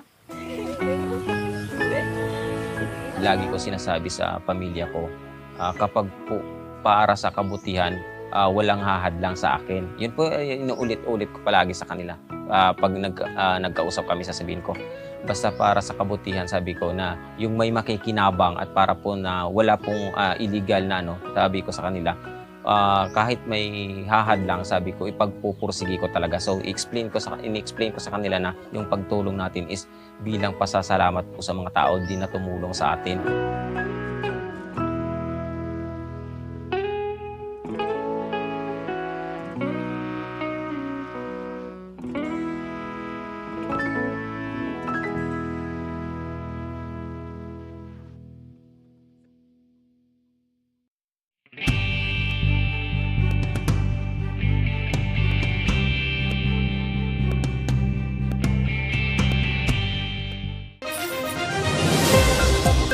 Isang oras na hitik na weekend balitaan ang sasa inyo tuwing Sabado at Linggo.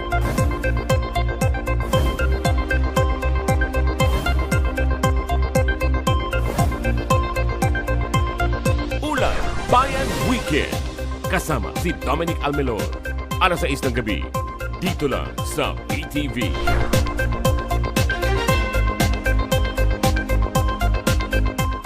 Disaster Watch.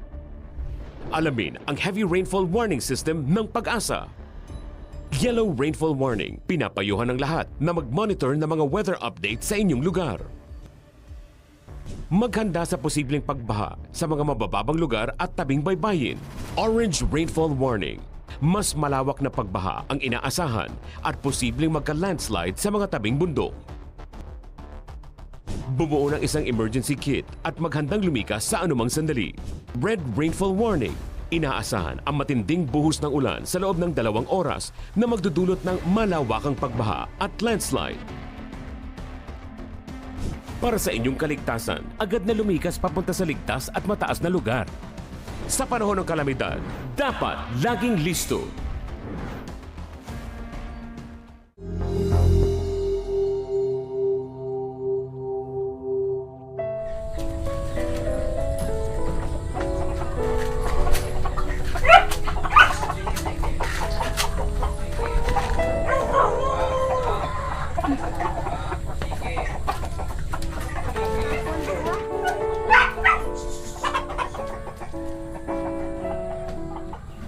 Bali nagkakilala po kami ni Mrs. nung nung namamasukan po ako bilang isang technician panday din po sa sa repair shop po ng aking kapatid doon sa Sara. Bali magkadikit lang po yung yung building nila. Bali siya po isang secretary doon sa tindahan ng mga appliances. May lalaki daw doon na nagkukumpuni ng amplifier, walang kamay. Hindi ako naniwala. Tapos kinaumagahan, bumalik siya ulit. Sabi niya, titingnan mo doon. Sabi ko, wag na. Baka sabihin niya, interesado ako sa kanya.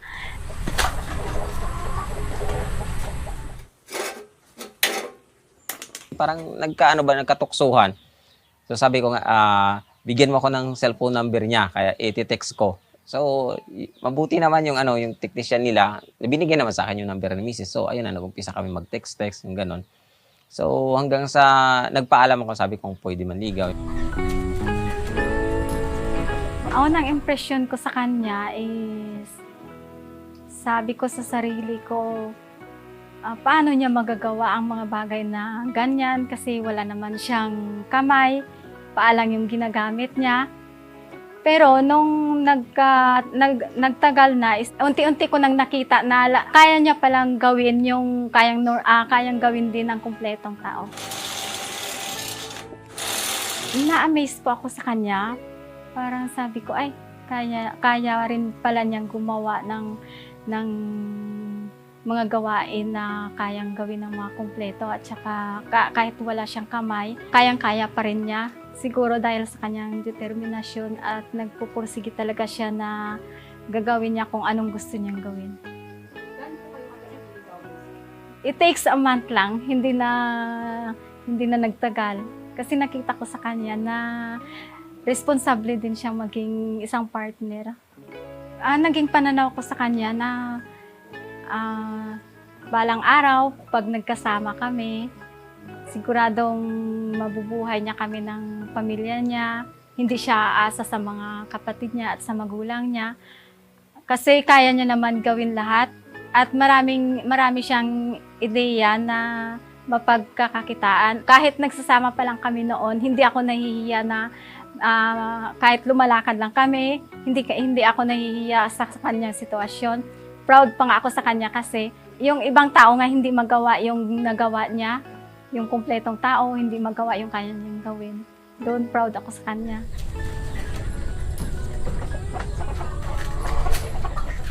Grabe talaga yung paglalaban namin doon sa relasyon namin kasi hindi kami tanggap sa ibang tao.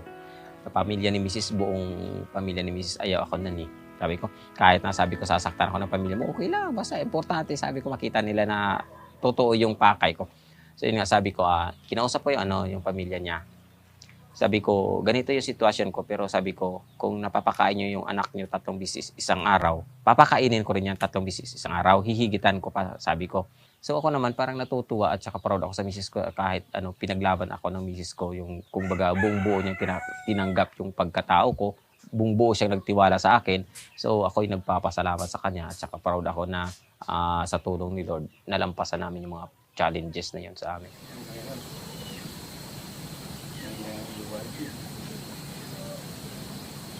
Nung mag-asawa lang kami, sinuportahan niya kami sa pamamagitan ng kanyang mga trabaho tulad ng pag-repair. Unang-una is nagre-repair siya ng mga appliances. Doon kami lahat kumukuha ng aming pangangailangan sa araw-araw. Lahat ng pangangailangan namin dito sa bahay, siya nang nagpo-provide sa amin. Pag gumawa siya ng incubator, tinutulungan ko po siya halimbawa, pag nag-assemble na po siya ng box na incubator, ako po yung tagahawak.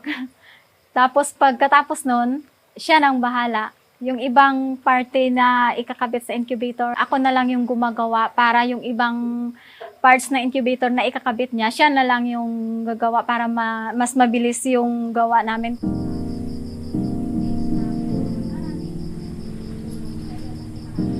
Yung mga struggles niya, kahit pagod na yan, sige pa rin yan. Nagsasabihan ko, magpahinga ka naman. Sabi niya, hindi pwede kasi pag nagpahinga ako, wala tayong kakainin. Wala tayong pera, wala tayong pambili ng mga makakain natin. Maraming tao na nakakilala sa kanya kahit ganyan lang siya. Lahat sabi ko nga mas daig pa niya yung kumpleto kasi yung ibang kumpleto hindi niya magagawa yung kaya niyang gawin. Ano po naman pagdating po sa pagpapamilya, yung start na po kayo ng pamilya, na sumagi po ba sa isip po na halimbawa po magkakaanak po kayo na baka maging katulad po ng po? Sabi ko, paano na lang kung ang anak namin maging katulad niya? Kung sabi ko, sana kung maging katulad niya, katulad din ang skills niya is mamamana din ng anak niya. Pero binabawi ko naman sa isip ko. Sabi ko, hindi naman siguro kasi hindi naman hereditary yung kalagayan niya. Masaya naman ako. Tapos sabi ko, nagpasalamat ako sa Panginoon. Sabi ko, kahit ganyan yung ama niya, kulang yung ama niya, pero binigyan niya kami ng anak na kumpleto. Yung malaking challenge sa kabila ng kalagayan niya, di ba hindi mo maiiwasan na may mga taong nagdi-discriminate sa kanyang katangian na ganyan ng wala siyang kamay. Kung minsan pinagsasabihan ako nila na bakit siya ang napangasawa mo wala naman siyang kamay. Paano yan? Paano siya magtatrabaho?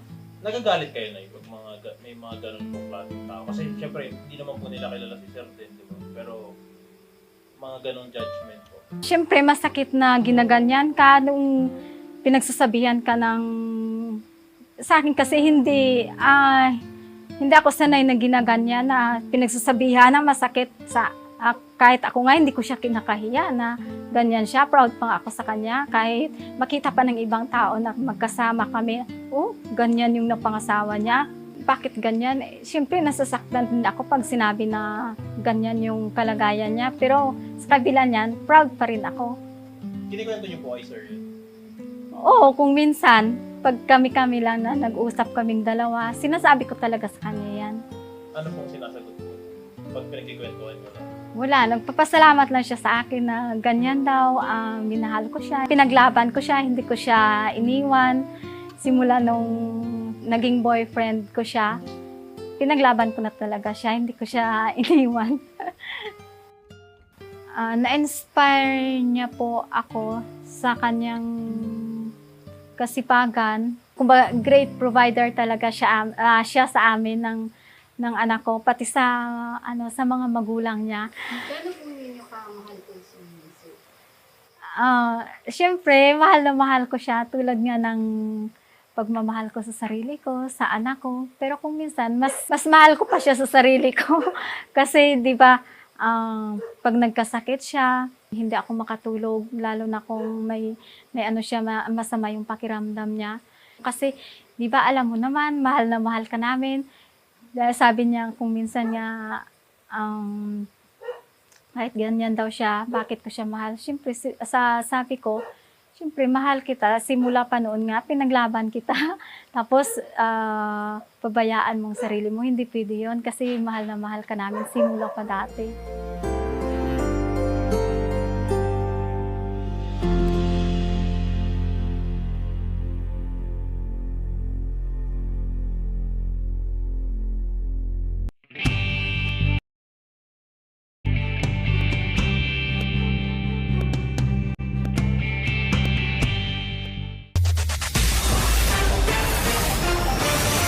Nagbabalik ang PTV Balita ngayon. Magandang balita po sa ating mga kabataang mag-aaral. Nagalok ng libreng sakay ang MRT3 para sa kanila bukas, November 6. Ayon kay DOTR Assistant Secretary at MRT3, OIC Georgette Aquino, bahagi ito ng kanilang pakikiisa sa pagdiriwang ng National Children's Month. Sa peak hours ng linya o mula alas 7 hanggang alas 9 ng umaga, at mula alas 5 ng hapon hanggang alas 7 ng gabi, makakasakay ng libre ang mga may edad 18 pababa. Kabilang sa mga ito ang mga estudyanteng nasa kinder, elementarya hanggang senior high school. Kinakailangan lang nilang magpakita ng valid school ID sa mga security personnel ng istasyon para maka-avail ng libreng sakay. Tugon din ito ng MRT3 sa kahilingan ng National Council for the Welfare of Children para sa espesyal na okasyon at bilang pagpupugay na rin sa mga kabataang Pilipino. Arestado ang 3 Chinese na sangkot sa pangingidnap umano sa kapwa nila Chinese sa Biñan, Laguna. Kinilala ng Laguna Police Provincial Office ang mga suspect na mga alias na Tan, Wei at Yang. Base sa investigasyon, dinukot ng mga suspect sa Pasay City nitong October 30 ang 29 anyos na babaeng biktima at dinala sa isang apartment sa Barangay Tubigan sa Biñan. Nang hingi umano ng 1 milyong pisong ransom at sasakyang BMW ang mga kidnapper, pero nagawang makatakas ng biktima kaya nakahingi siya ng tulong sa Biñan Police. Agad na natimbog ang mga suspect sa isinagawang hot pursuit operation. Na-recover sa kanila ang 1 baril at mga bala ng kalibre 45. At yan ang mga balita sa oras na ito. Para sa iba pang updates, i-follow at i-like kabe sa aming mga social media accounts. Ako po si Dominic Almelor. Magandang umaga.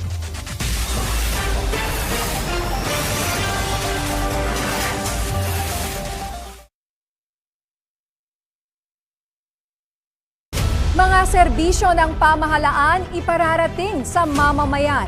Diretsahan ang usapan mula mismo sa kinauukulan. Samahan niyo po kami sa pagbibigay linaw sa mga mahalagang isyong pambayan, kasama ang mga iba't ibang ahensya ng pamahalaan. Dahil sa pagkakaisa at pagtutulungan, sama-sama tayong haharap sa isang bagong Pilipinas ngayon.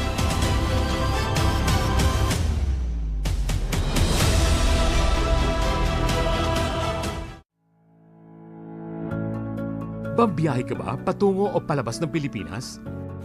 Register muna sa etravel.gov.ph. Pumunta sa eTravel website o iscan ang QR code. Sagutin ang online form. I-screenshot o i-download ang iyong personal QR code. At i-present ito sa inyong airline representative bago sumakay at sa quarantine officer sa inyong pagdating. Kailangan mag-register sa loob ng 3 araw bago dumating sa Pilipinas. Gayon din sa mga Pilipinong aalis patungo sa ibang bansa.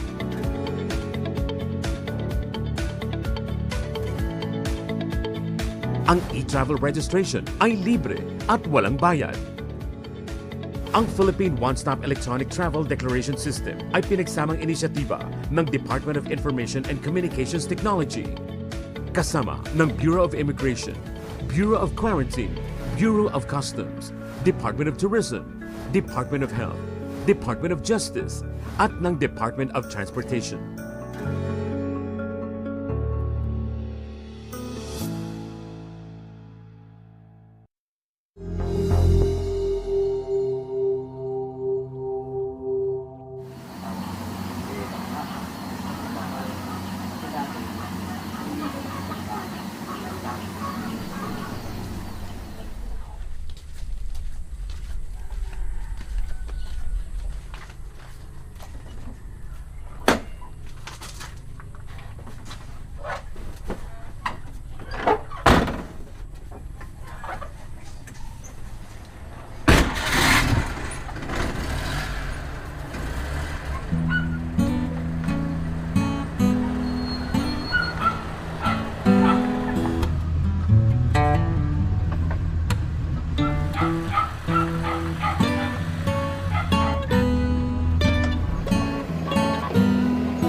Napita na gora ni karon.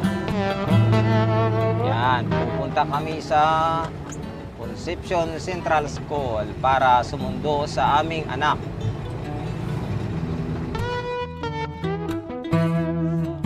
Bilang tatay sa anak namin, ipinagmamalaki ko siya kasi sa pagdidisiplina ng anak namin, isang sabi lang niya, talaga, susunod talaga sa kanya. Ang galing niya kasi magdisiplina ng anak. Kasi pag nagdisiplina yan ng anak, di ba, pagalitan niya, pagkatapos niyang magalit, ini-explain niya talaga sa anak namin kung bakit siya pinagalitan. So, malalaman ng anak namin na, ay, mali pala yung ginagawa ko kasi ini-explain na sa kanya ng papa niya na mali talaga yung ginagawa niya kung bakit siya pinapagalitan.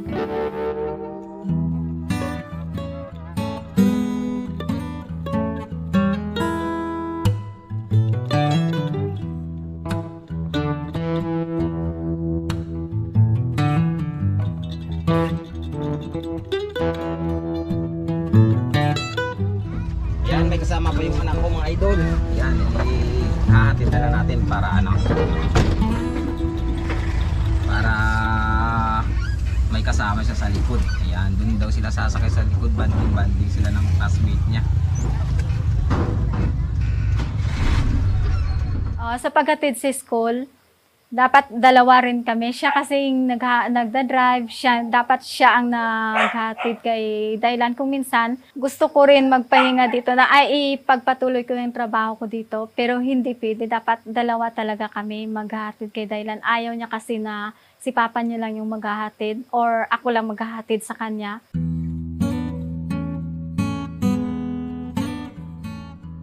Sa ngayon po bilang ama ni Daylan, ako naman po kasi ayoko po yung anak ko na lumaki po na na wala po yung guidance ko bilang isang ama. So hangga't kaya ko po i-guide yung anak ko para po sa kabutihan, yun po talaga yung pinaka-focus ko sa anak ko. Yung dinidisiplina ko po yung anak ko para po na hindi po siya malihis ng landas na mapabarkada sa masama or mapunta po sa mga maling gawain. Papasok na tayo sa bahay.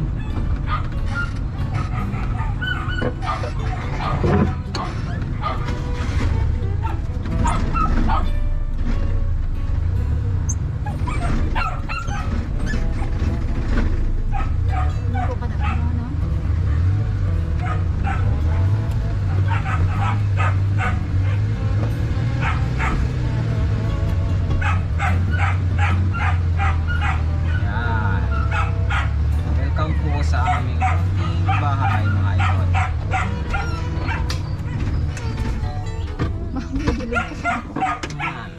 Dito na kami. Welcome home. Wow, perfect score ko na eh. Very good eh. So, dito na kami sa aming munting bahay.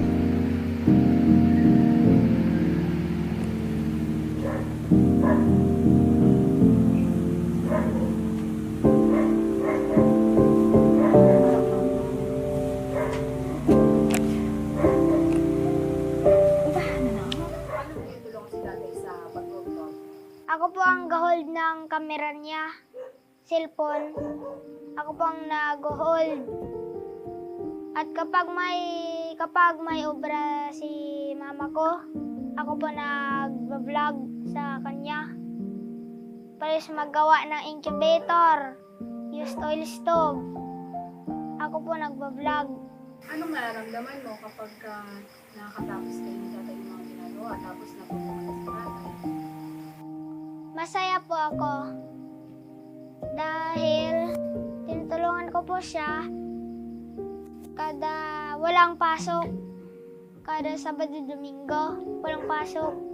Tinutulungan ko po siya magpugpog ng martilyo at mag-vlog. Binibintaya po sa ibang tao para makakuha kami ng pera, panggasto sa parehas ng kanin, ulam, at mga iba pang kailangan dito sa bahay namin. Papa?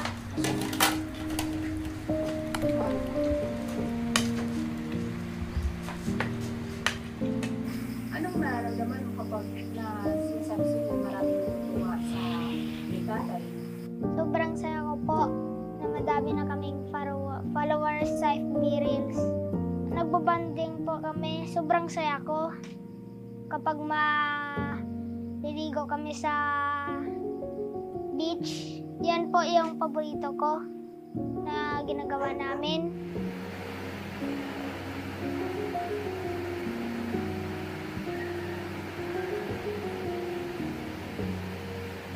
What's sa school? Pag nakikita nila na ba, kilala na, anong nararamdaman? Sinasabi nila? Sinasabi nila, kamusta naman po yung si Tatay Marjo? Sinasabihan ko po sila nga, maayos man lagay po. Tinutulungan ko lang po siya mag-vlog.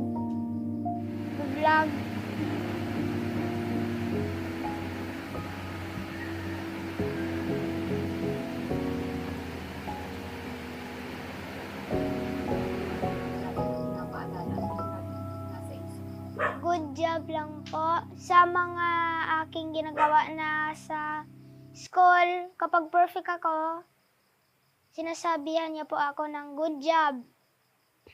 Mag-aral lang po ng mabuti. Para makagraduate ka po,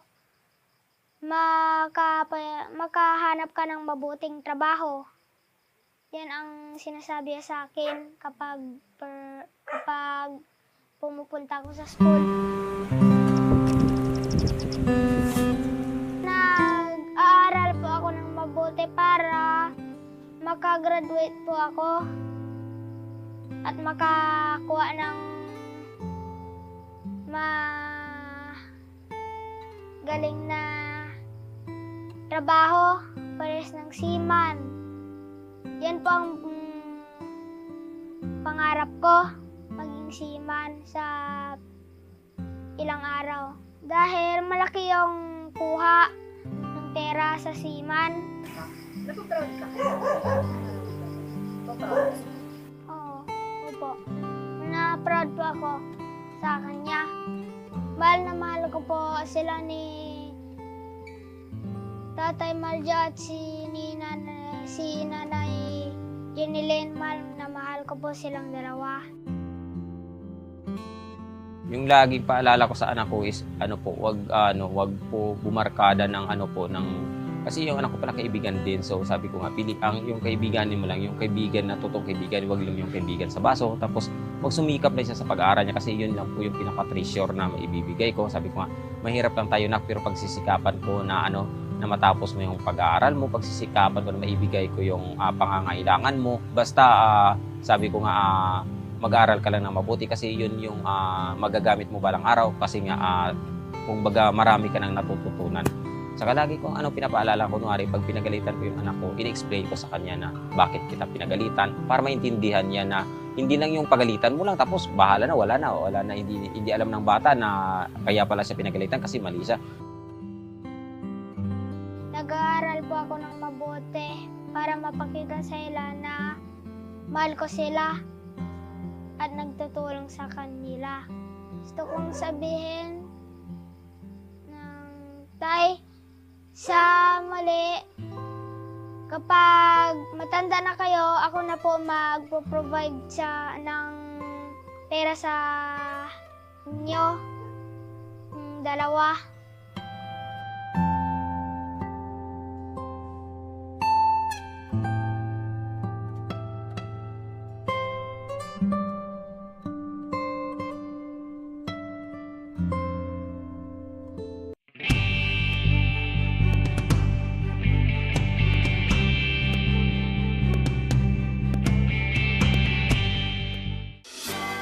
Pagpatak ng 1:00 ng hapon, sama-sama tayo tumutok sa sentro ng mga balita bilang mga tagapaghatid nyo ng tapat at napapanahong impormasyon. Kasama sina Audrey Goriseta, Naomi Tiburcio, at Angelique Lazo. Sentro Balita, Lunes hanggang Biyernes, 1:00 ng hapon. Dito lang sa PTV.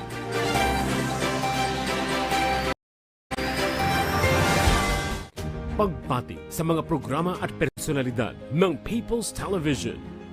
Chi Atienza Valdepeñas, Diane Medina, Audrey Coriseta, Fifi de los Santos, at Rise and Shine Pilipinas. Ang mga parangal na ito ay alay namin para sa bayan. Pato-pato sa langit. Tama na yung pistok. Sumali na lang sa political exercise. Ang tamaan sa may init na komentaryo. Baka pwede nang ibalik ang parusang bitay. Ay huwag magagalit. Kukonsintihin nyo ang kawatan dyan sa airport. Wow! Mike Abe, live. Balanse at walang prenong pagtatalakay sa mga pinakamaiinit na issue ng bayan. Lunes hanggang Biyernes, 9:00 ng umaga. Simulcast over Radyo Pilipinas. Mike Abe, live!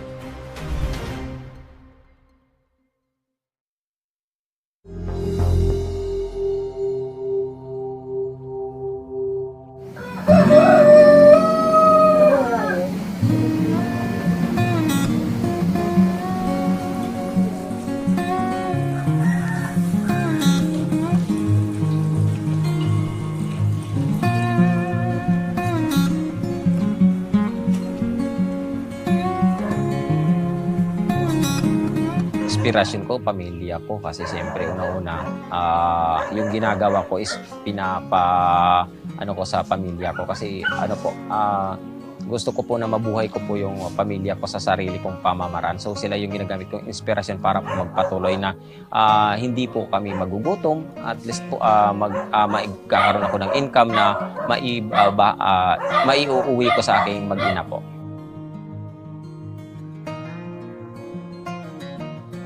Kahit PWD siya, hindi niya pinapakita na PWD talaga siya. Isang PWD na hindi kayang gawin ang kung anumang gawain. Pinapakita niya na kahit wala siyang kamay, kaya niya pa rin gawin lahat. Parang kumpleto lang yung pag-ano niya sa sarili niya, pagtrato niya sa sarili niya, parang kumpleto lang siya. Ay, yung mga aral na gusto kong makuha nila, ay lalo na sa mga PWD, kahit mga PWD kayo, may kapansanan kayo, magpupursige lang po kayo na kaya nyong gawin ang isang bagay. Itatak nyo lang sa isip nyo na kung kaya ng iba, kaya nyo ring gawin.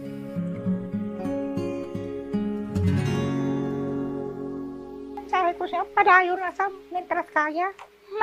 Magkilala sa may Diyos at libutan, importante, magkabuhi sa gugma. Punong-punong gugma. Kaya wala man perfecto eh. Trust kaya yaga, mo man sa, nag-obra man sa. Isa mabudlay, okay lang sa. Gaway lang abat yaga kapoy ah. Makapoy natin, pahuway-huway lang. So, ito na po mga idol, butas na. Sinishare ko po yung mga ginagawa ko para po makita nila na ano po, na kahit na ganitong sitwasyon ako, nagsisikap ako, lumalaban ako ng patas sa buhay. Kumbaga, gusto ko makipagbigay sa kanila ng inspirasyon po na magpatuloy po sa buhay. Kadalasan nakikita ko sa ibang mga PWDs, nag-ano lang po, nandidimos, yung ganun, parang easy money na lang na parang ayaw na magtrabaho kasi nawala na sila ng pag-asa. Ako naman po is, nag-videos po ako para bubuhayin ko po yung, kumbaga, yung pag-asa nilang natutulog na parang gusto ko buhayin yun, parang gusto ko ipakita sa nila, ay, si ganito nga, nagsisikap, bakit ako hindi magsikap, yung gano'n. Kagaya po nang sinabi sa akin ng isang kaibigan ko, sabi niya, kung kaya ni Popong, kaya rin namin.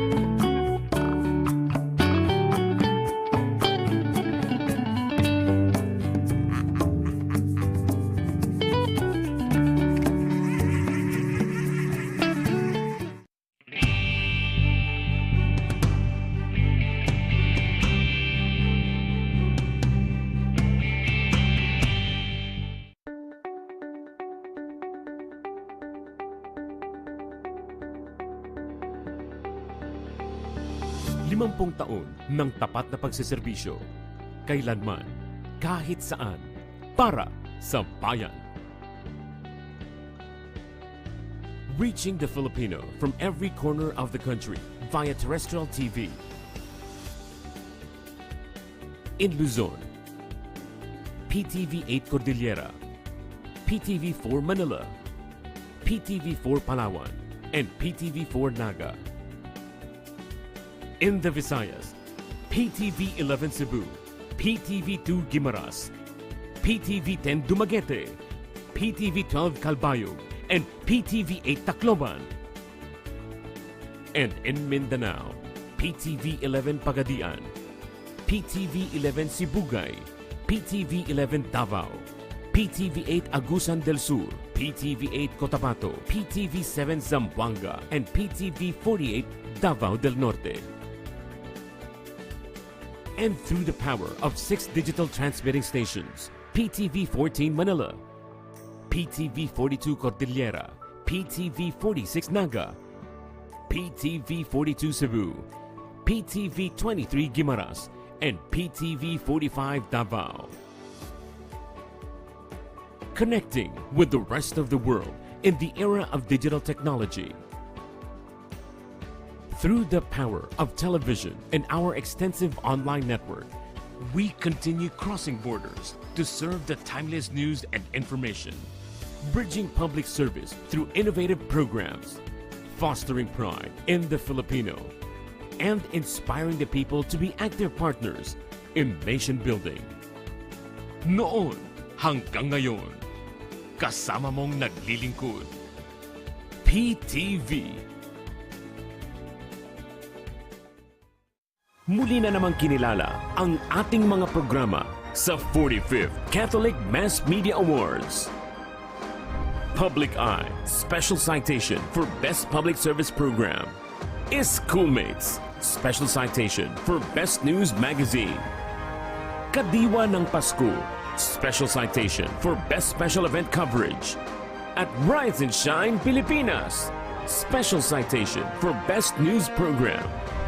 Maraming salamat po sa CMMA. Karangalan namin ang maghandog ng mga dekalidad na programa para sa bayan.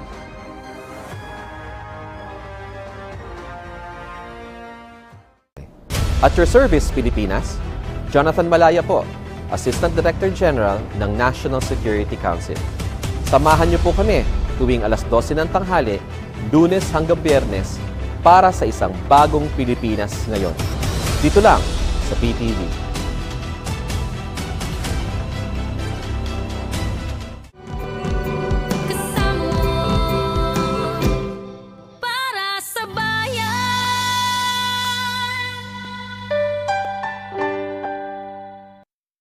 His Excellency Ferdinand R. Marcos Jr.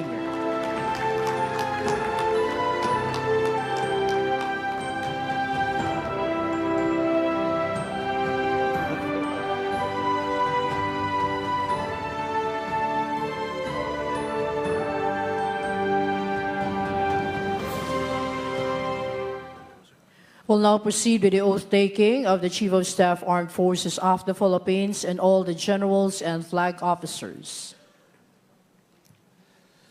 Will all those who are taking their oath, please raise your right hand and repeat after me. I, your name, having been promoted to the rank, your rank, do hereby solemnly swear that I will well and faithfully discharge, to the best of my ability, the duties of my present position, and of all others I may hereafter hold, under the Republic of the Philippines, that I will support and defend the Constitution of the Philippines, that I will bear true faith and allegiance to the same, that I will obey the laws, legal orders and decrees promulgated by the duly constituted authorities of the Republic of the Philippines, and that I impose this obligation upon myself voluntarily, without mental reservation or purpose of evasion. So help me God. Congratulations. Yeah, very good. Thank you, Mr. President, and congratulations, everyone. May photo op po tayo dun sa sir.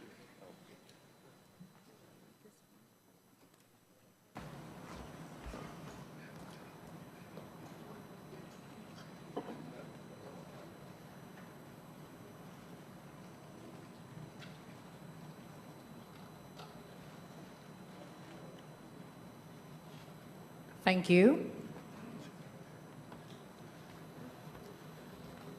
At this point, to deliver his message, the President of the Republic of the Philippines, His Excellency Ferdinand R. Marcos Jr.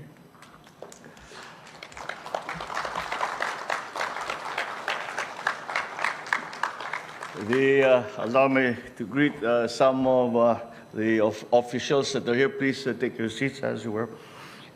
Executive Secretary Lucas Bersamin, the National Defense Secretary Gilbert Chidoro, the other members of the Cabinet present, the AFP Chief of Staff, General Romeo Browner Jr., and the Major Service Commanders, the newly promoted officers of the Armed Forces of the Philippines, fellow workers in government, distinguished guests, ladies and gentlemen, and of course, I should add, the families of our newly promoted officers.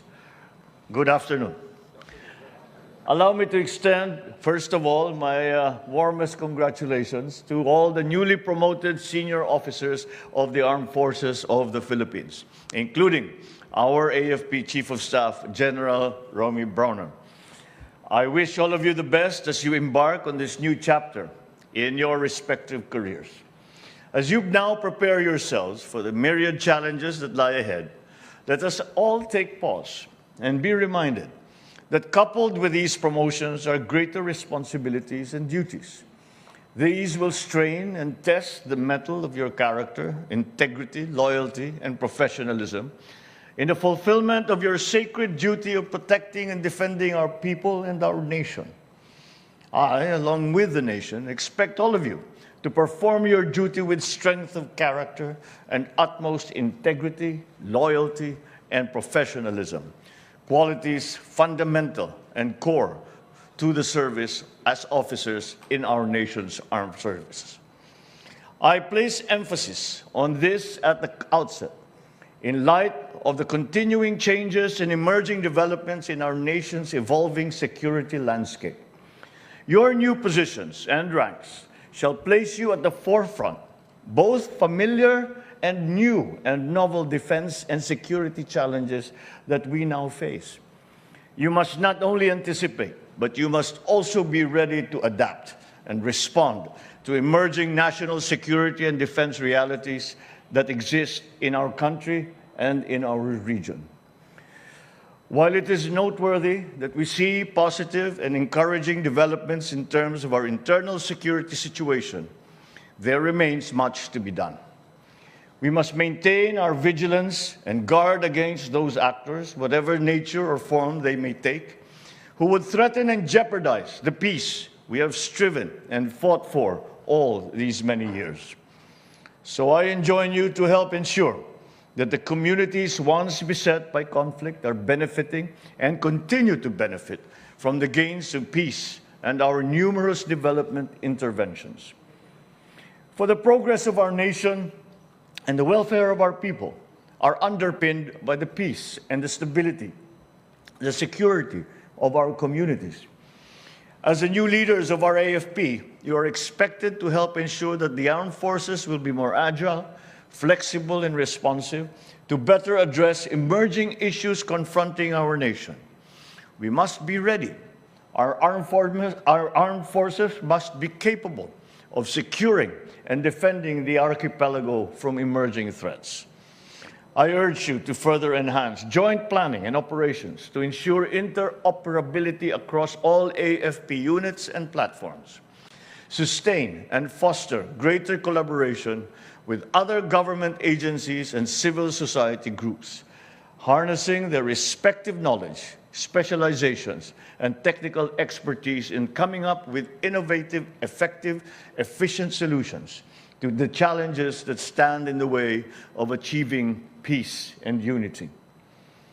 As I acknowledge your well-deserved promotions and patriotic service, I also express my gratitude on behalf of our people and the nation to your families and loved ones who have shared the burden of your service.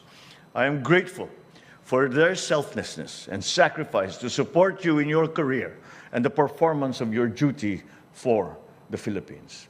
Be assured of this administration's unshakable commitment to their protection and their welfare, just as we in turn commit to ensure that all of you are provided with the necessary tools to perform your tasks and duties in the fulfillment of your service to our nation and our people. Join me now and our nation as we together march forward in unison towards that future that is filled with hope and pride and unbound opportunities for all Filipinos. Once again, congratulations to the newly promoted generals and flag officers of our armed forces. Mabuhay ang sandatahang lakas ng Pilipinas. Mabuhay ang bagong Pilipinas. Maraming salamat sa inyong lahat at magandang hapon po sa inyo. Thank you, Mr. President. And now, may we request the President to kindly grant us a photo opportunity with each of our promoted generals and flag officers with their immediate families. May we invite the promoted generals and flag officers with their families to please assemble at the left side area and exit to your right after the photo opportunity. Major General Fabian M. Pedregosa and family.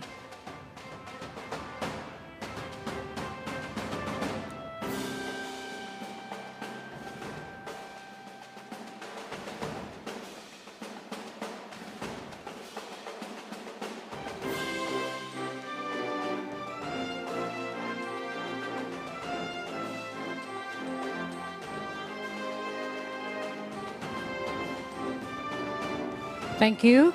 Major General Romel P. Roldan and family.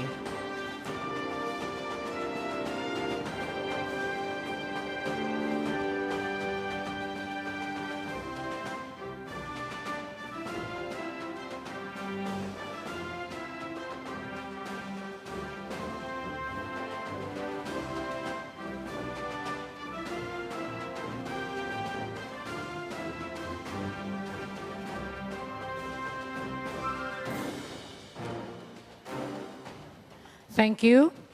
Next, we have Major General Noe Alberto Q. Peñafiel and family.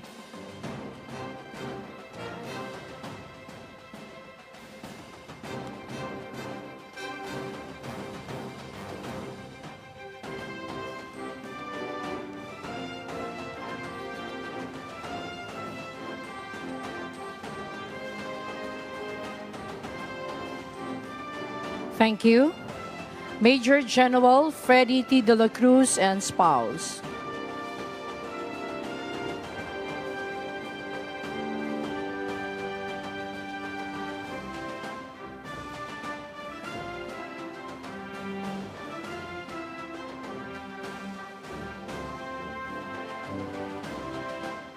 Thank you. Next, we have Brigadier General Arnel Jose J. Morada and family.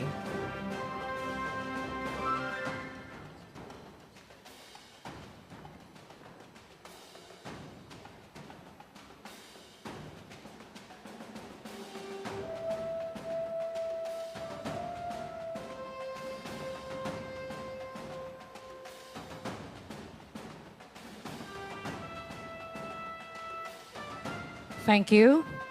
Next, Brigadier General Antonio G. Mangoroban Jr. and family.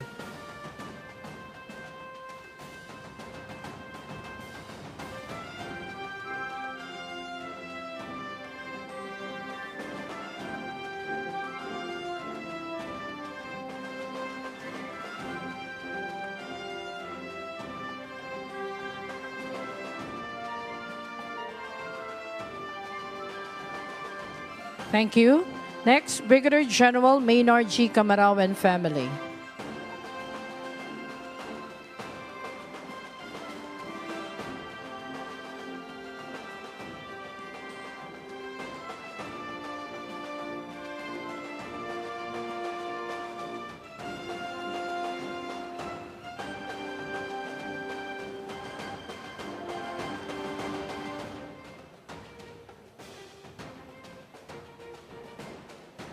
Thank you.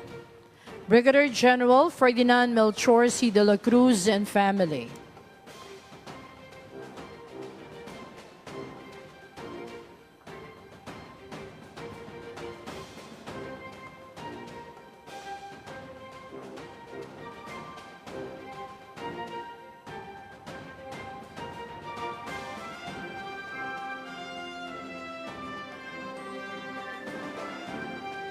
Thank you.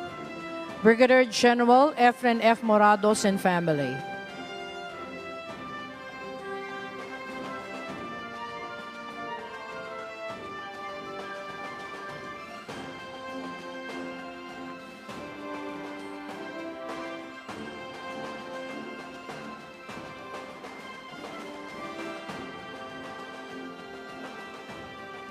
Thank you. Next, we have Brigadier General Peter B. Borgonio and family.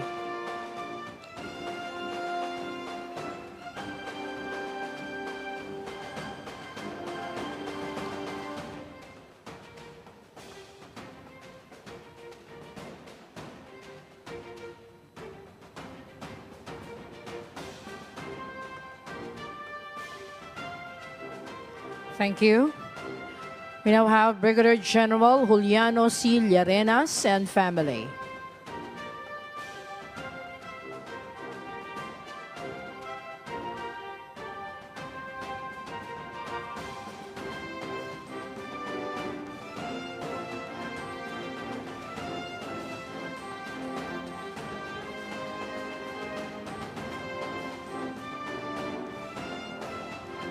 Thank you.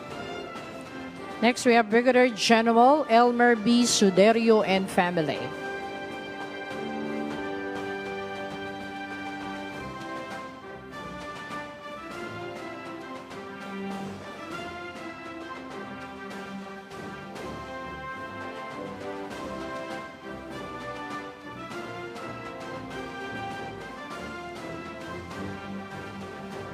Thank you. Brigadier General Felix Ronnie B. Babak and family.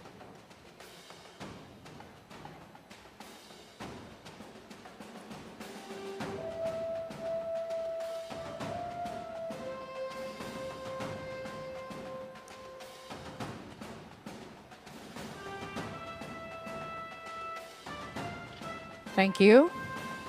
Brigadier General Marion T. Angkaw and family.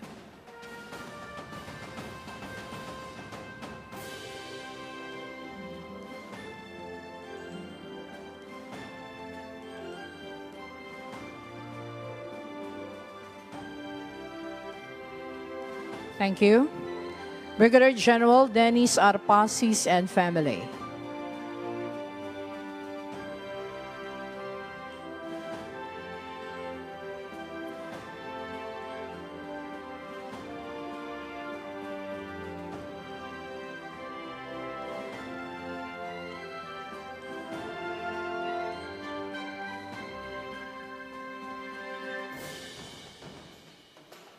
Thank you. This time, we have Brigadier General Andre B. Santos and family.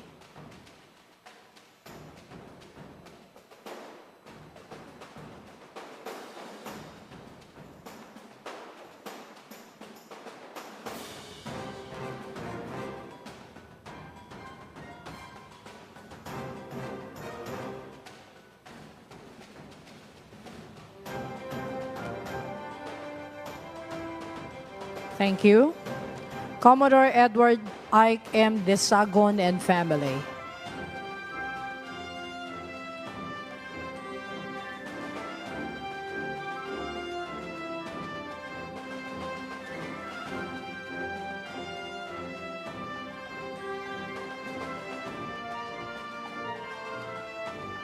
Thank you. Next, Brigadier General Christopher C. Tampus and family.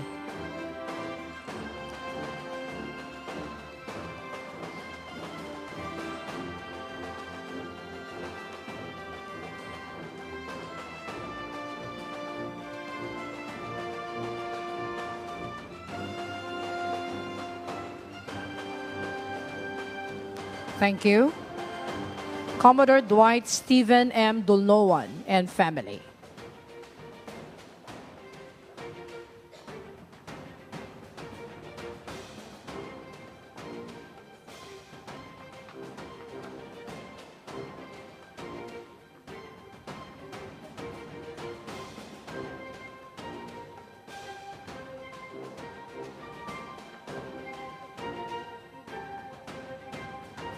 Thank you.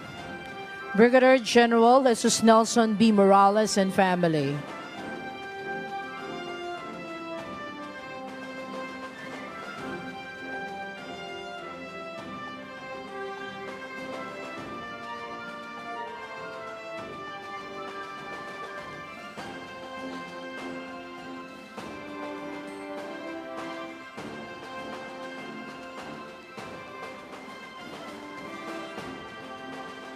Thank you. Next, Brigadier General Taharuddin P. Ampatuan and family.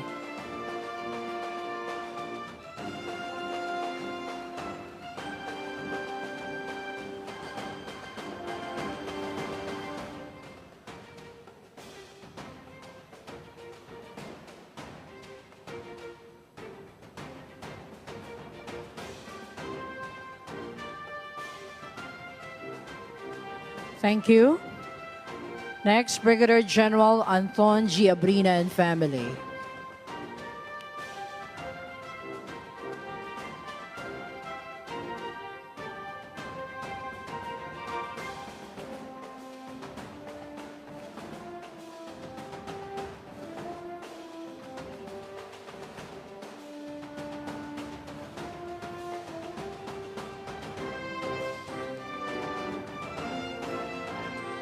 Thank you. Brigadier General Francisco F. Lorenzo Jr. and family.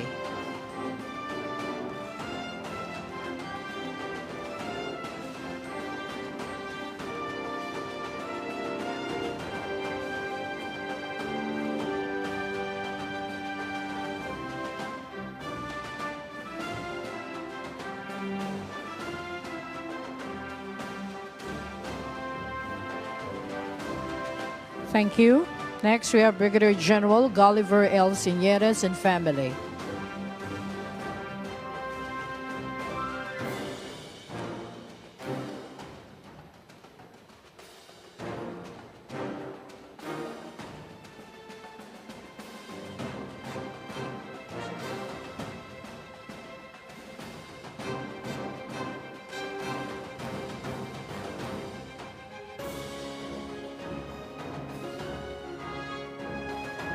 Thank you. Brigadier General Ulysses S. Marquez and family.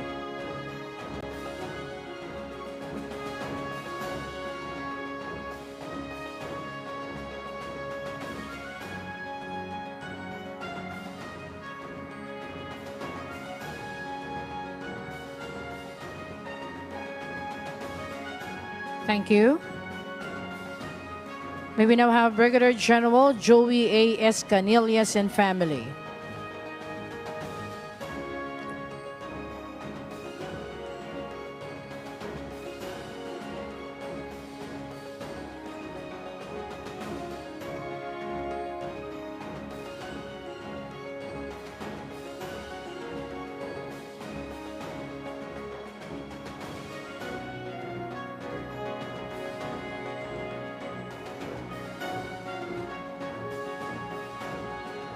Thank you. Next, we have Brigadier General William P. Peñafiel Jr. and family.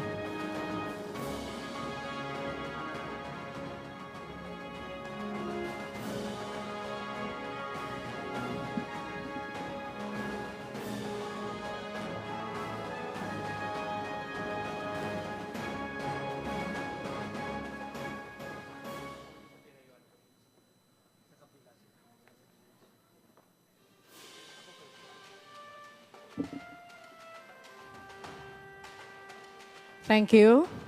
Next, we have Brigadier General Nasir Pili Dasan and family.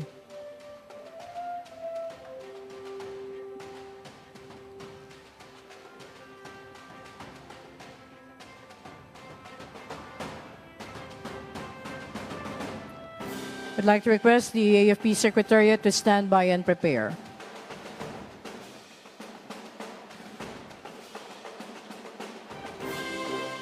Thank you. Next, we have Brigadier General Simplicius G. Adeser and family.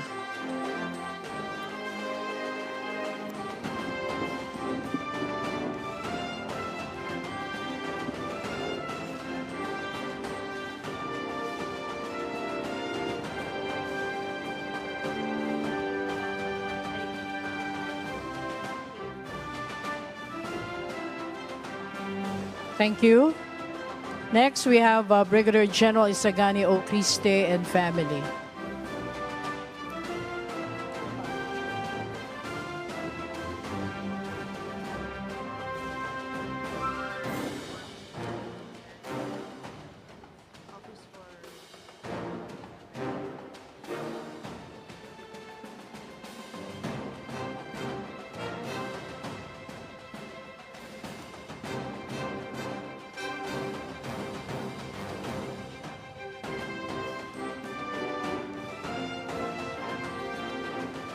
Okay, thank you. Next, so we have the AFP Secretariat.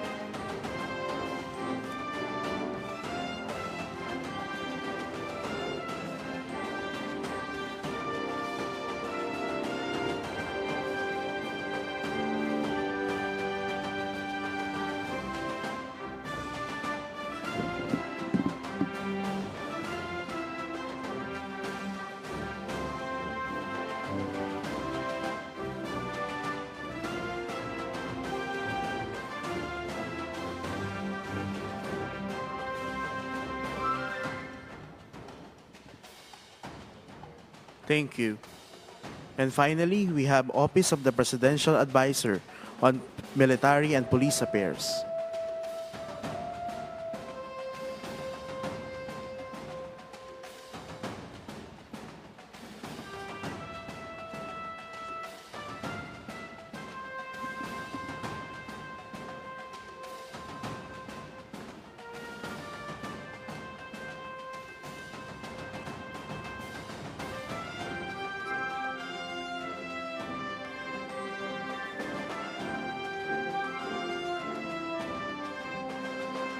Thank you. Thank you, Mr. President, for granting us a photo opportunity. That concludes our oath-taking ceremony. Thank you, Mr. President.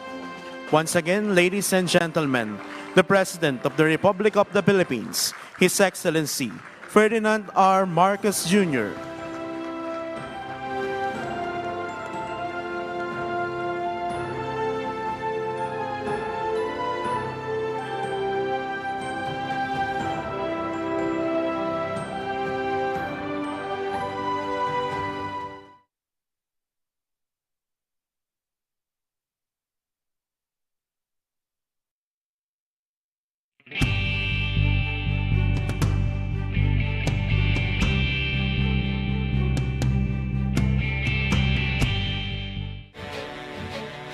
Ngayong Lunes sa On Assignment.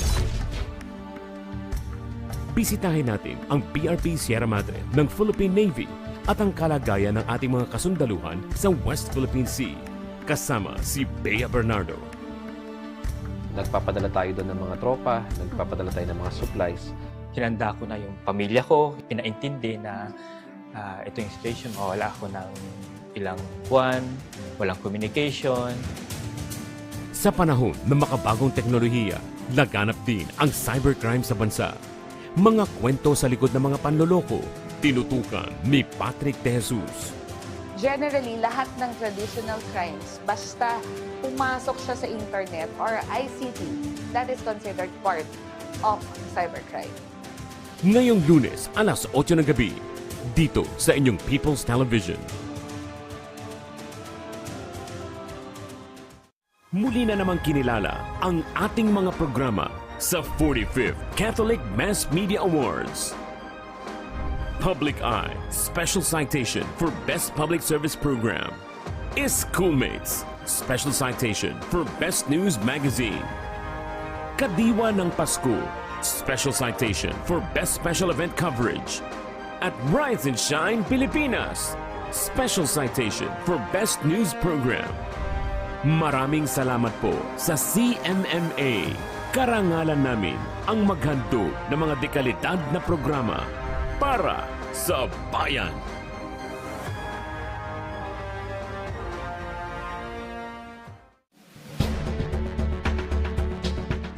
Tatlong bagong programang sumasalamin sa kwento ng Pilipino.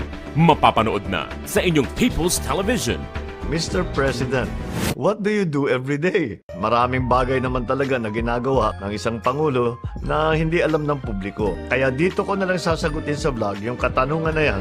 The Philippine President, Ferdinand Marcos Jr., like you've never seen him before, on BBM Vlog.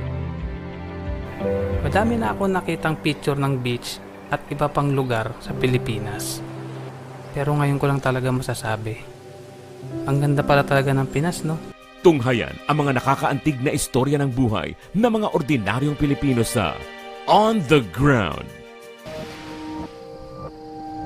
Ang oras ng pagpapatrol ko sa dagat, alas 8 ng gabi. 10 taong gulang pa lamang ako nang matuto akong magpayot.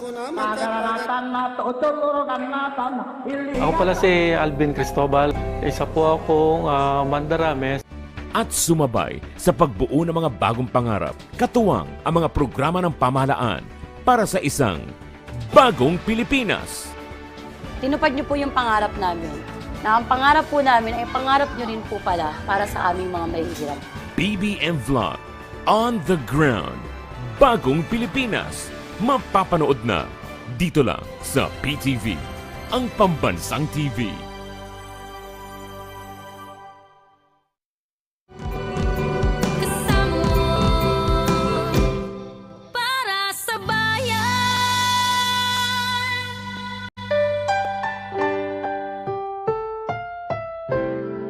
Susunod na programa ay rated PG. Ito ay nangangailangan ng patnubay at gabay ng magulang para sa mga batang manonood.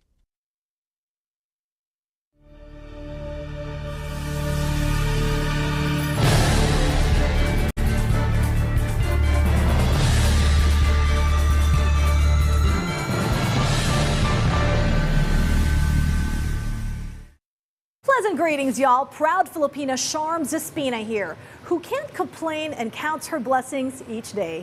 Among them, the mere gift of having stood on solid ground all these years. Unlike in certain parts of the planet where a pair of over magnitude 7.5 ground shakers hit on February 6 this year, the strongest of its kind thus far for the year. Close to 70,000 reportedly perished and 1.5 million left homeless. And some 14 million affected by the killer quakes that struck south-central Turkey and northwestern Syria. In today's Inside Story, we recount the rescue and recovery by responders from underneath the rubble in a race against time. Abla şu an lütfen siz kendinizi düşünün. Başka bir şey görmüyorum ben. An earthquake kills tens of thousands of people, leaving hundreds of thousands homeless in Turkey and Syria. We don't know if they are alive or dead, but mostly dead bodies come out now. From rescue to recovery and survival amid the rubble. Now, on the Inside Story, earthquake.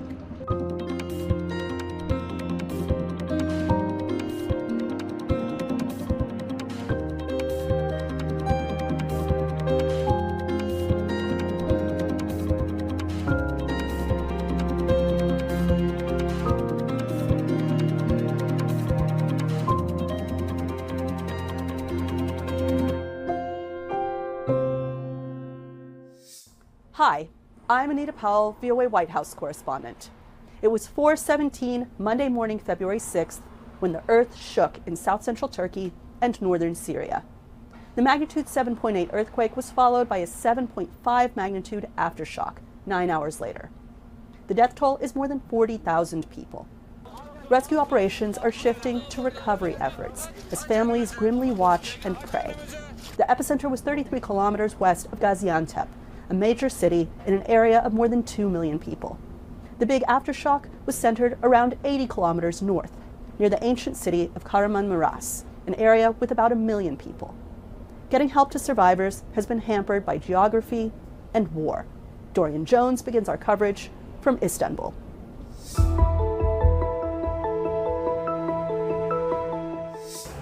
For many earthquake survivors, the painful wait continues for loved ones still buried in collapsed buildings as rescuers race against time to find survivors.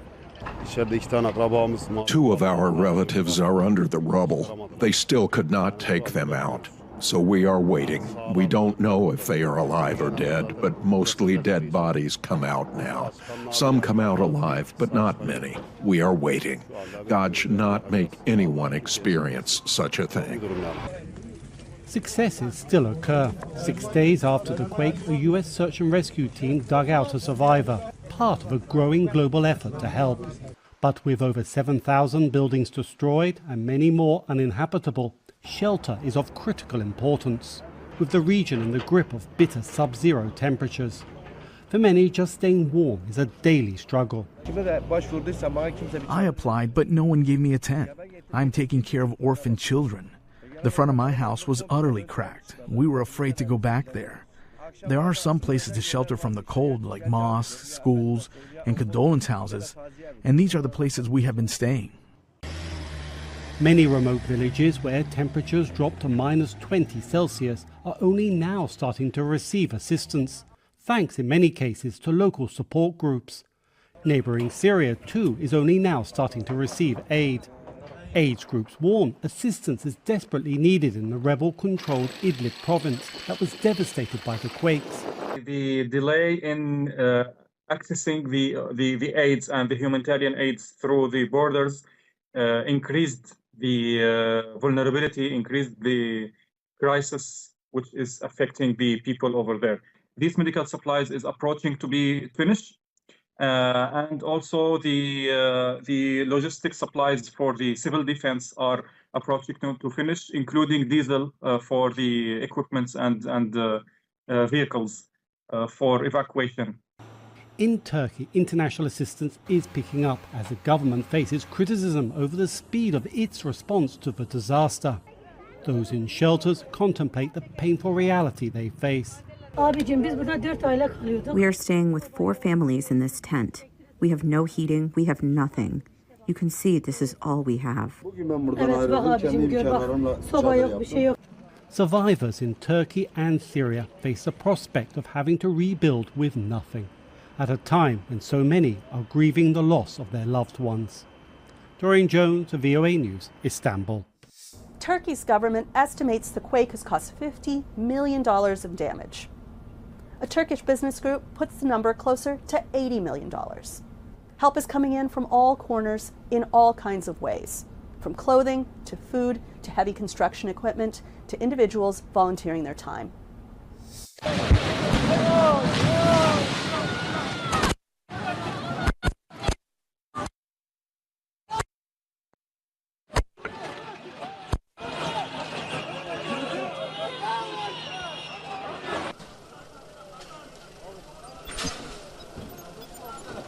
Kardeşimin binası çökmüştü. Çok şükür onlar da kurtulmuşlardı.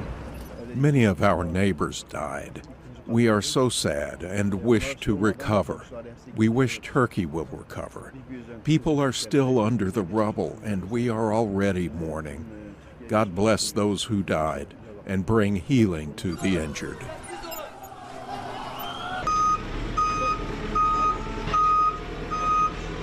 İçeride şu an kayınvalidem ve kayınpederim var. Enkaz altındalar. Yani ben buraya dün geldim. My mother and father-in-law are inside under rubble.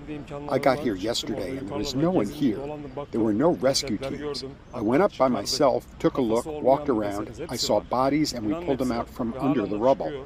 Some without heads. There's everything, believe me, it's all there. If you ask people which building in Hatay wouldn't collapse, they'd all point to this one. But this is the one that's in the worst shape. We have Ukrainian guests who fled the war, and they are also laying inside. We have had no contact.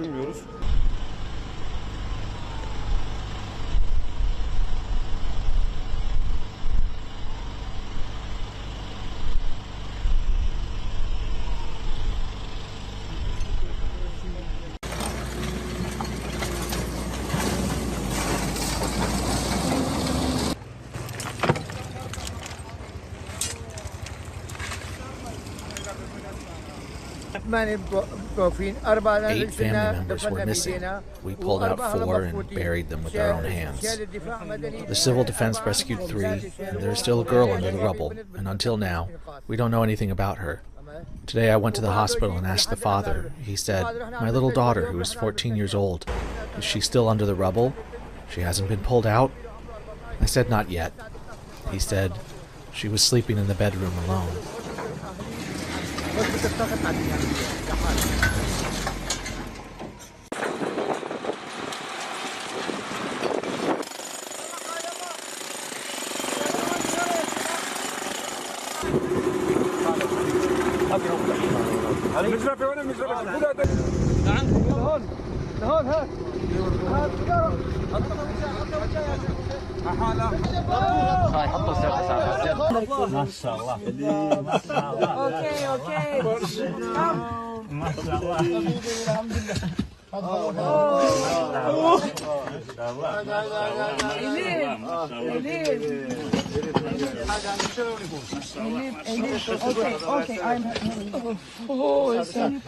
Cold. Can you put that thing? It's careful. Oh, mashallah. Merador. Merra, Pevron Kruid. Samarugan. Oh, sorry.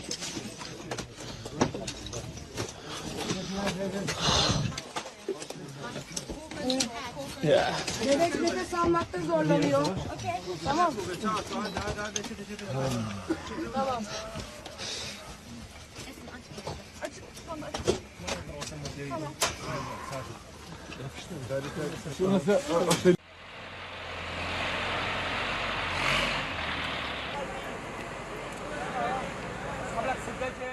I was sleeping that time. Just I see something shaking. I heard my wife say, earthquake.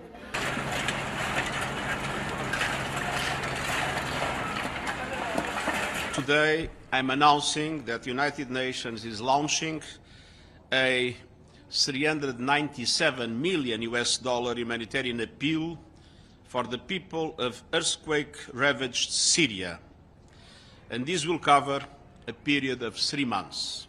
We all know that life-saving aid has not been getting in at the speed and scale needed. The scale of this disaster is one of the worst in recent memory.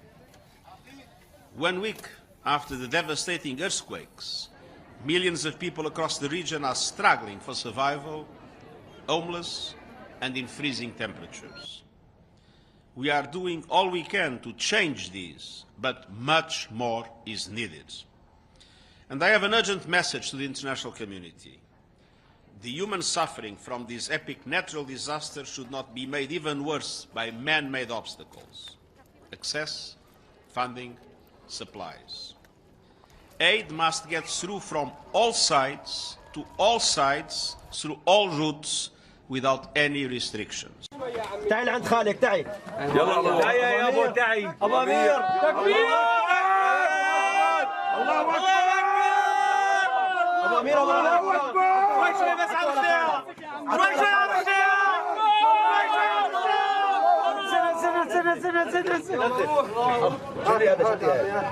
عملك هي الوحيده اللي عايشه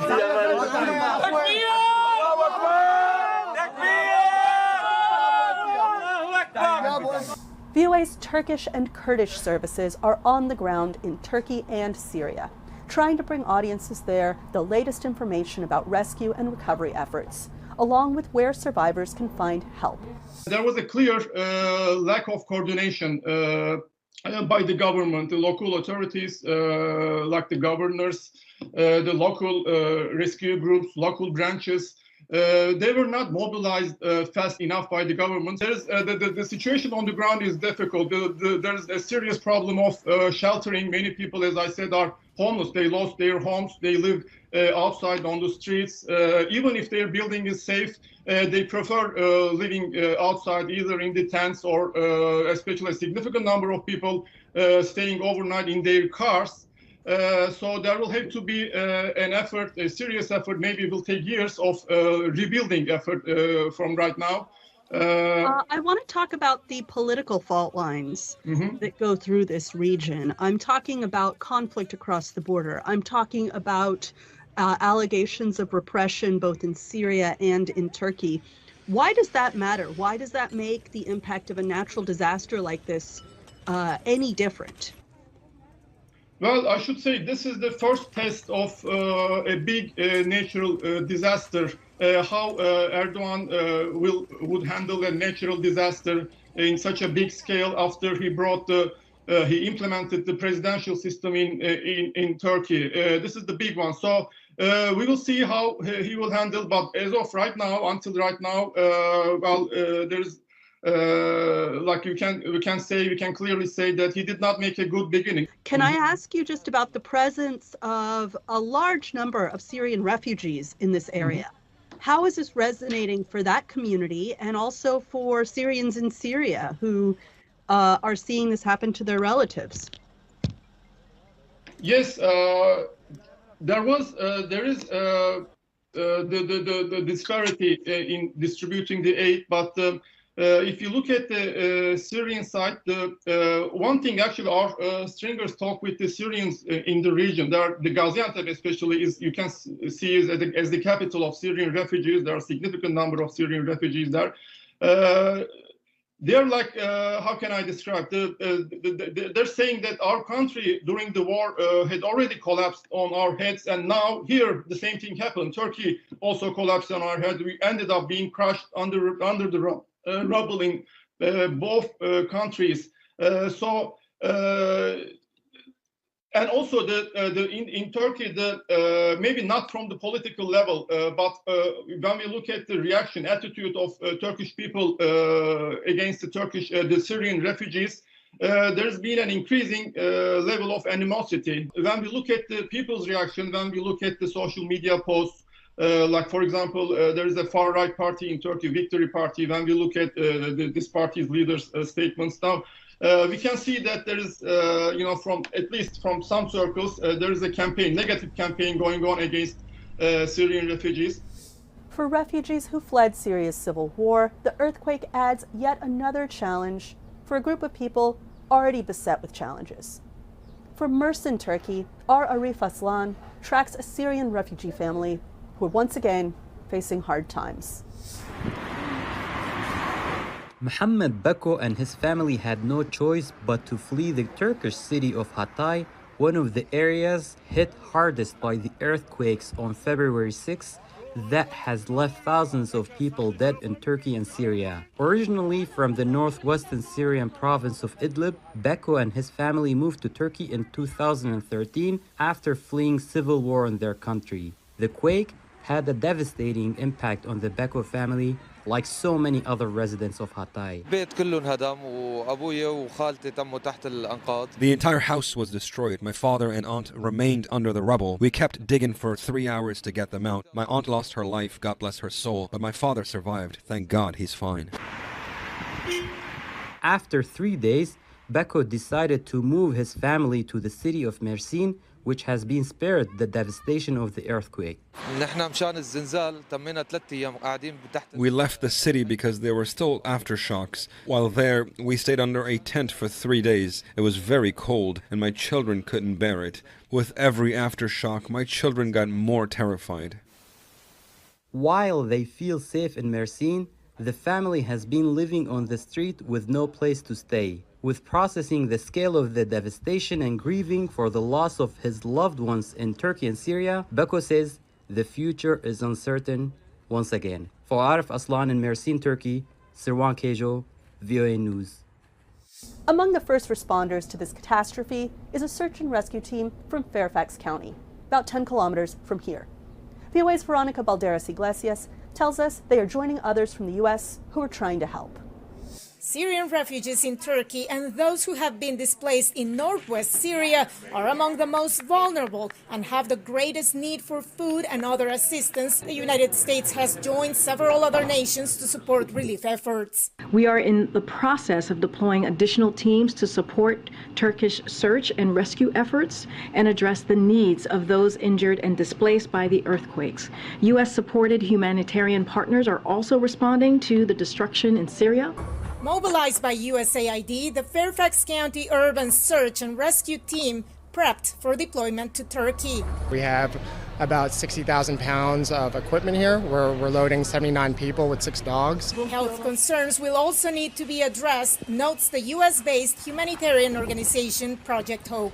Whether that be waterborne diseases or airborne diseases that are spread through communities that are now living very in close proximity in shelters.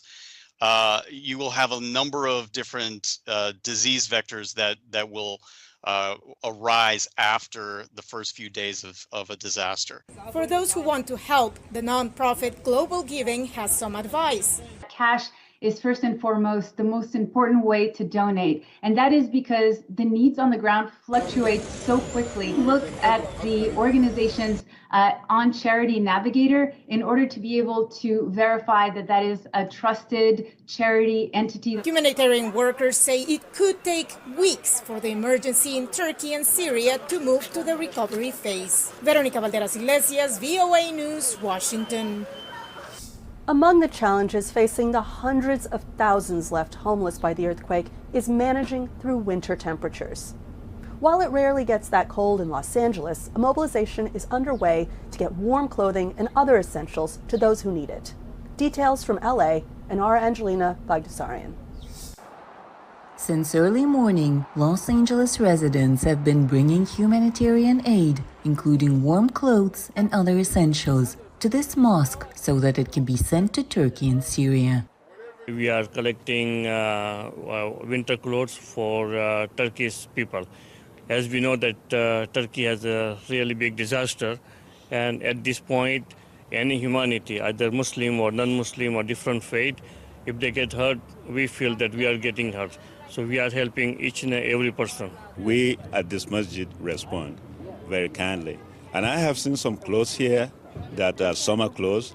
What we need most are blankets and winter clothes like this. Residents throughout California are stepping up with aid for earthquake survivors across the ocean.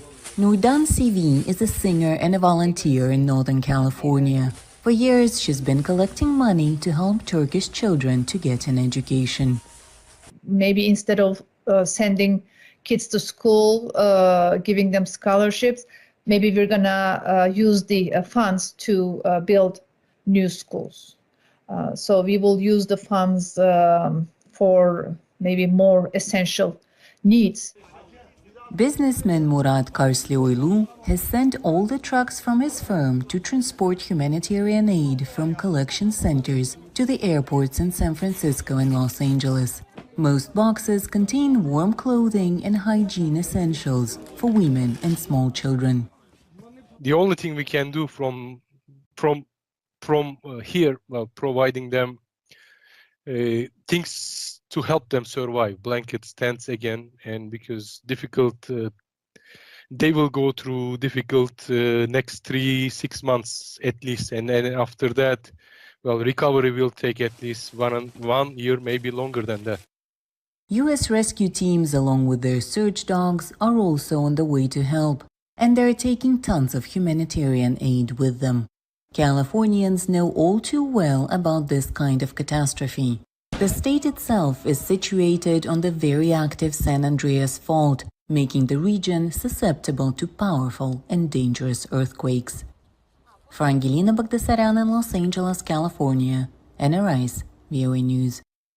Before we go, a development here in the United States that has raised more questions than answers. Less than a week after the U.S. downed what officials say was a Chinese surveillance balloon, the U.S. military shot down 3 more flying objects of unknown origin. Chinese officials say they can't say whether the newly downed objects are theirs, but say the U.S. is overreacting. Amid the questions, one thing is clear. China-U.S. relations have taken a hit.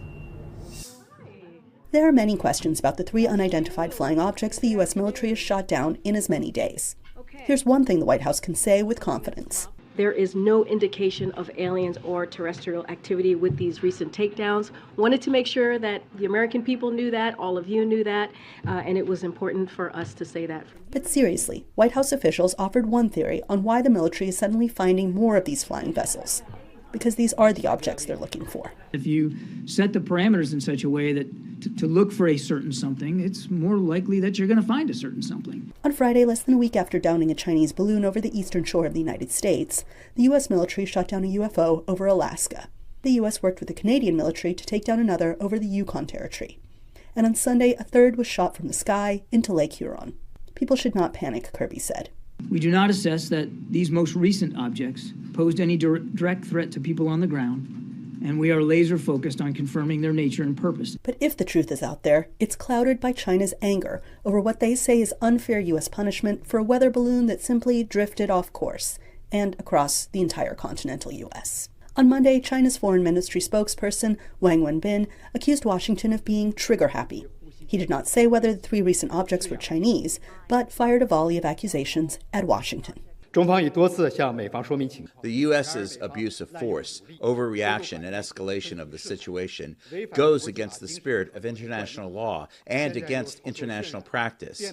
Now they are hyping up, exaggerating, and exacerbating the situation, using this as an excuse to illegally sanction Chinese enterprises and organizations. China is strongly dissatisfied and firmly opposes this. The White House said there is no current plan for President Joe Biden to talk to Chinese President Xi Jinping. And Kirby said the Chinese military is not interested in speaking to the U.S. Defense Secretary. He also repeated claims that the U.S. does not have surveillance aircraft in Chinese airspace. That, says analyst Emily Harding, sets up tension with Beijing and raises serious questions for Washington, questions that Kirby could not answer when asked on Monday. I think the messages that are sent to Beijing is, hey, we caught you, we know what you're up to, cut it out. I think the more interesting question right now for the Pentagon is going to be, what are the rules of engagement on these?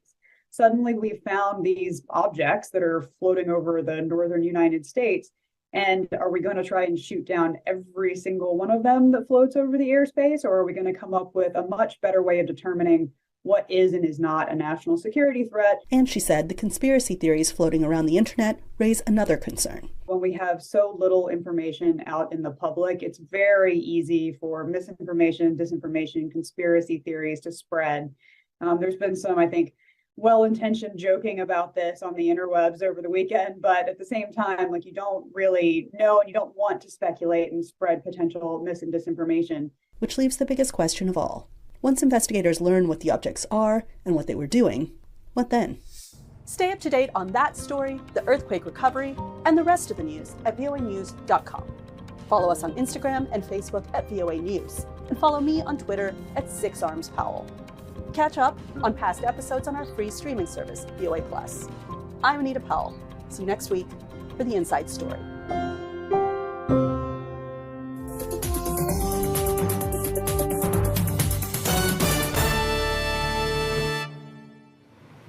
And that's a wrap for for today's show, perhaps you came out a tad more aware as much as we did bringing it to you. And we look forward to you joining us next time.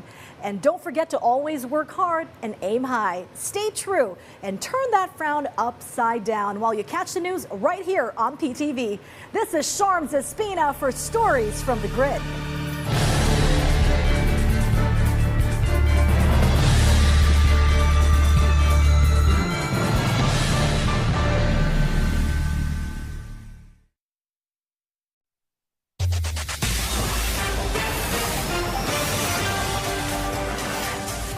Nagbabalik ang PTV Balita ngayon.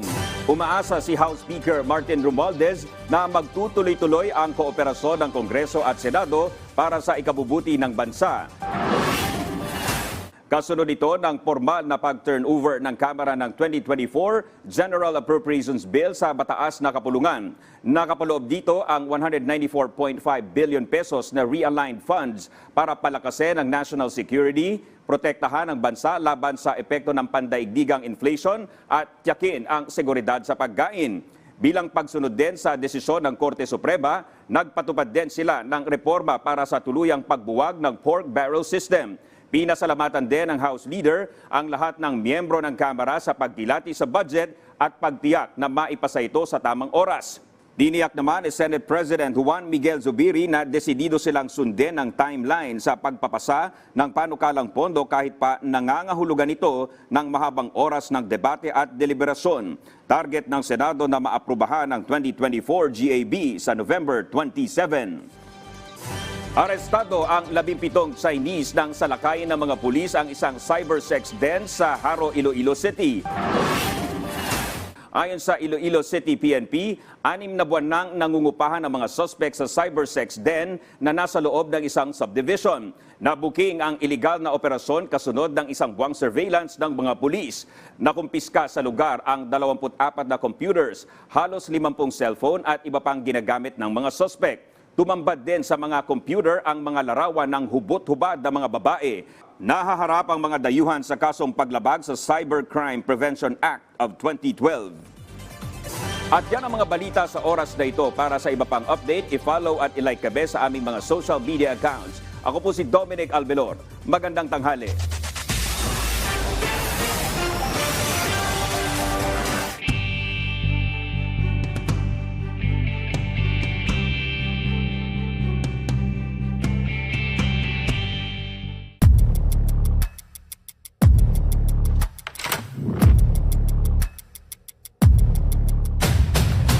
Ngayong linggo sa Masters of the Game. You know, she's one of our greatest athletes. She's one of the greatest track and field athletes that the Philippines has ever had. Wala akong kamuang sa mundo, pero laban lang, matapang, wala akong pinipili. Ako si Bill Velasco, hanggang sa susunod na kabanata ng Masters of the Game. Masters of the Game. Ngayong linggo, alas 8 ng gabi, dito lang sa PTV.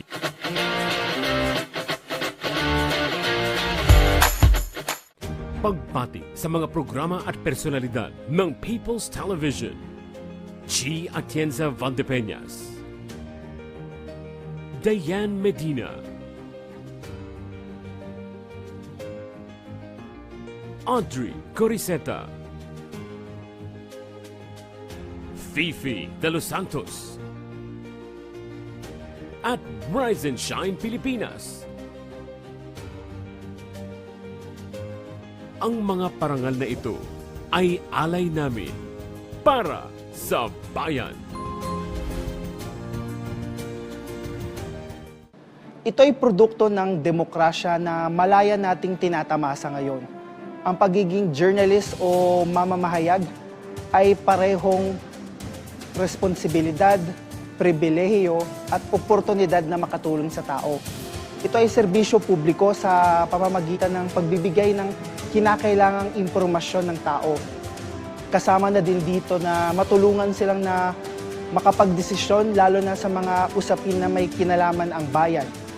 Sa pamamagitan ng pagtutok sa mga pangyayari o sitwasyon, ako'y naniniwala na nakakatulong ito sa pagkakaroon ng call to action o yung agarang pagtugon sa mga mahalagang issue. At hopefully ito ay nakakaambag sa pagkakaroon ng positibong pagbabago sa lipunan.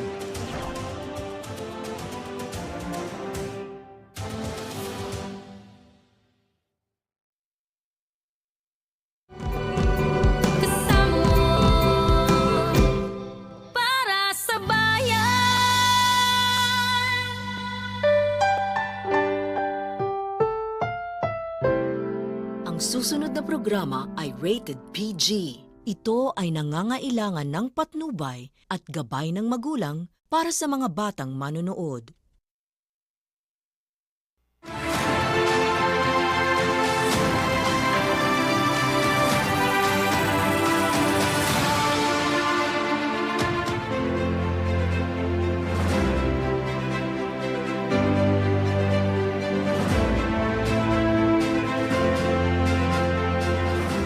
Isang magandang bagong Pilipinas.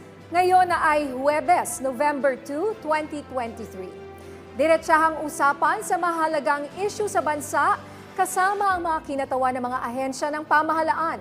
Ako po si Nina Corpus. Mula naman sa Presidential Communications Office, ako po si Assistant Secretary Weng Hidalgo. Ihahatid namin ang mga programa at serbisyo para sa taong bayan. Tutok lang, narito na ang Bagong Pilipinas ngayon. Sa ating mga balita, ligtas nang nasa Egypt ang 2 Pilipino matapos makatawid sa Rafah crossing galing ng Gaza Strip. Ayon kay Department of Foreign Affairs Undersecretary Eduardo de Vega, ang 2 Pinoy doctors ay mga volunteer ng International Humanitarian and Aid Group na Doctors Without Borders. Kinilala ang 2 Pinoy na sina Dr. Darwin de la Cruz at Dr. Regidor Esguera. Ayon pa sa ulat, dahil volunteers ang 2 Pinoy doctors, ang kanilang organisasyon ang mag-aasikaso ng kanilang transportasyon palabas ng Egypt. Kabilang ang 2 Pinoy doctors sa 136 na Pilipinong nasa Gaza.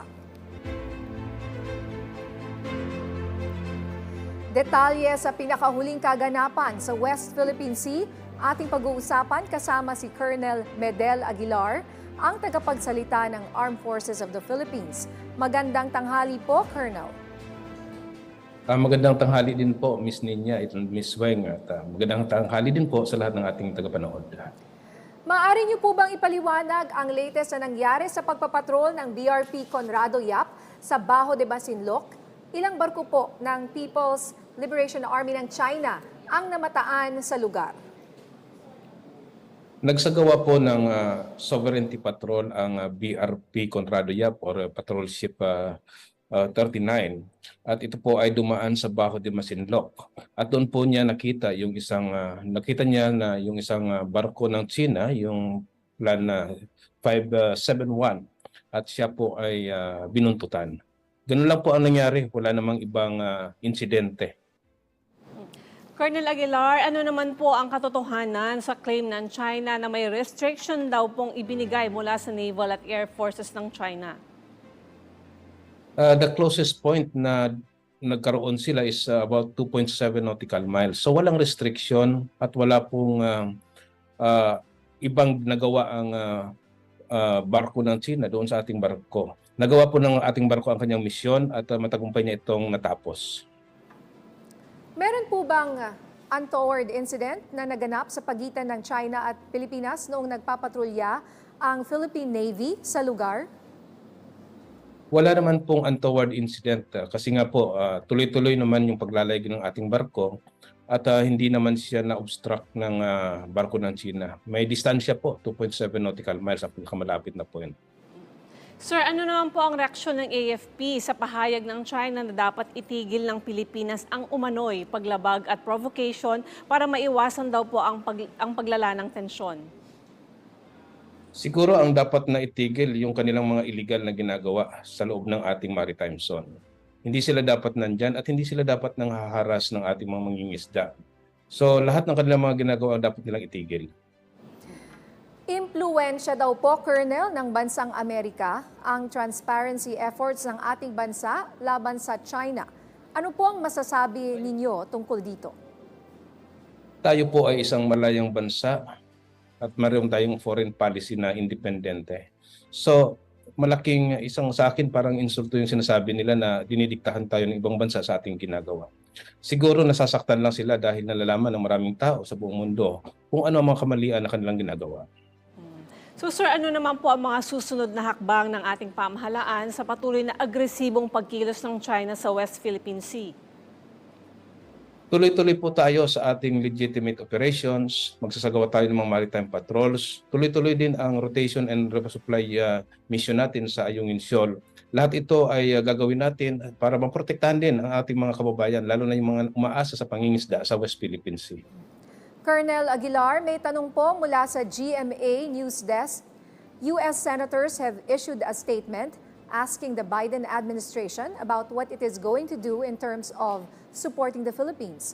What do you think of this statement of support by the U.S. senators? I don't think I am capable of answering that question because ibang bansa po yan. Tayo ay nasa Pilipinas lang, kami sa AFP po, ang ginagawa lang namin yung aming misyon. So sir, ito po, may isa pa silang tanong. Will there be any changes to how we can conduct the resupply mission in the sense that we can welcome other parties to join? With several options available, we can choose any one of them just to make sure that we are able to accomplish our mission. That is to complete the rotation and resupply mission of our troops. It is very important. Now, as to the details of it, we cannot discuss it openly. Sir, isa pa po ito mula sa GMA News Desk. Is the U.S. welcome to join our resupply mission? Our RORE mission is for us to undertake. Okay, so we do not need anybody else, any other country, including the U.S.? It is for our country to make sure that we fulfill our responsibility being bestowed with the sovereign rights and jurisdiction to ensure that we are able to harvest or to benefit from the resources therein. We have to make sure that environmental protection programs are being implemented, and at the same time, we also have to ensure the safety of those who navigate in that particular area. This is our obligation. Independent tayo. Yes. Okay, Colonel, panghuling mensahe nyo na lang po sa ating mga kababayan. Tuloy-tuloy lang po tayo sa ating suporta sa ating pamahalaan sa mga sinusulong nito na programa, lalo na po sa national security, sa national interest. Tayo po ay sa Sandatang Lakas ng Pilipinas ay palaging nandyan para gawin po ang kanyang misyon. And we will not stop. We will not be deterred by any harassment or intimidation coming from an outside force. So this is our commitment, and we are going to do that. Thank you very much, and good afternoon to all. Maraming salamat po sa inyong oras, Colonel Medel Aguilar, ang tagapagsalita ng Armed Forces of the Philippines. National Children's Month, ating pag-uusapan, kasama si Undersecretary Angelo Tapales, ang Executive Director ng Council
ng mga bata sa labas ng bahay, paglalaro po ng mga bata ng mga tradisyonal na larong Pilipino na pangbata po, no. Yung karapatan po kasi ng mga bata sa paglalaro, yan po ay nagmula pa po yun dun sa United Nations Convention on the Rights of the Child, or yung tinatawag nating